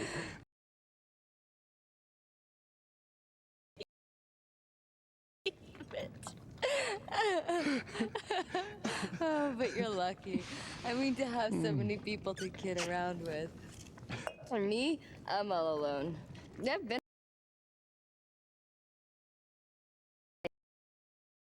I did have a childhood. I was born in a small town in Wales, right off the banks of the Taliesin River. It was a small gypsy town.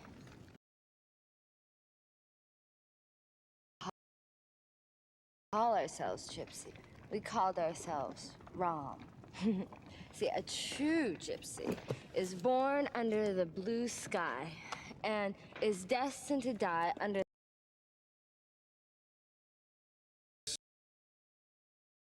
You plan on dying underneath the blue skies? Every gypsy is given a name at birth. My given name was Slato. Strange resonance to that name. What does it mean? I can't tell you. That too must be part of the law.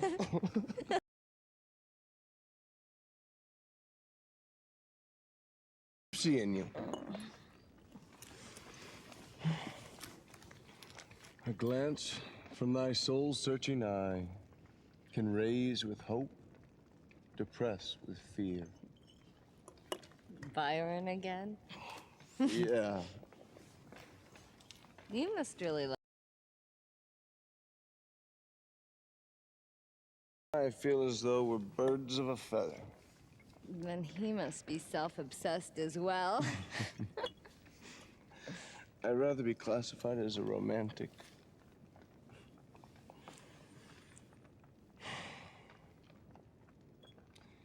My father was a strict man and couldn't forgive his son for failing academically. He blamed my failure on the time I wasted. I was brought up to believe that dreams, the power of the imagination, as well as all the things I loved as a child, were useless. A complete waste of time.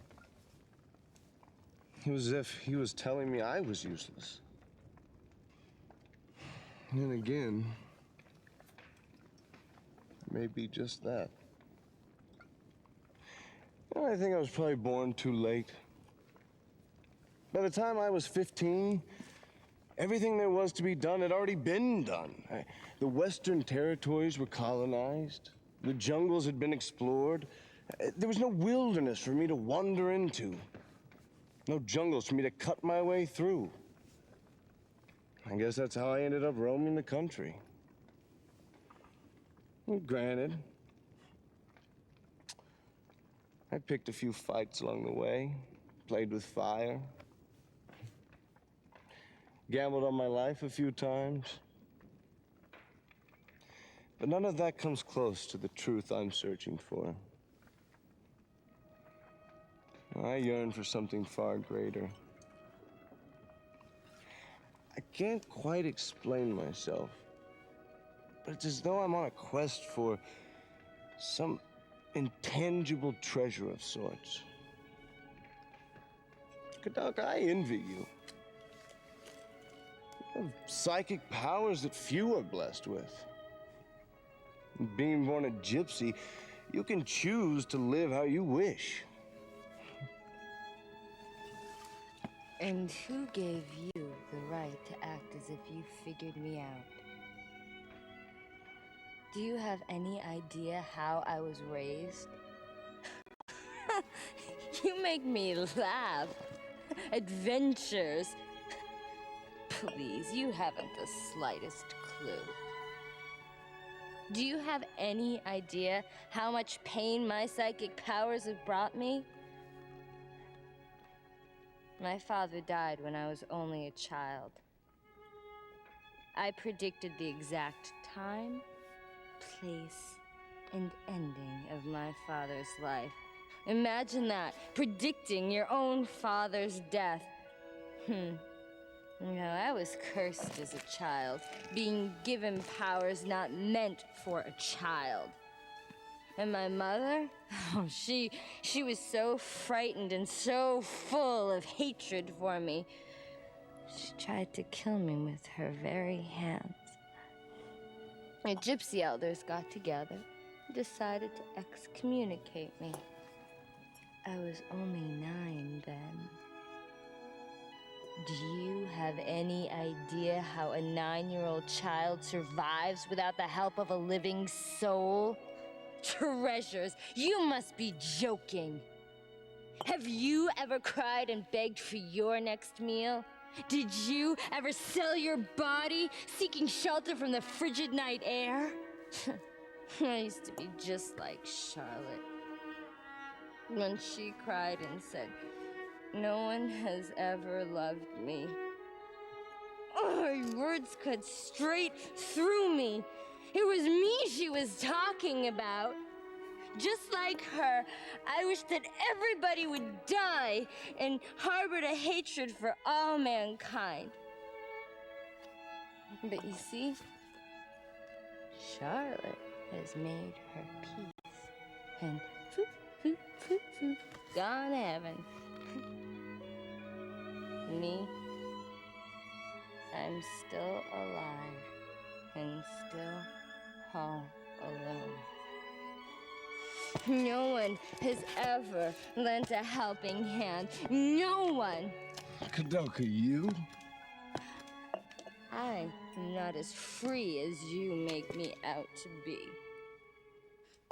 I am a poor, dirty, ignorant woman who threw her gypsy pride to the dogs in order to live.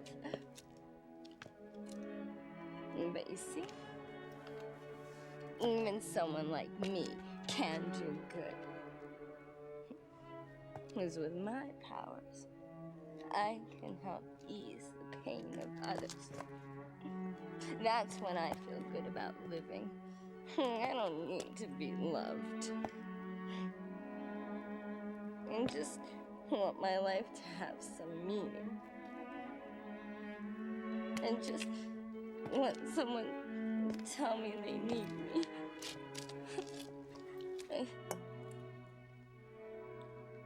You. No way will you ever understand.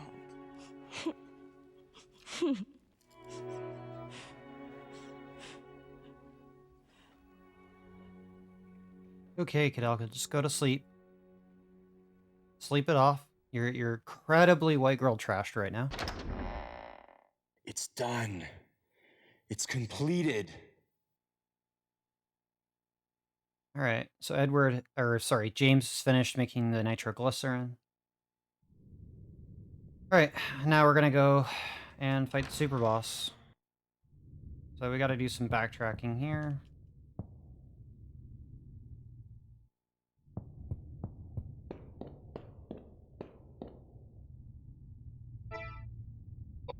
Alright, so this might seem strange. So we're going to take off the armor off Koudelka. That's going to drop her HP down to 300, which is insane, right? And then we're going to equip it to Edward. That's because we want his vitality to be as high as we can get it.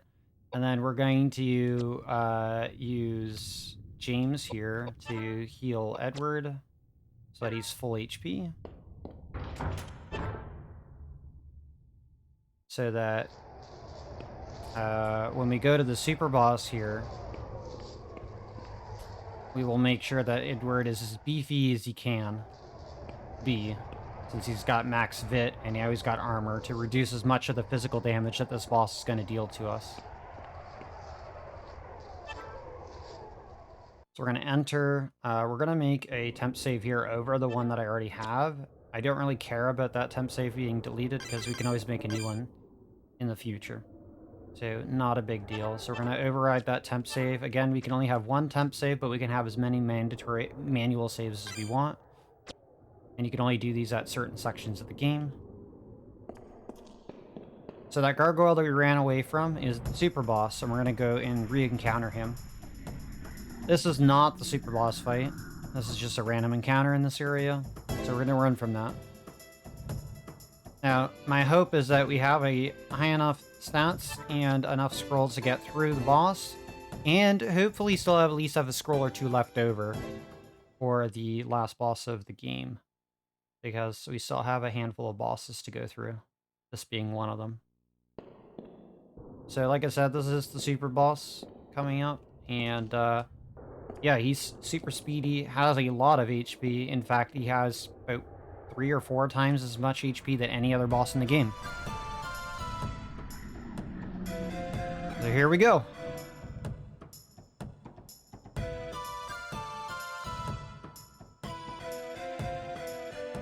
I have apparently solved the skipping issues by adjusting the buffer. So first thing we need to do is open up with Reflect on Koudelka and James so that magic attacks the gargoyle deals gets reflected back to the boss. I mean, you can take a look at it, Lauren, and let me know, but I think I may have solved the issue. Like I said, the super boss deals a lot of damage. That's a lot of HP out of Edward.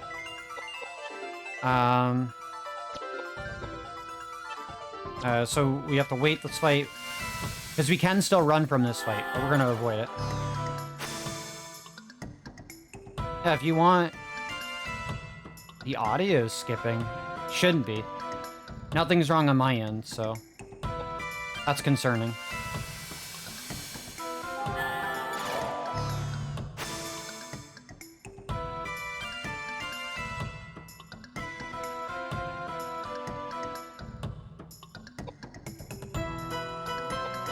Alright, so now that we got Reflect up,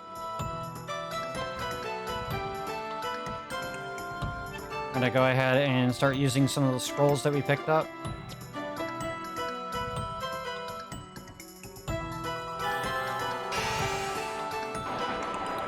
Boom.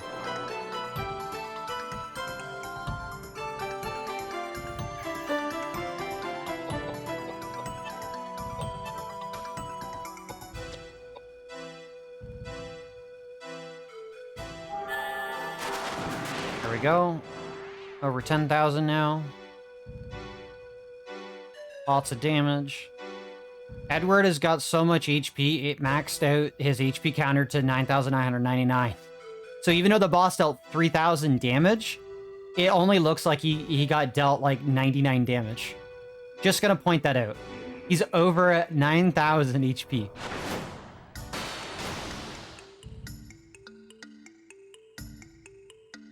Got so much HP, it goes off the charts. Alright, so Edward's close to being dead, so we're gonna probably want to heal him. We're gonna make sure that we keep Reflect up as well.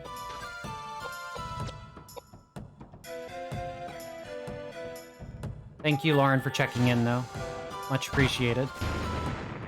I love you.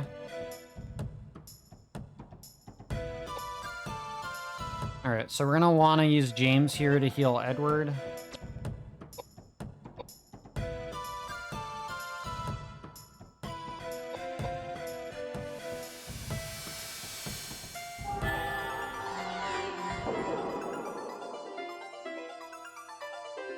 That'll allow him to survive potentially 2 more hits.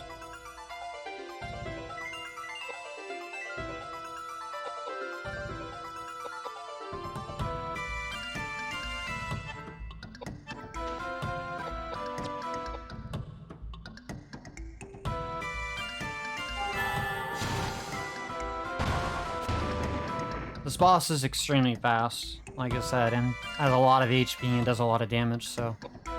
We're just hoping that he doesn't hit Koudelka at all, because she's glass cannon. That's why we have Reflect up. The spin!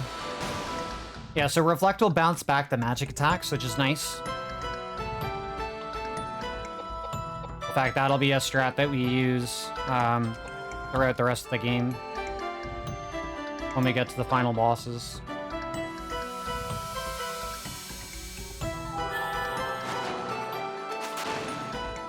Alright, so now we're going to finish them off with regular spells. We're going to save the other scrolls. Actually, we'll use a couple of air scrolls. I know they don't deal a lot of damage.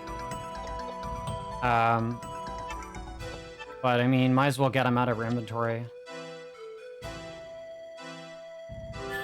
We do get something. Oh, I missed. That sucks. Again, this boss is resistant, so makes sense. He's poisoned himself with the reflect.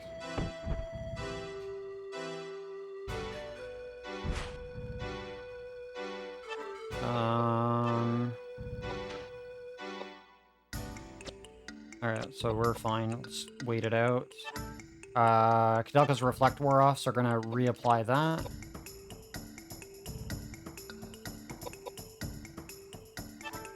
James' reflect wore out, so we're gonna reapply that.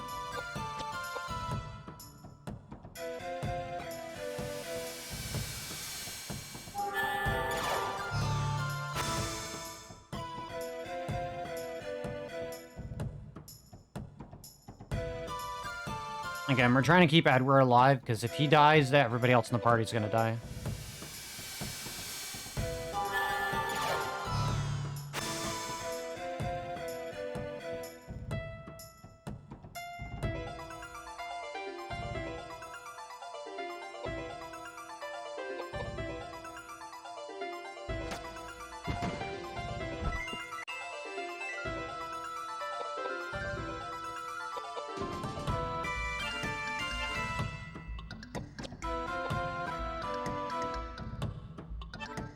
We're gonna heal Edward. No, not the boss. God damn it. Uh-oh. Uh-oh. Good thing we made a save. We'll have to try this fight again, I think. Uh-oh.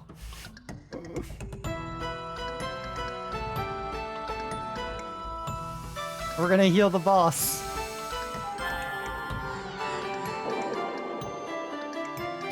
Okay, only 700. That's not bad. The problem is Edward's dead.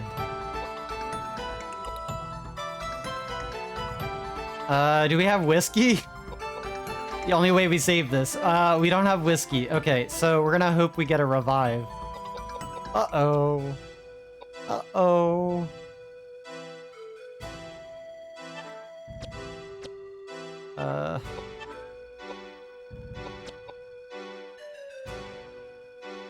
As long as he stays back, we got the knockback with the heal, which was funny. Because if he's right on the same line as Edward being dead, I can't revive Edward. Like I said, if enemies can't advance past the most alive character. So that's why it's very scary. Okay. Well, not a lot that we can do right now.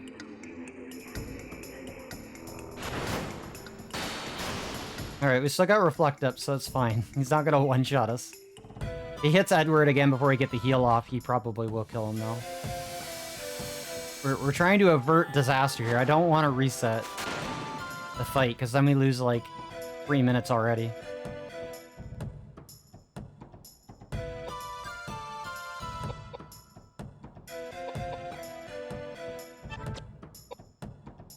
Get knocked back.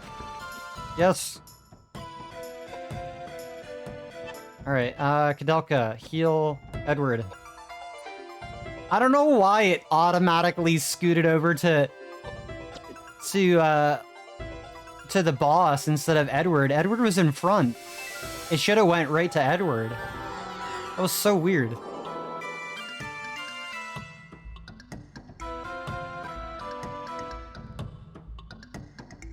Alright. We're recovering, it's fine.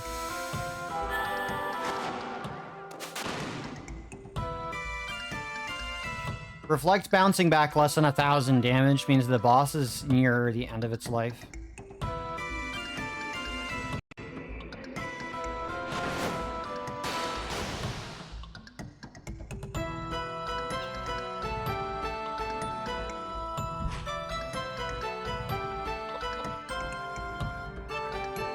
I'm gonna reload that crossbow for later. Reflect wore off. Reapply it. Reflect wore off. Reapply it on James. This is why we wanted an extra scroll.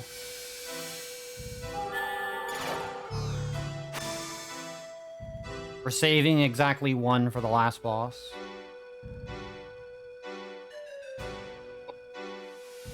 If I have to, like, use it as an emergency, I will, but I'm trying to avoid that. At this point, we're just trying to clear another 10k HP without scroll at the moment. Okay, we need to heal Edward again.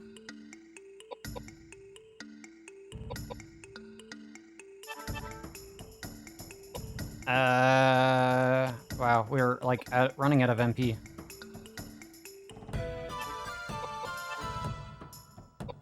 We have a Hylisal. We need to give that to Koudelka.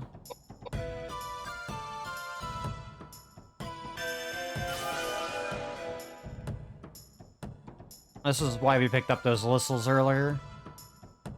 Just in case we came into a situation like this. Because you never know.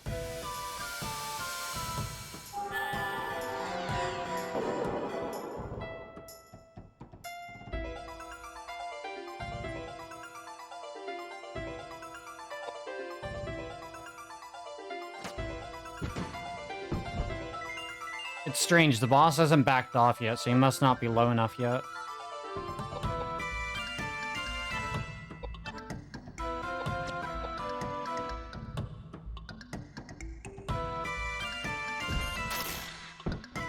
Uh-oh.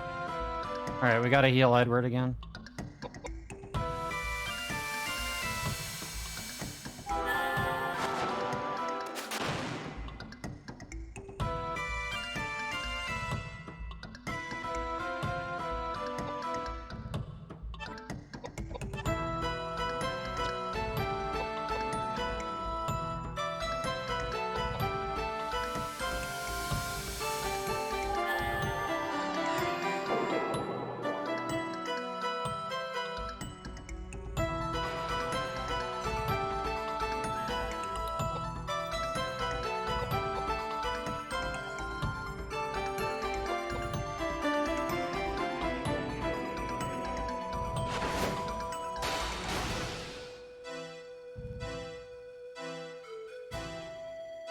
He's still not backing off.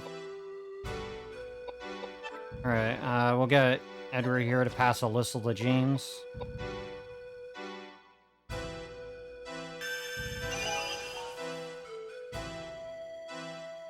We still have some... This is all cat jam music. What are you talking about? It's all good.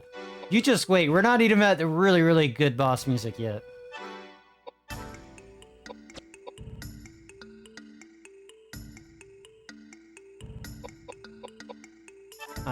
We still have a Reflect up, so cast another Flare. Our Flares are really expensive right now because it's level 3. Alright, there we go. We got it. Gargoyle down. Alright, we recovered. Oh boy. We did it. Alright, cool. Alright, so we still managed to save 15 minutes off that boss fight. Awesome, and we got an idol off of it. Cool stuff. Alright. Excelento. Okay, so we're gonna heal... Alright, so, killing that boss, someone asked in chat if killing that boss gets us anything. It does, in fact. It does get us something, and since we're a little bit ahead, I'm gonna go show you what it does get us. For killing the hardest boss in the game. So, since we killed that boss, if we go all the way back to this side of the courtyard,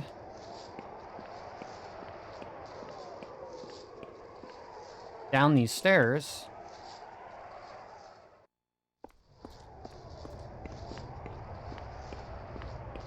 over this way,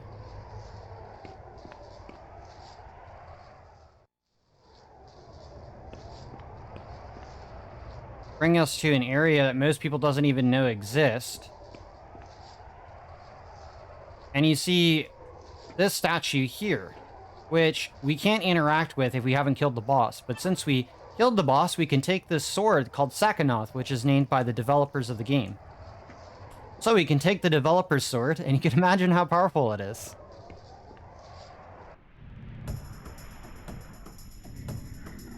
It is literally the strongest melee weapon in the game.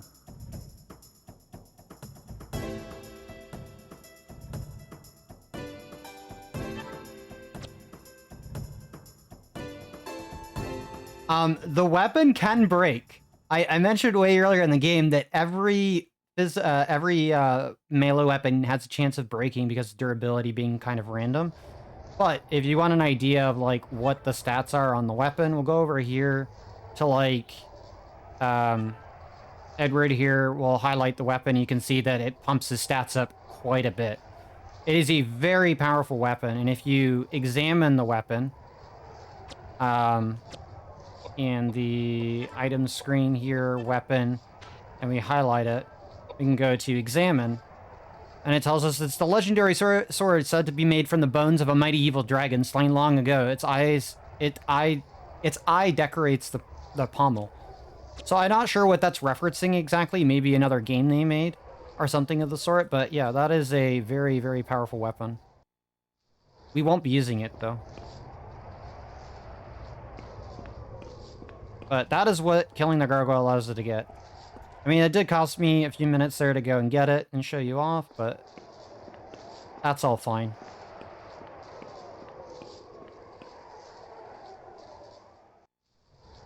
I'm just glad we got out of that gargoyle fight intact.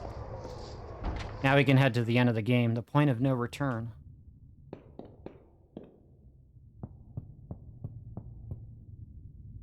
Alright, so 1, 2, 3, 4, 5 bosses left.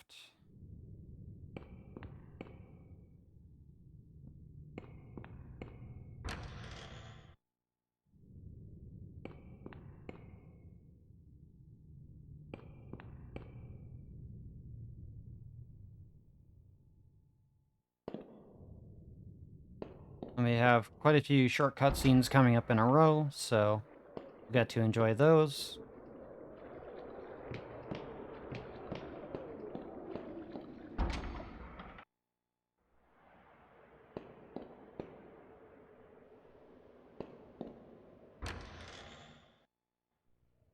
But anyways, yeah, we picked up the Sakanoth sword, even though I wouldn't have wasted the time otherwise to go get it, but just for your amusement and because it's a charity marathon run, I went and did it anyways. Alright, time to use that nitroglycerin.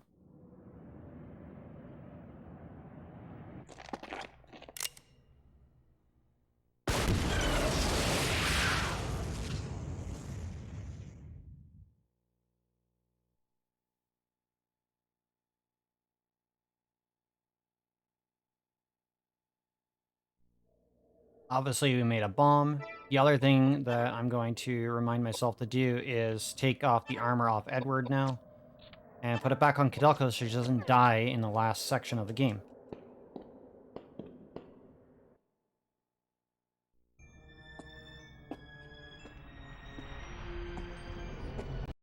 It's amazing.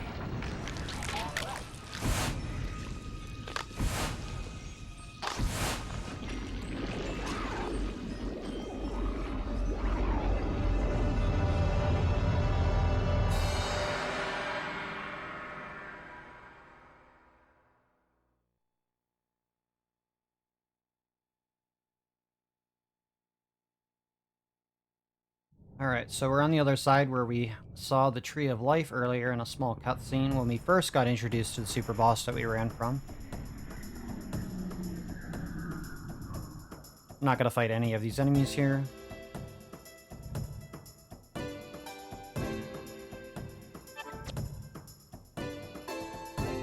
Also, I should heal up Koudelka, so if we do accidentally take a hit, she's not going to just immediately die with 300 HP.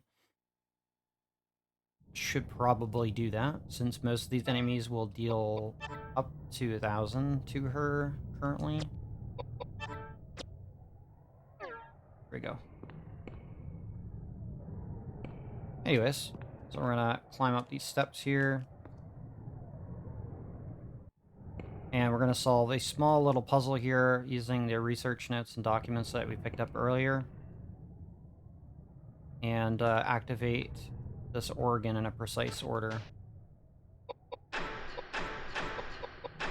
That'll reverberate the organ, which will then slide open a coffin entrance to the underground.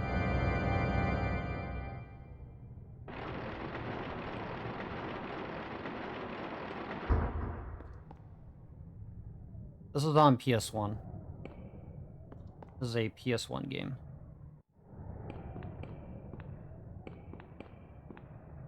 So that is the Tree of Life there in the background that you can see. We're going to climb up here. We're going to enter the below section here, which will fire another short cutscene.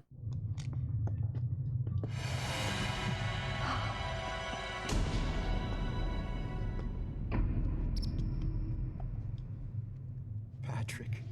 Poor Patrick.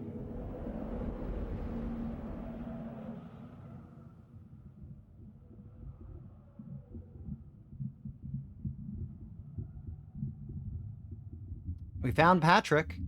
He's dead.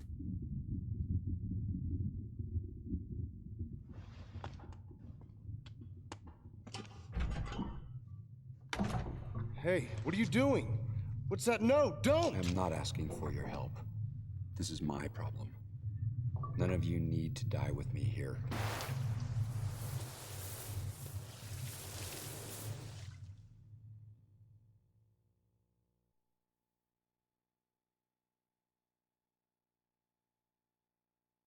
Alright, so as you saw, James is placing fuel all over the place, and now we're gonna throw that arm that we picked up from Daniel that we got at the very start of this too.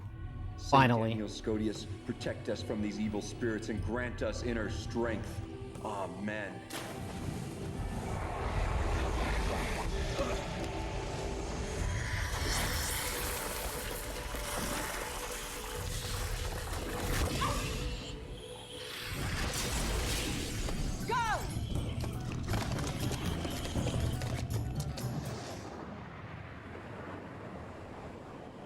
Thou, who were created and born out of dust, now go quietly and return to thy Maker!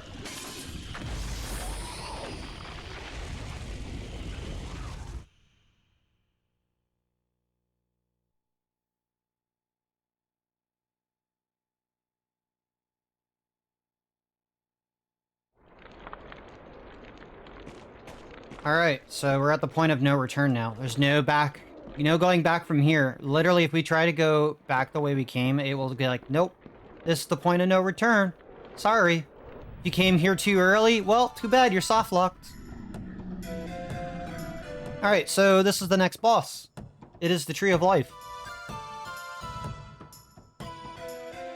We're gonna burn it.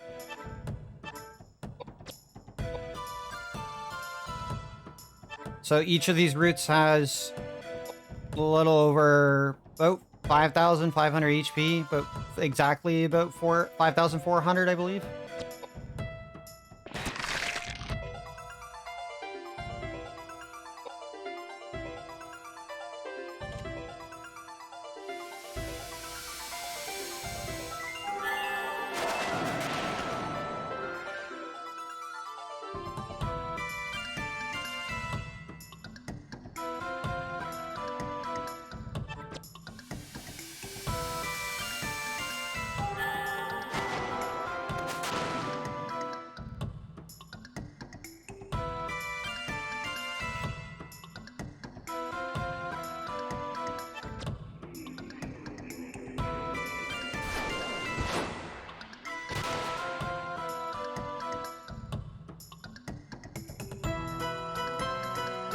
This is not the final boss. We're not there yet.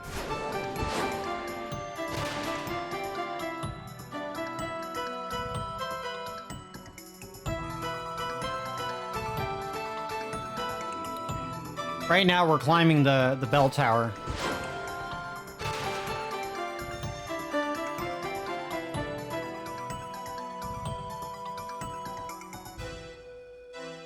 We have to get to the very, very top to fight the final boss.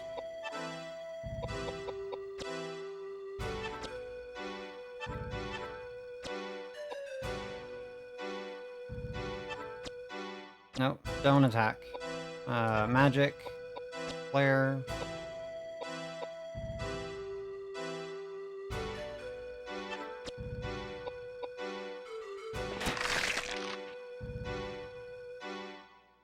So Koudelka's charging up a level 3 spell, which will hit all of them in a line, since it's leveled up. Super convenient for us. Makes this fight go by a little bit quicker.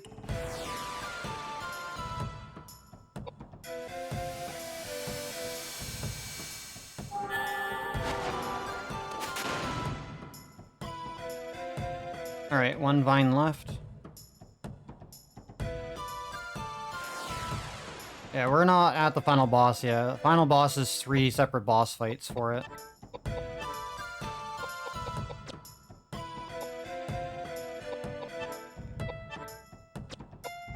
We have exactly enough MP to cast another fire.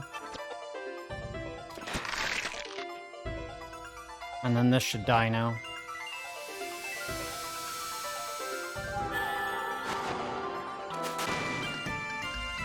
Oh, apparently it's barely alive.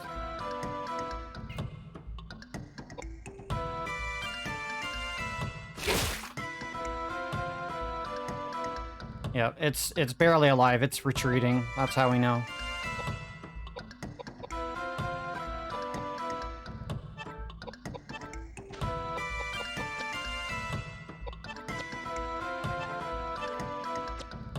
All right, now it's dead.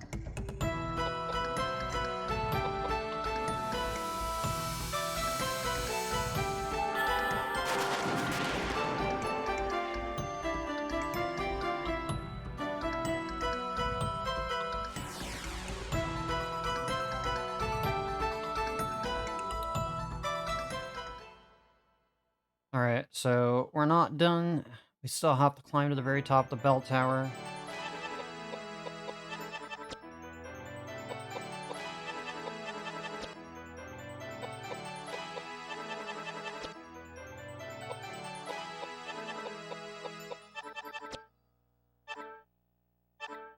Alright, we got a bunch of idols, so that's good. Go and use those. We got a full heal, full MP again, which is nice. Use these idols here to give stat ups to everybody that needs it. Oops, that was the wrong person for that. Oh well. Alright, we're good. Let's go. Alright, so there is a second part to the Tree of Life.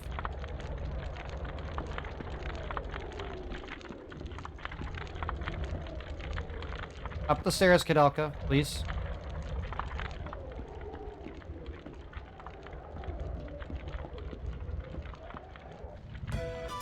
Yes, James is the bishop. He gets really mad if you call him a priest. Alright, so this is the second part of the Tree of Life. As you can see, one of them is Patrick. So much like the Alias fight from way earlier, we have to deal with the one in front before we can deal damage to Patrick himself. Patrick has about 10,000 HP.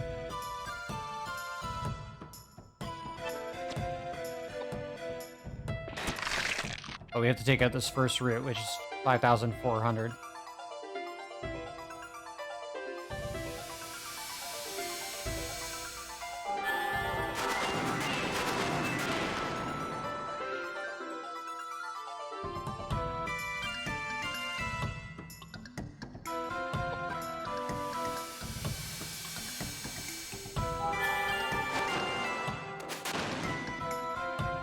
Alright, there we go. Now we can focus on Patrick in the back there.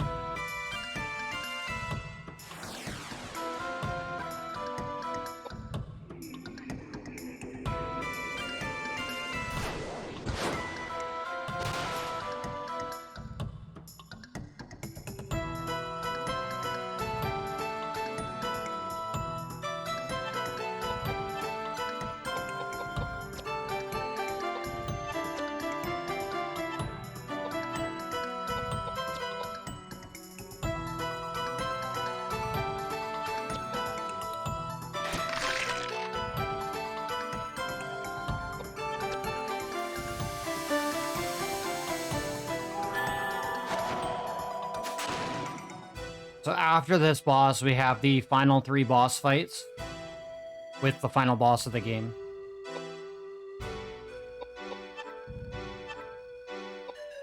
Once we get up to the top of the tower.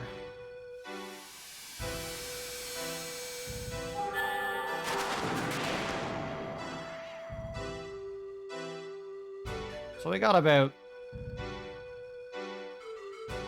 20 minutes or so.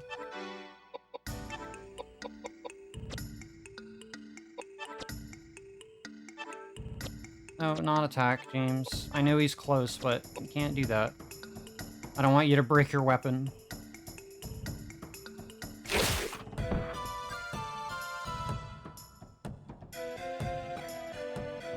Uh-oh.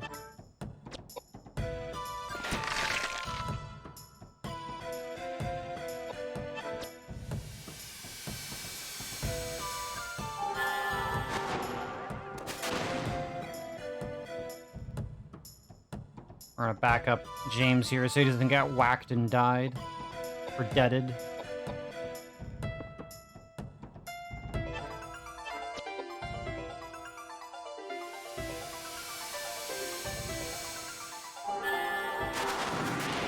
There we go. Patrick down.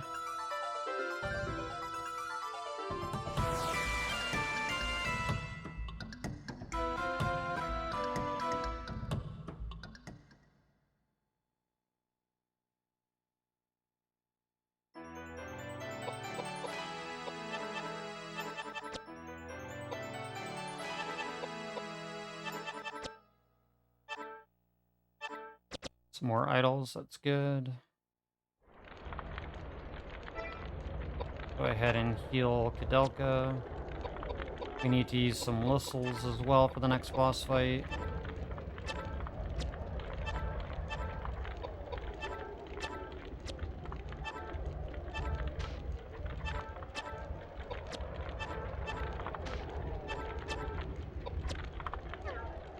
Alright.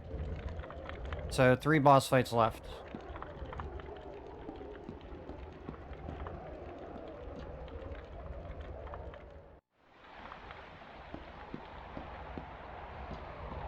So there is a hidden save point right here.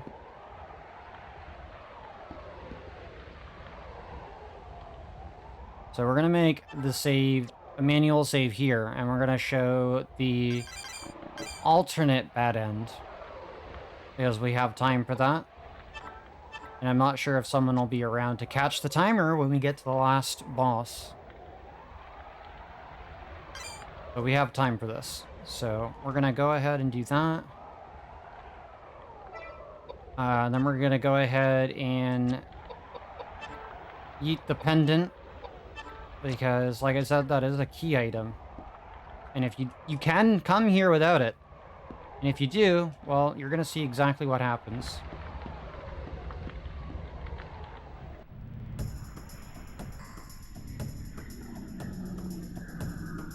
Oh, I almost thought that was the cat. And I was like, yeah, I get to kill Kitty. No, it's not a cat, though. This is one of the areas where you can encounter a cat.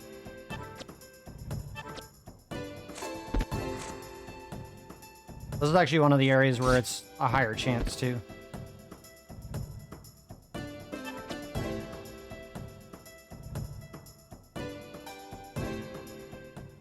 I will not. If they run into me, it's their own fault.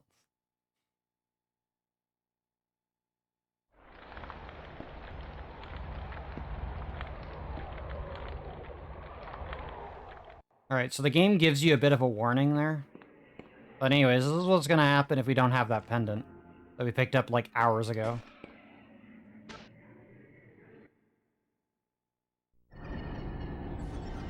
This is how every casual run ends.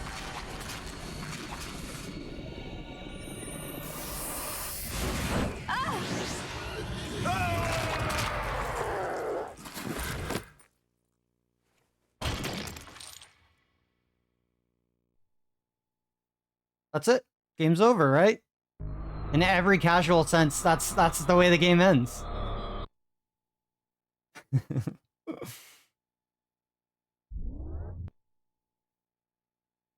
Yeah, straight up just die.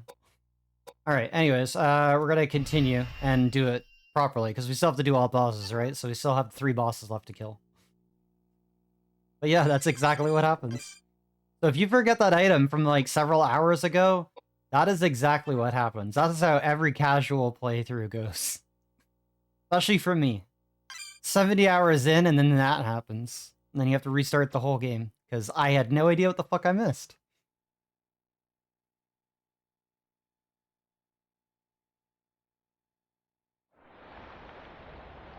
No, that's not the canon bad ending. That's the alternate bad ending. That is every casual player's bad ending. Because they likely don't get to this point with the requirements to actually complete the game. Alright, so now we're going to do this properly.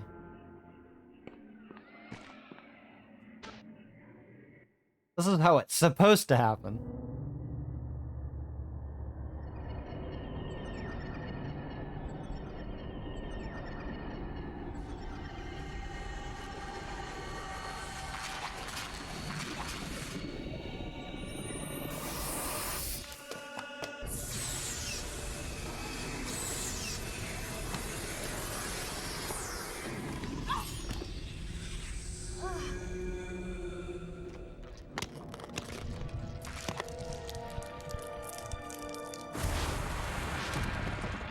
We're roughly about 15 minutes out from the end now. Should finish just under estimate, because we did use some time to go pick up the weapon from killing the super boss, which normally I would have skipped, so that costed 2 minutes. And obviously showing off the alternate bad ending costed us a minute. Other than that, though, we're minus 10 on my last run. So I got 10 or 15 minutes left, and that's it. Oh yeah, she falls pretty hard. Anyways, this is the final boss of the game. We have to fight her 3 times as we're ascending the spire here. Alright, this is part 1.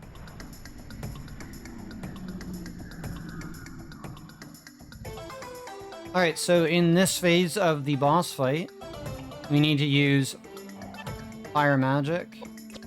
First off, though, just like the gargoyle, we need to cast Reflect on everybody, keep us safe. Edward's just going to be a meat shield for this round and not do anything.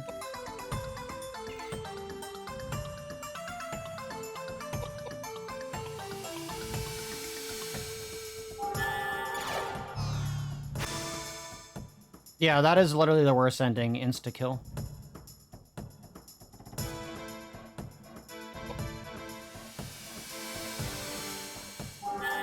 So, in this phase, she's weak to fire and air magic, and immune to physical, so Edward can't do anything. So it's up to James and Koudelka. So again, after this fight, we have 2 more fights with her, as we're ascending to the very, very top. But these fights go by pretty quickly with Reflect up. As long as we do them correctly, we don't have much longer. We're going to take this time to reload our crossbow from earlier.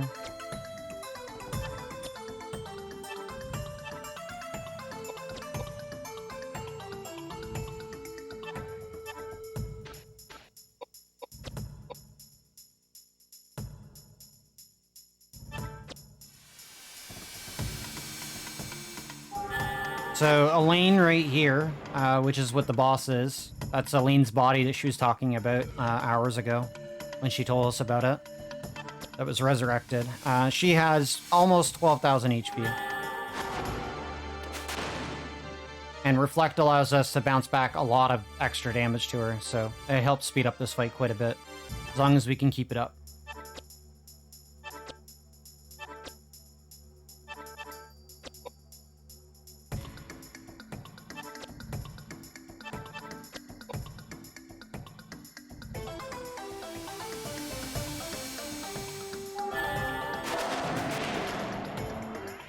Once we see Elaine starting to do like a little wiggly dance, we know that she's low on HP, and she'll also retreat into the corner. So when that happens, we'll definitely know that she's close to being dead. Like I said, this is a 3-stage, 3 separate fights, each being a different phase. So this being the first one.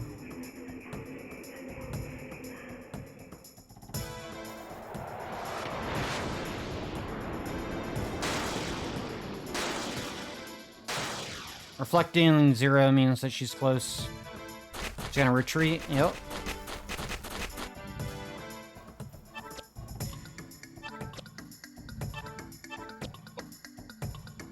Should go down the next couple spell casts. Maybe just one. We'll see.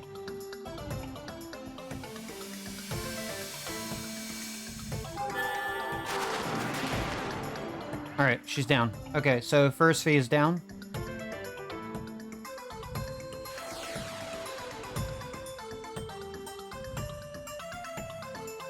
Two more to go before we've completed all the bosses in the game that you can actually fight and win. So first things first, we're gonna heal back up. And then we need to see if we have a Lissel for Koudelka. There we go.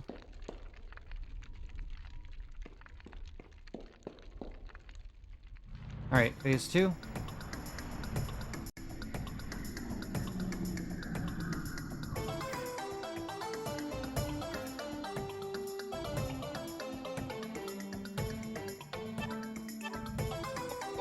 Alright, so now she's immune to fire and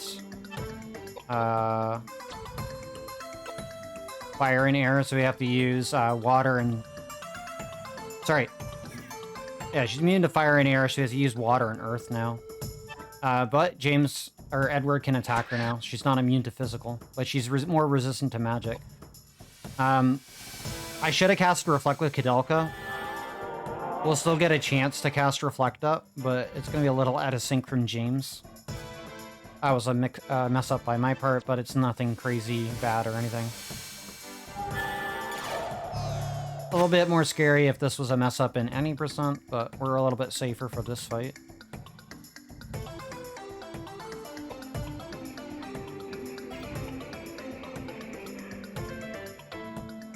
This boss fight, these boss fights in particular, is kind of why we want the extra agility in any percent, because we can outspeed that first attack.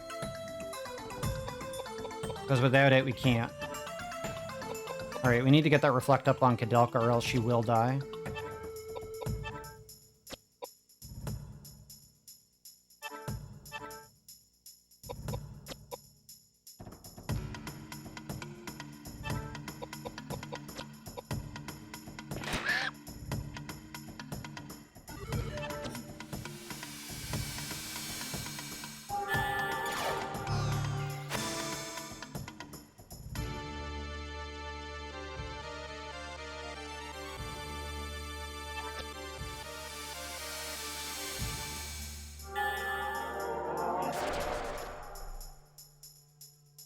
So this fight goes a little bit slower because she's a lot more resistant to magic, unfortunately.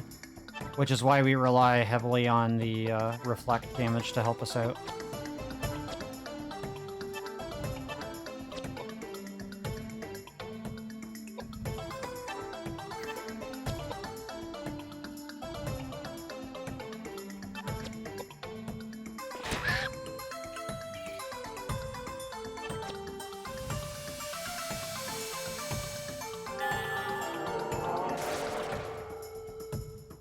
Not doing the wiggly yet.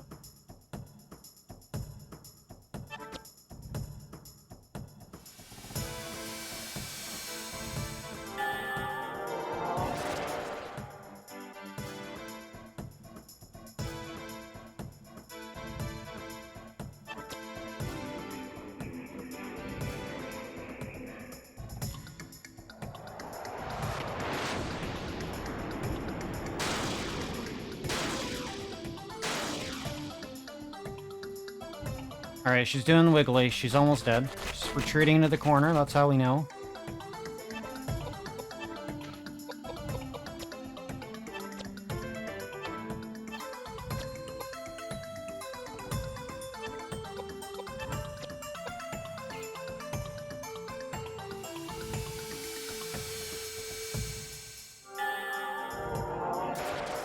And once she goes down, like she did now, we'll have one more fight with her. So one more boss fight.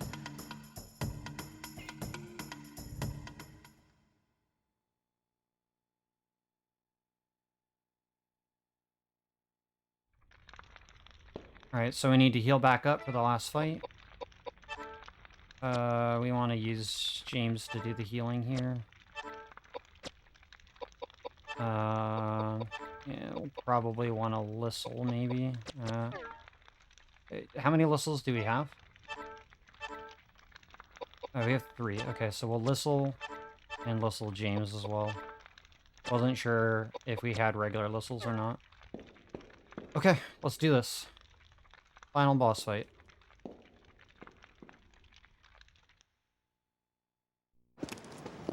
Also, one final cutscene. Or before the boss fight, and then there's one cutscene after. Alright, so this will be Elaine final form.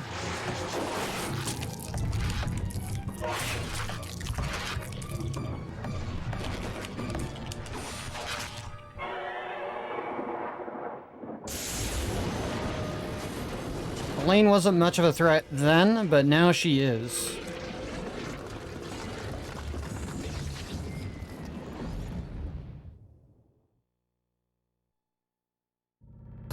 Alright, so depending on how things go, this fight could go by really quickly or a little bit slower, but shouldn't be too long.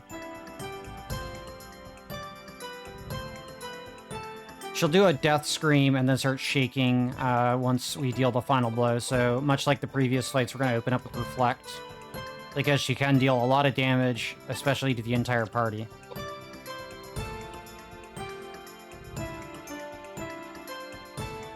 Alright, so she's readying her attack.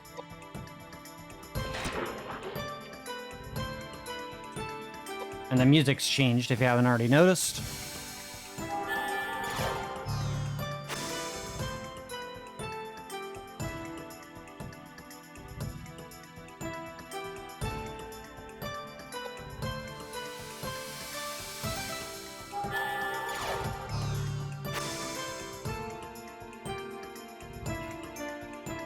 Alright, so that'll keep Koudelka and James in the back protected from the range attacks. We're just gonna be a little cautious about some of the physical attacks that she'll deal to Edward. Because she still hits hard, just like the super boss did.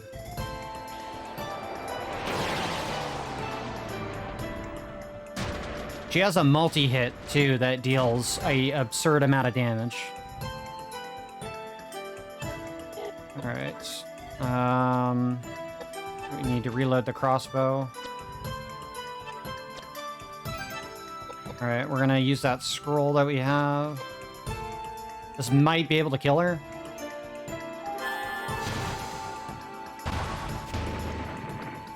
Nope, not enough.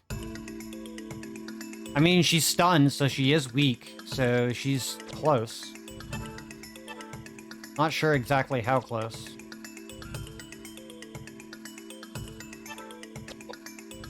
Could die at any moment now.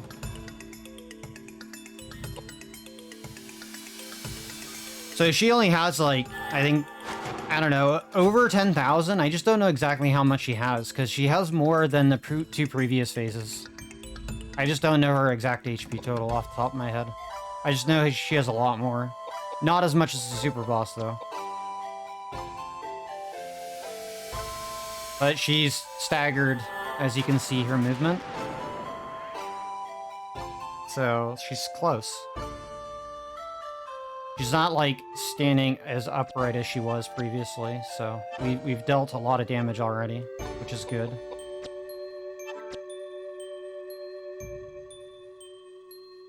Alright, so we still have Reflect up, that's good. Hopefully it doesn't wear off when she does this attack, because that could potentially wipe us.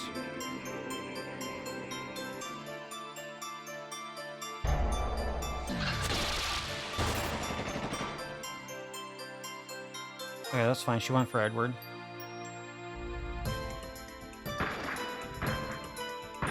Oh, she's coming in, so she might do an absurd amount of physical damage now.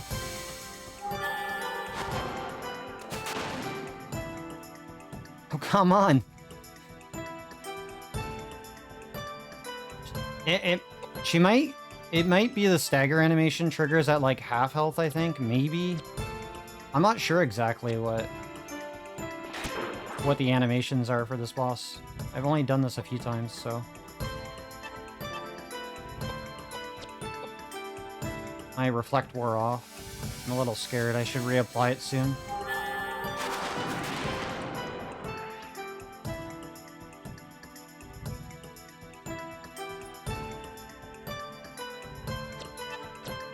Oh, it's still up. Never mind.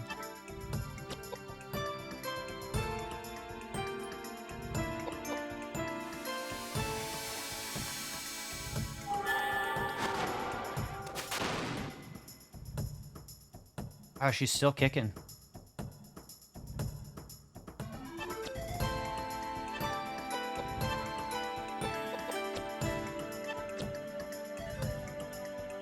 Alright, she's readying the attack. I need a Lissel.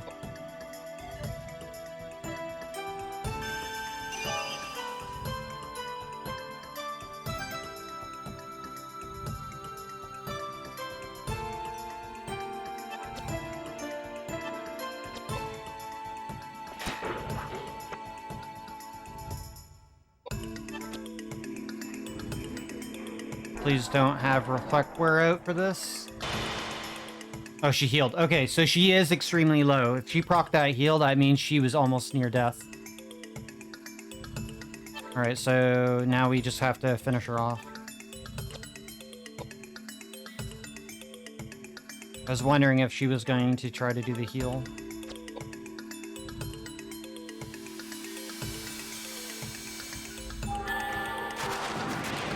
She always tries to sneak in the heal right before she's about to die.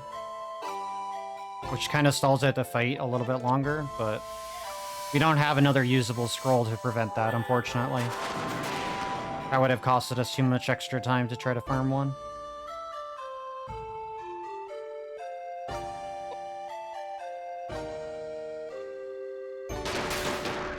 That was the attack I was scared of her doing. Please don't move. Please don't move. Nope, she moved. Okay, so we can't revive Edward now. We're gonna have to back up. And reapply reflects. We have to knock her back in order for us to be able to revive Edward. So I hope that we can actually just kill her very, very soon. Because this is Monka-esque scary now. Oh, alright, so we got a Lissel. Is James dead of MP?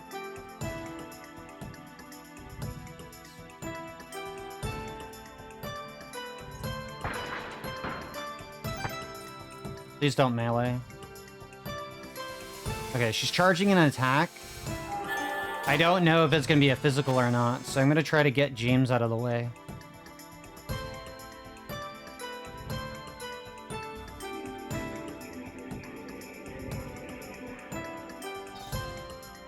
He didn't get the yeah, he's gonna die here. Okay, that's... We should be able to pick him up with Koudelka. No, she's out of MP. A little bit scary. Do I have whiskey? I don't. I have air scrolls. They're gonna do like no damage, but it's the best I got right now.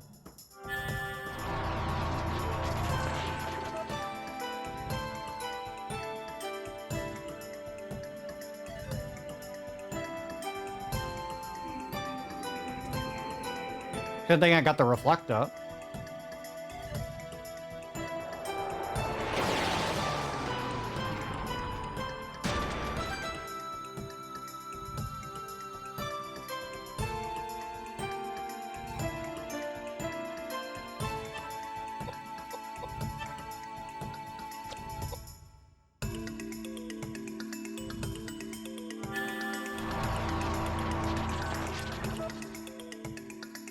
I'm very scared now, because, like, we could just lose this fight.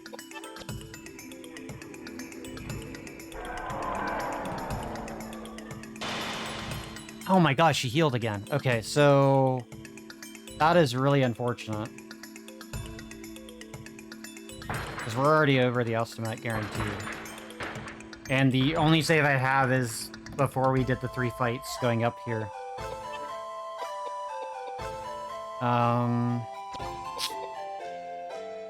Yeah, this is...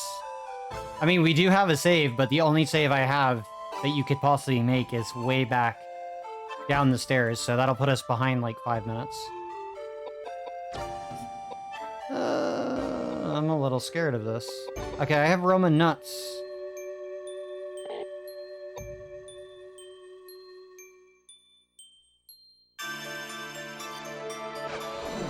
Get up, James. I didn't even see that I had Roman nuts. Roman nuts, save us! Heal Koudelka, please.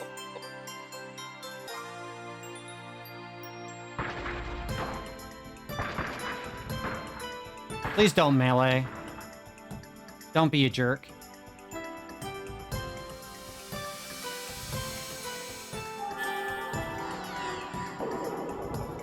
Oh, she has Reflect Up. I forgot about that. Oh, it still healed her. Never mind. I was a little worried for no reason.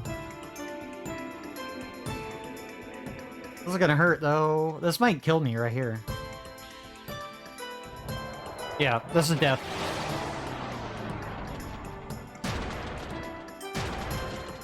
James down again. Our Reflect on Koudelka's still up at least.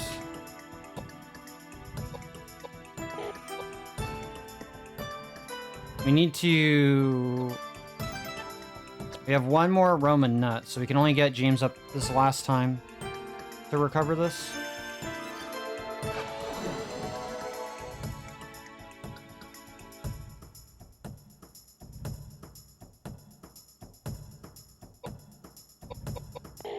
Alright, we need James to move out of the way.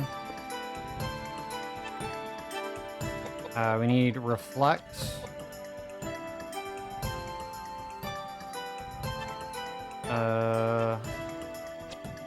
Air Scroll. We have to try to deal as much damage as we can right now.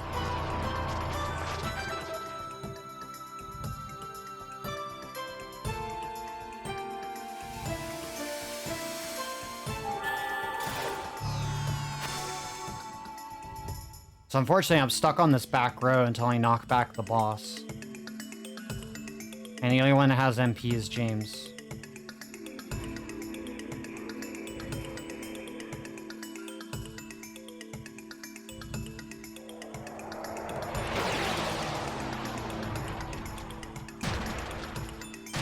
Koudelka's Reflect wore off. That's not any good.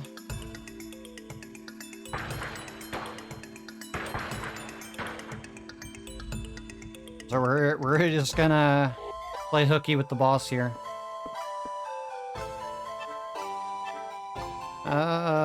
We can revive Koudelka. She is insanely low. Like, this is just ridiculous at this point.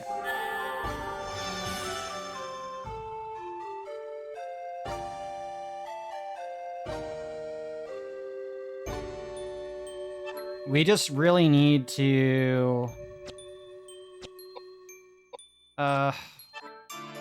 hold on. Sakanoth, save us?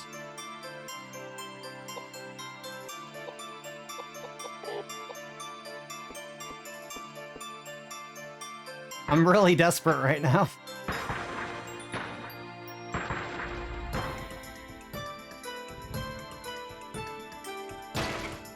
Okay, didn't kill James, so that's good. But she's readying an attack. So we need to revive Koudelka so we can use Sakanoth to hopefully kill her. Because I don't know if she's healing or not.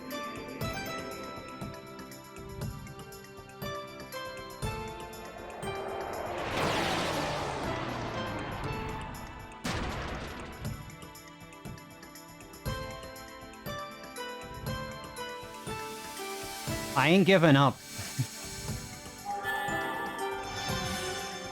We'll make this work.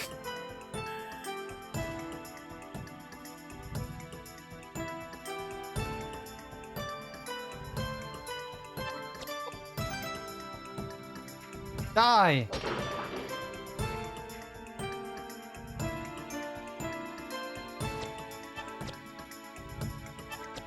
Die!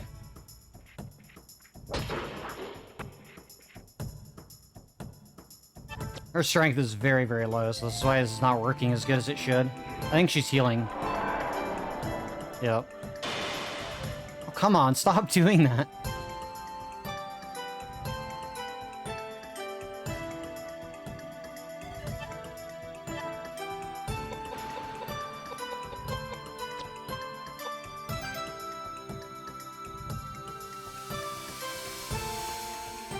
She is being an absolute jerk right now.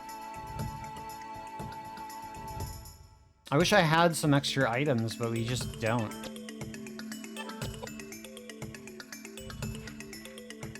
I'm trying to get her to back up, but that's apparently not working.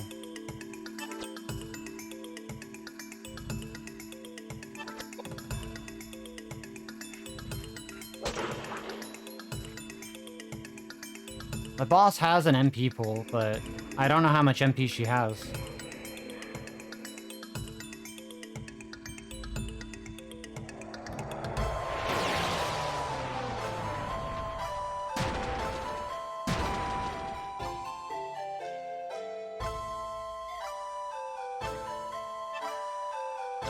I can't keep reviving. Eventually I'm going to run out of MP and I can't keep reviving Koudelka.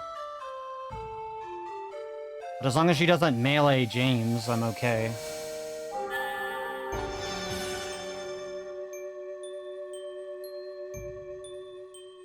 Because eventually you're going to run out of MP.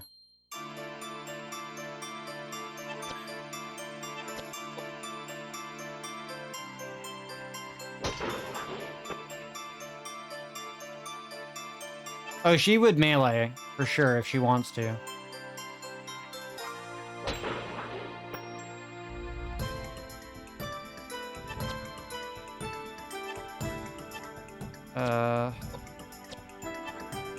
She's too close for James to actually hit her with the weapon. So the only thing I can do is... I can't even cast Reflect because I don't have the mana for it. Alright, so the only thing I can do is cast Flare, and that's all my MP.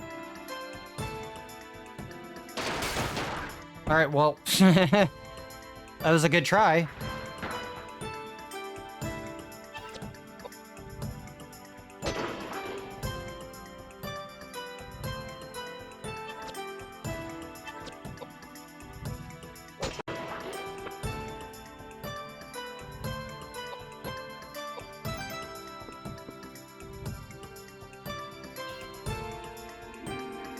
Alright, well, unfortunately, I don't think we're going to be able to do this run, as we are dead. It was a valiant effort, though. So unless I'm allowed to reload that save, which is going to cost us 5 more minutes, then unfortunately that's the end of the run. So unfortunately, we didn't get the true ending that we were hoping. We get the canon ending. Is this my fault? Do you blame me? Because the game expects you to die. Are you punishing me now because the path of my faith was tainted? Alright. Accept my fate. So we're going to try again for the actual ending we were trying to go for all bosses. But this is the canon ending that we got. To go into captivity he will go. If anyone is to be killed with the sword he will be killed. I am what I am. I am content with my lot. I have always loved you, Elaine. I mean, it's 5 or 10 minutes if, you know, we don't have stuff go wrong like it did there. I mean, the damage rolls were really, really bad for some of the fight. So this is just any percent with 1 extra boss right now. Because again, the game doesn't expect you to actually beat that boss. James, let's go home. I have such fond memories of those days.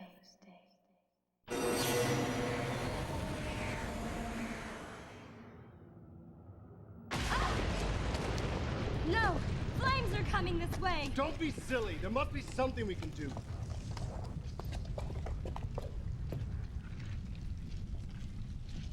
We'll be fine. Trust me.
Okay.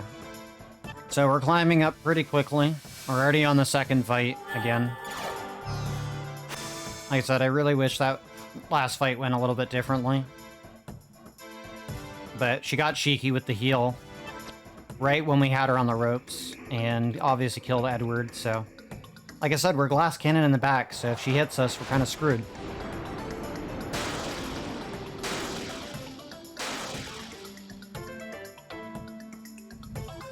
I mean... We killed the super boss! She's making the super boss look easy.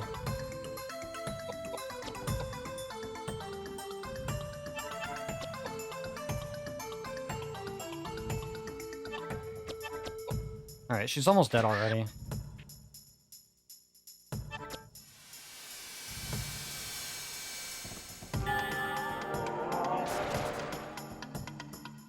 Koudelka runs could just be very volatile.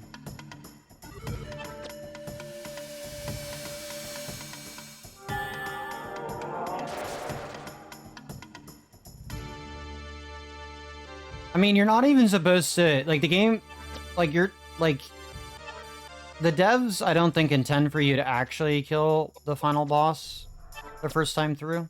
Especially not at the levels that we're attempting to do it at.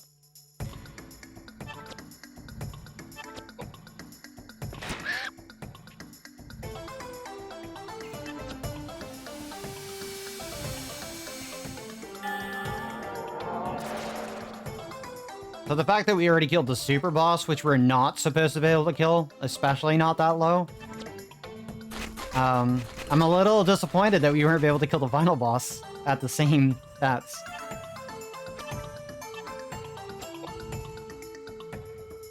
Alright, so this phase is almost down. Like I said, we did a valiant effort to try to recover that, but, I mean, she was being a jerk and healing. Right when she was at her last few thousand HP.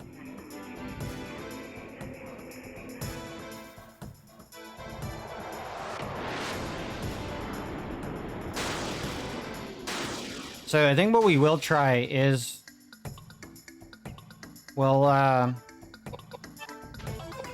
look to equip Edward with the Sakanoth, because that might help in the case of this fight.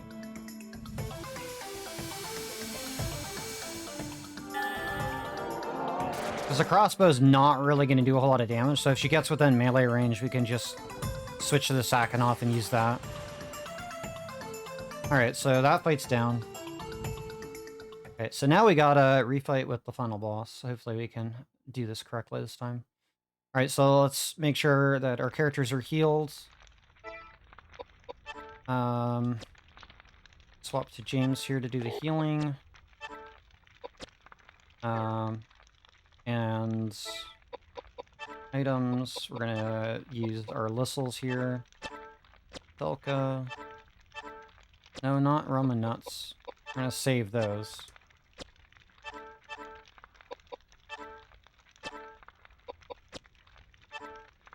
We have 2 high listles. Okay.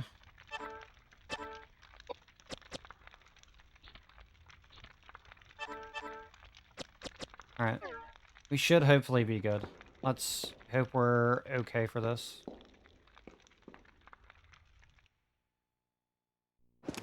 Alright, so we're skipping the cutscenes that we saw, but let's give this another go.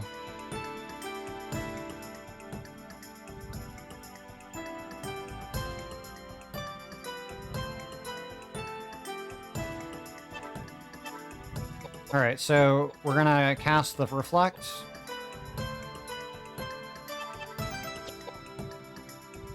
And we're gonna keep an eye very hard on Edward's HP so that he doesn't die this time. Because if that happens, we're gonna be in hot water again.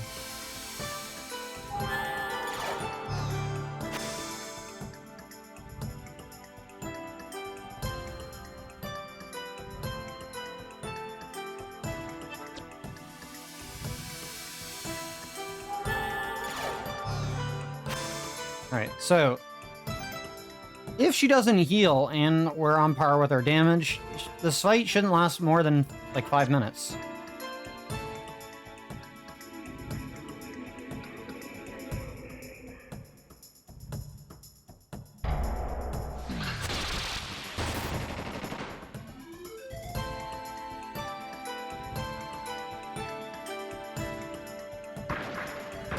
Alright, so she's coming in from melee. Alright, so you don't have to keep reloading. We're gonna switch to the Sakanoth. We're gonna use the one and only scroll we have that can deal damage to her.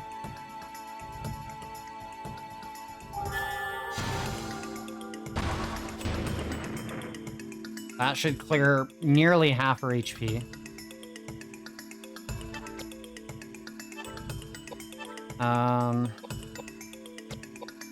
We'll flare.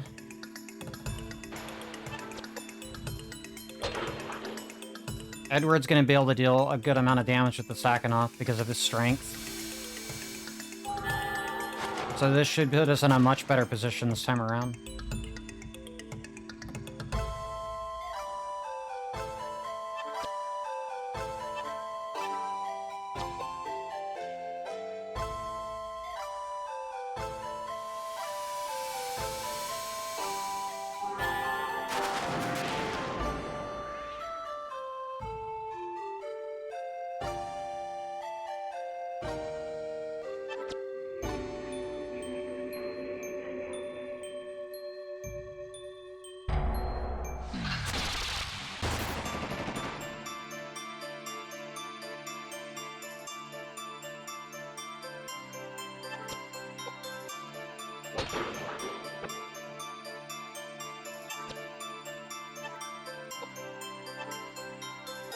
So we're gonna heal Edward, make sure he doesn't die.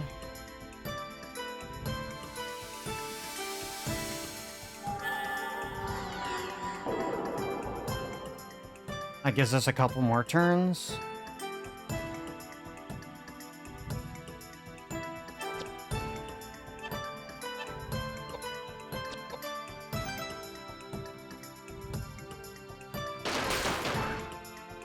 I had a feeling she was gonna do that again. It's a good thing we healed, right? I knew she was gonna do that. Just deletes his health bar.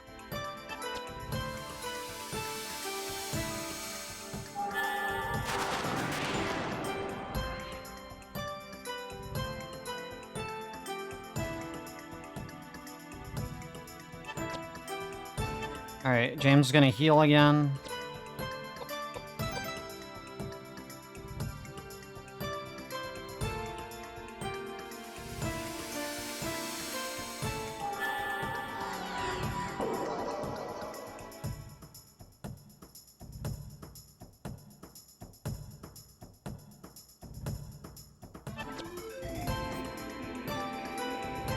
Reflect should still be up.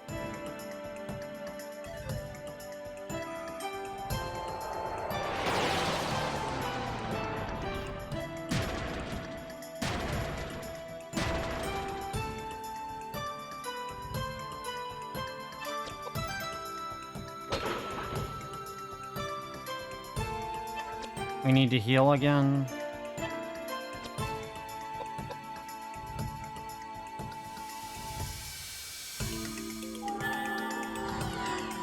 And then we gotta listle our casters so that they have MP again.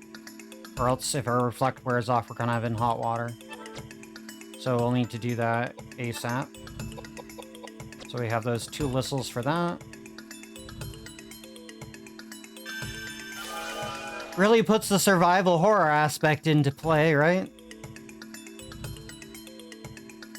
There's no shops in the game, so it's not like you can buy your stuff. You have to use what you get.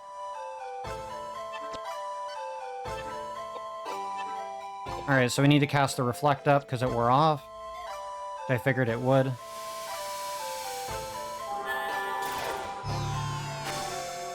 I mean, I don't know her exact HP, right? I think she has 20k. She could have 30k. She could have as much as the gargoyle. I have no idea. I don't think she does. Because she's definitely died faster than our gargoyle.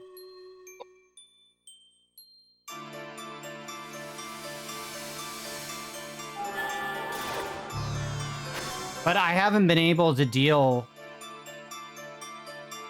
8,000 damage like the scroll was yet. I've been chipping away at her at this point, because I haven't been able to deal more than 1,000 without the scroll. 22, okay, that makes more sense. Alright, she healed, so she is close to death already. We're almost there.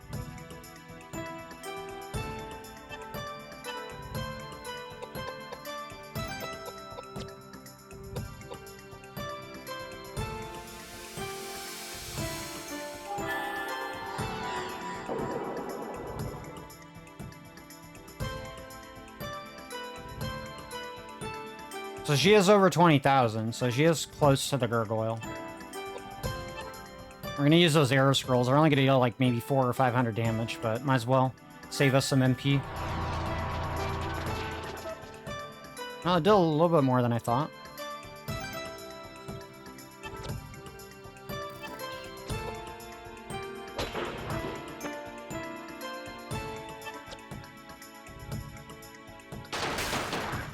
Good thing we healed.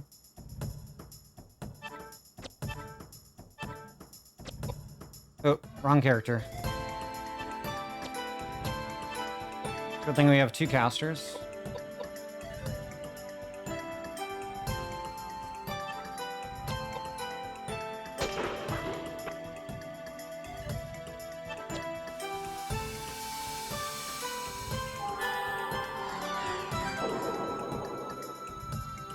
I think our reflect wore off. We're gonna have to reapply that. Oh, no, it didn't. Okay.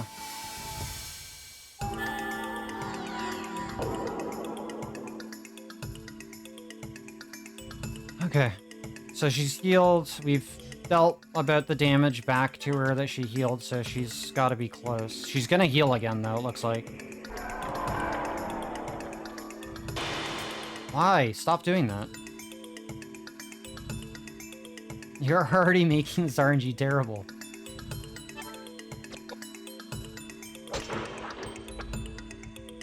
Oh, Gala, good luck is not what I need right now. It's already gone south because of RNG.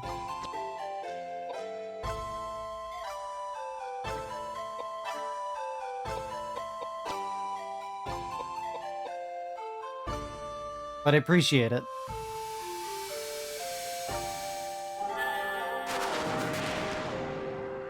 We killed the super boss, but we can't kill the final boss for whatever reason. We're close. We're on the edge again, but she's just being annoying and healing.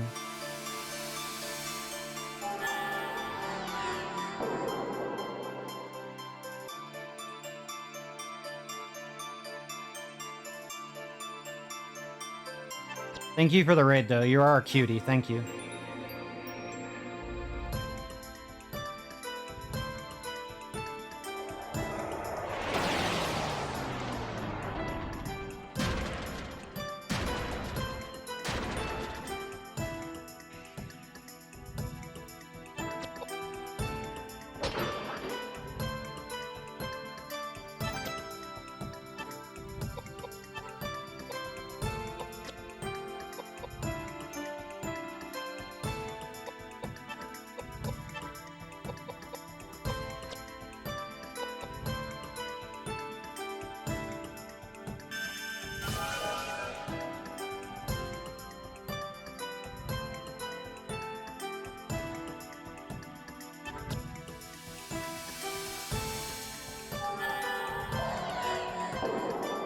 As long as we keep Edward alive, we can probably make this happen.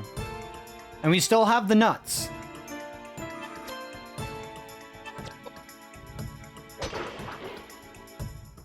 We still have nuts. Poke. Alright. That didn't do anything. Figured I'd give it a shot. We still have reflect? We don't. Okay, so we have to reapply that.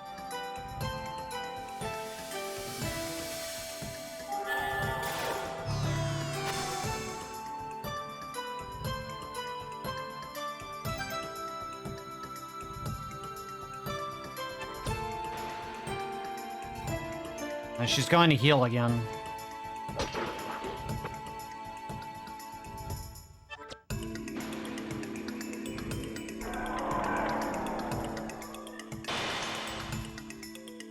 Why? Why?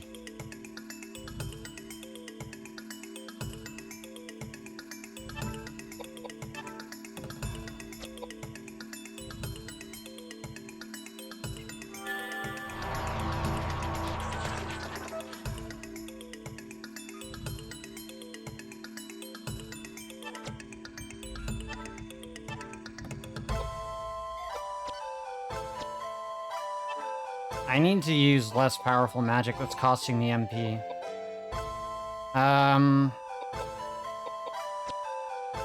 Try a geyser. Casually 50 plus. We're mid-30s. Any percent, we come to this boss at mid-20s. But we don't actually fight this boss in any percent.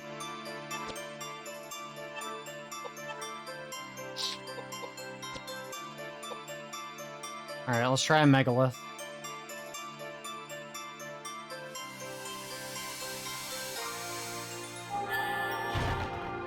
I mean, I did mention to Zell that this could go 30 under or 30 over. Like, RNG is just bad sometimes. Yeah, canon editing is losing to this boss.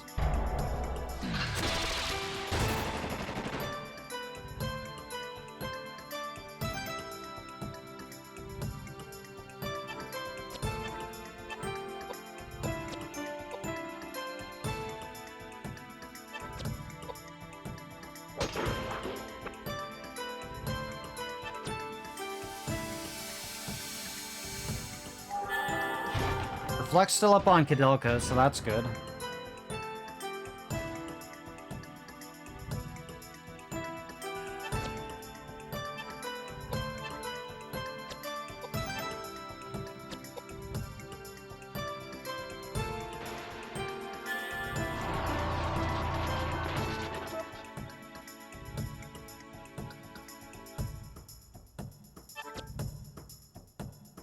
She's gonna go heal again. You jerk!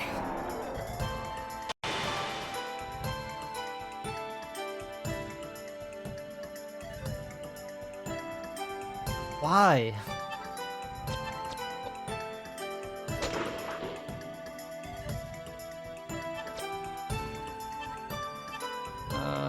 We still have a reflector, right? Alright, so we're just gonna cut down that HP again. The only thing I can really do. What do I have? Crossbow? I mean, sure.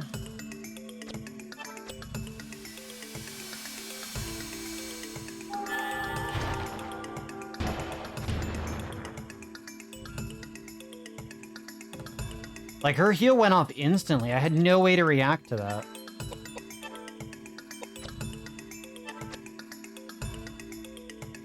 She's gonna heal again. Are you kidding me?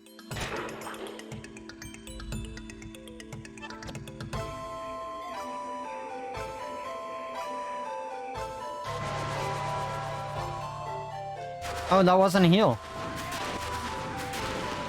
Ooh.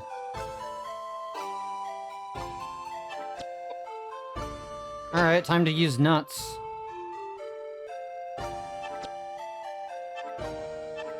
We need to heal Edward first. Then we can nut James. And then James is going to get full MP, so that puts us back in a good position for spellcasting. And hopefully allows us to out-damage her heal. As long as we have the Sakanoth, we have extra damage from Edward. Alright, time to nut James.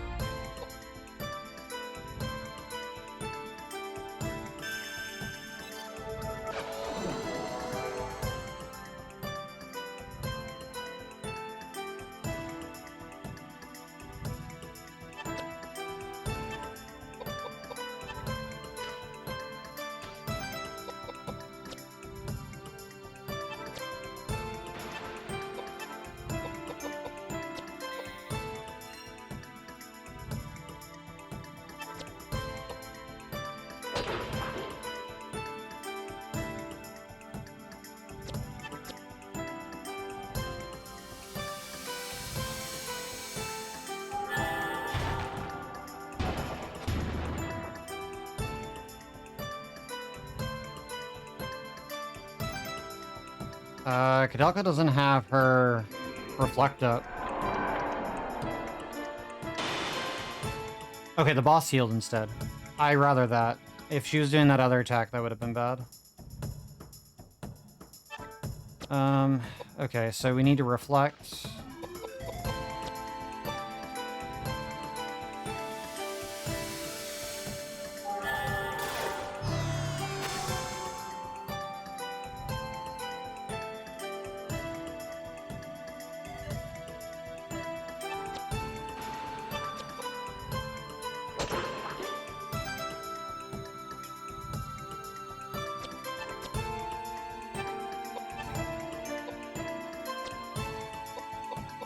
Heal Edward in case she does that multi-attack, which, like, deletes his health. She's readying some kind of attack.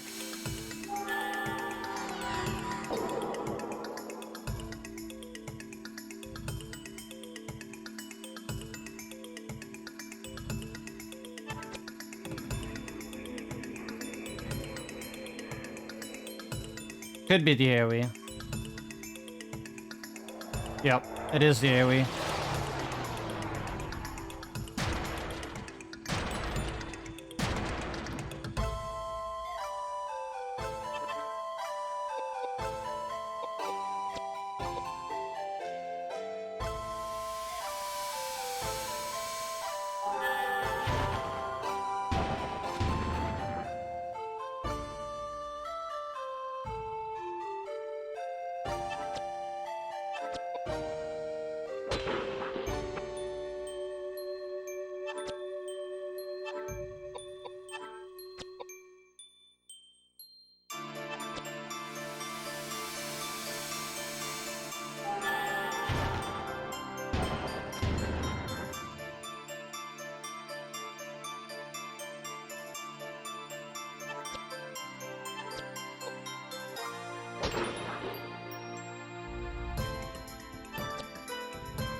She's readying to heal already.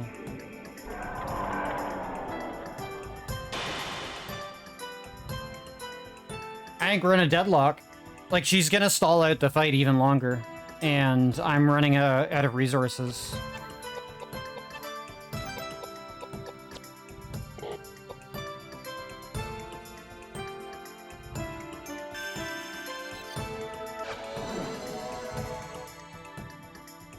Now we know why it's important to have that 6th scroll.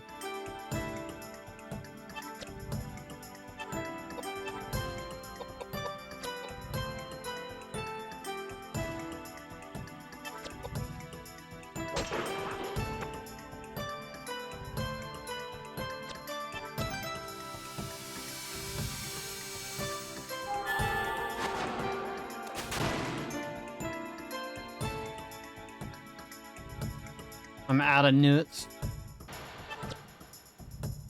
I don't really have anything to use.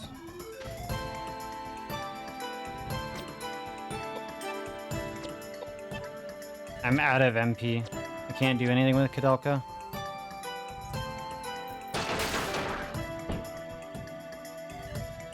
Goodbye, Edward.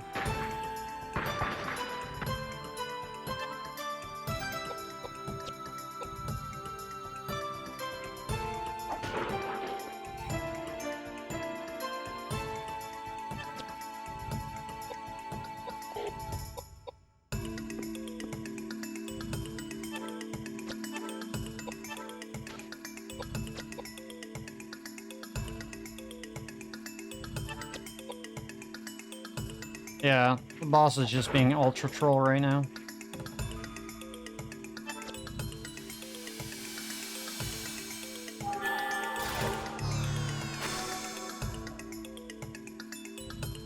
Like, James has got mana, so if we can get a knockback with Koudelka, we could probably get Edward up. She moves up, I can't revive Koudelka though. That's unfortunate. Alright, well, that's GG. Unfortunately, I'm gonna have to mercy kill her run. So.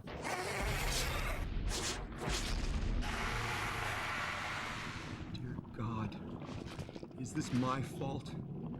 Do you blame me? Are you punishing me now because the path to my faith was tainted?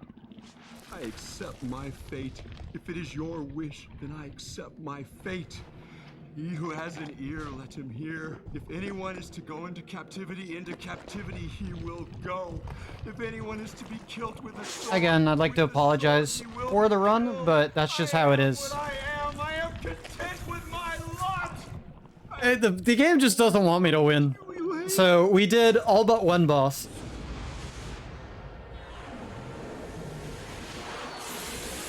But anyways, for those that stuck around for like the 5 or so hours, thank you. There'll be better luck next time. This, unfortunately, is the last time I'll be running Koudelka for the year. But I'll be taking a break from it for the first quarter of the new year and focusing on other speedruns like Zanandu, which we saw as a filler, which is a cool, exciting action RPG, as well as focusing back on things like Parasite Eve and Nier and Drakengard 2. All sorts of great stuff that I'm good at. Don't be silly. And potentially new stuff.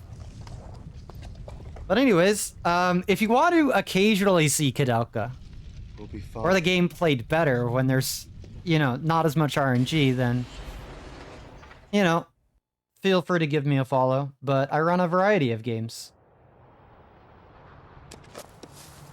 But anyways, yeah, I am Drakengard 2 speedrunner with a world record, might I add, that I got for all endings here on Really Really Longathon. I don't think I did the any percent world record run for Really Really Longathon. I can't remember. But, sun came out. yeah. So if anybody ever wants to try to do Drakengard 2 in 5 hours or less, let me know. But yeah, that's it for Koudelka. Unfortunately, we don't get the actual ending that we were going for, but Goodbye. we gave it a shot. We'll probably never see each other again. Anyways, thanks for having me, and enjoy the rest of the marathon. There's not too much left. There's only a few days. Will you tell me? It...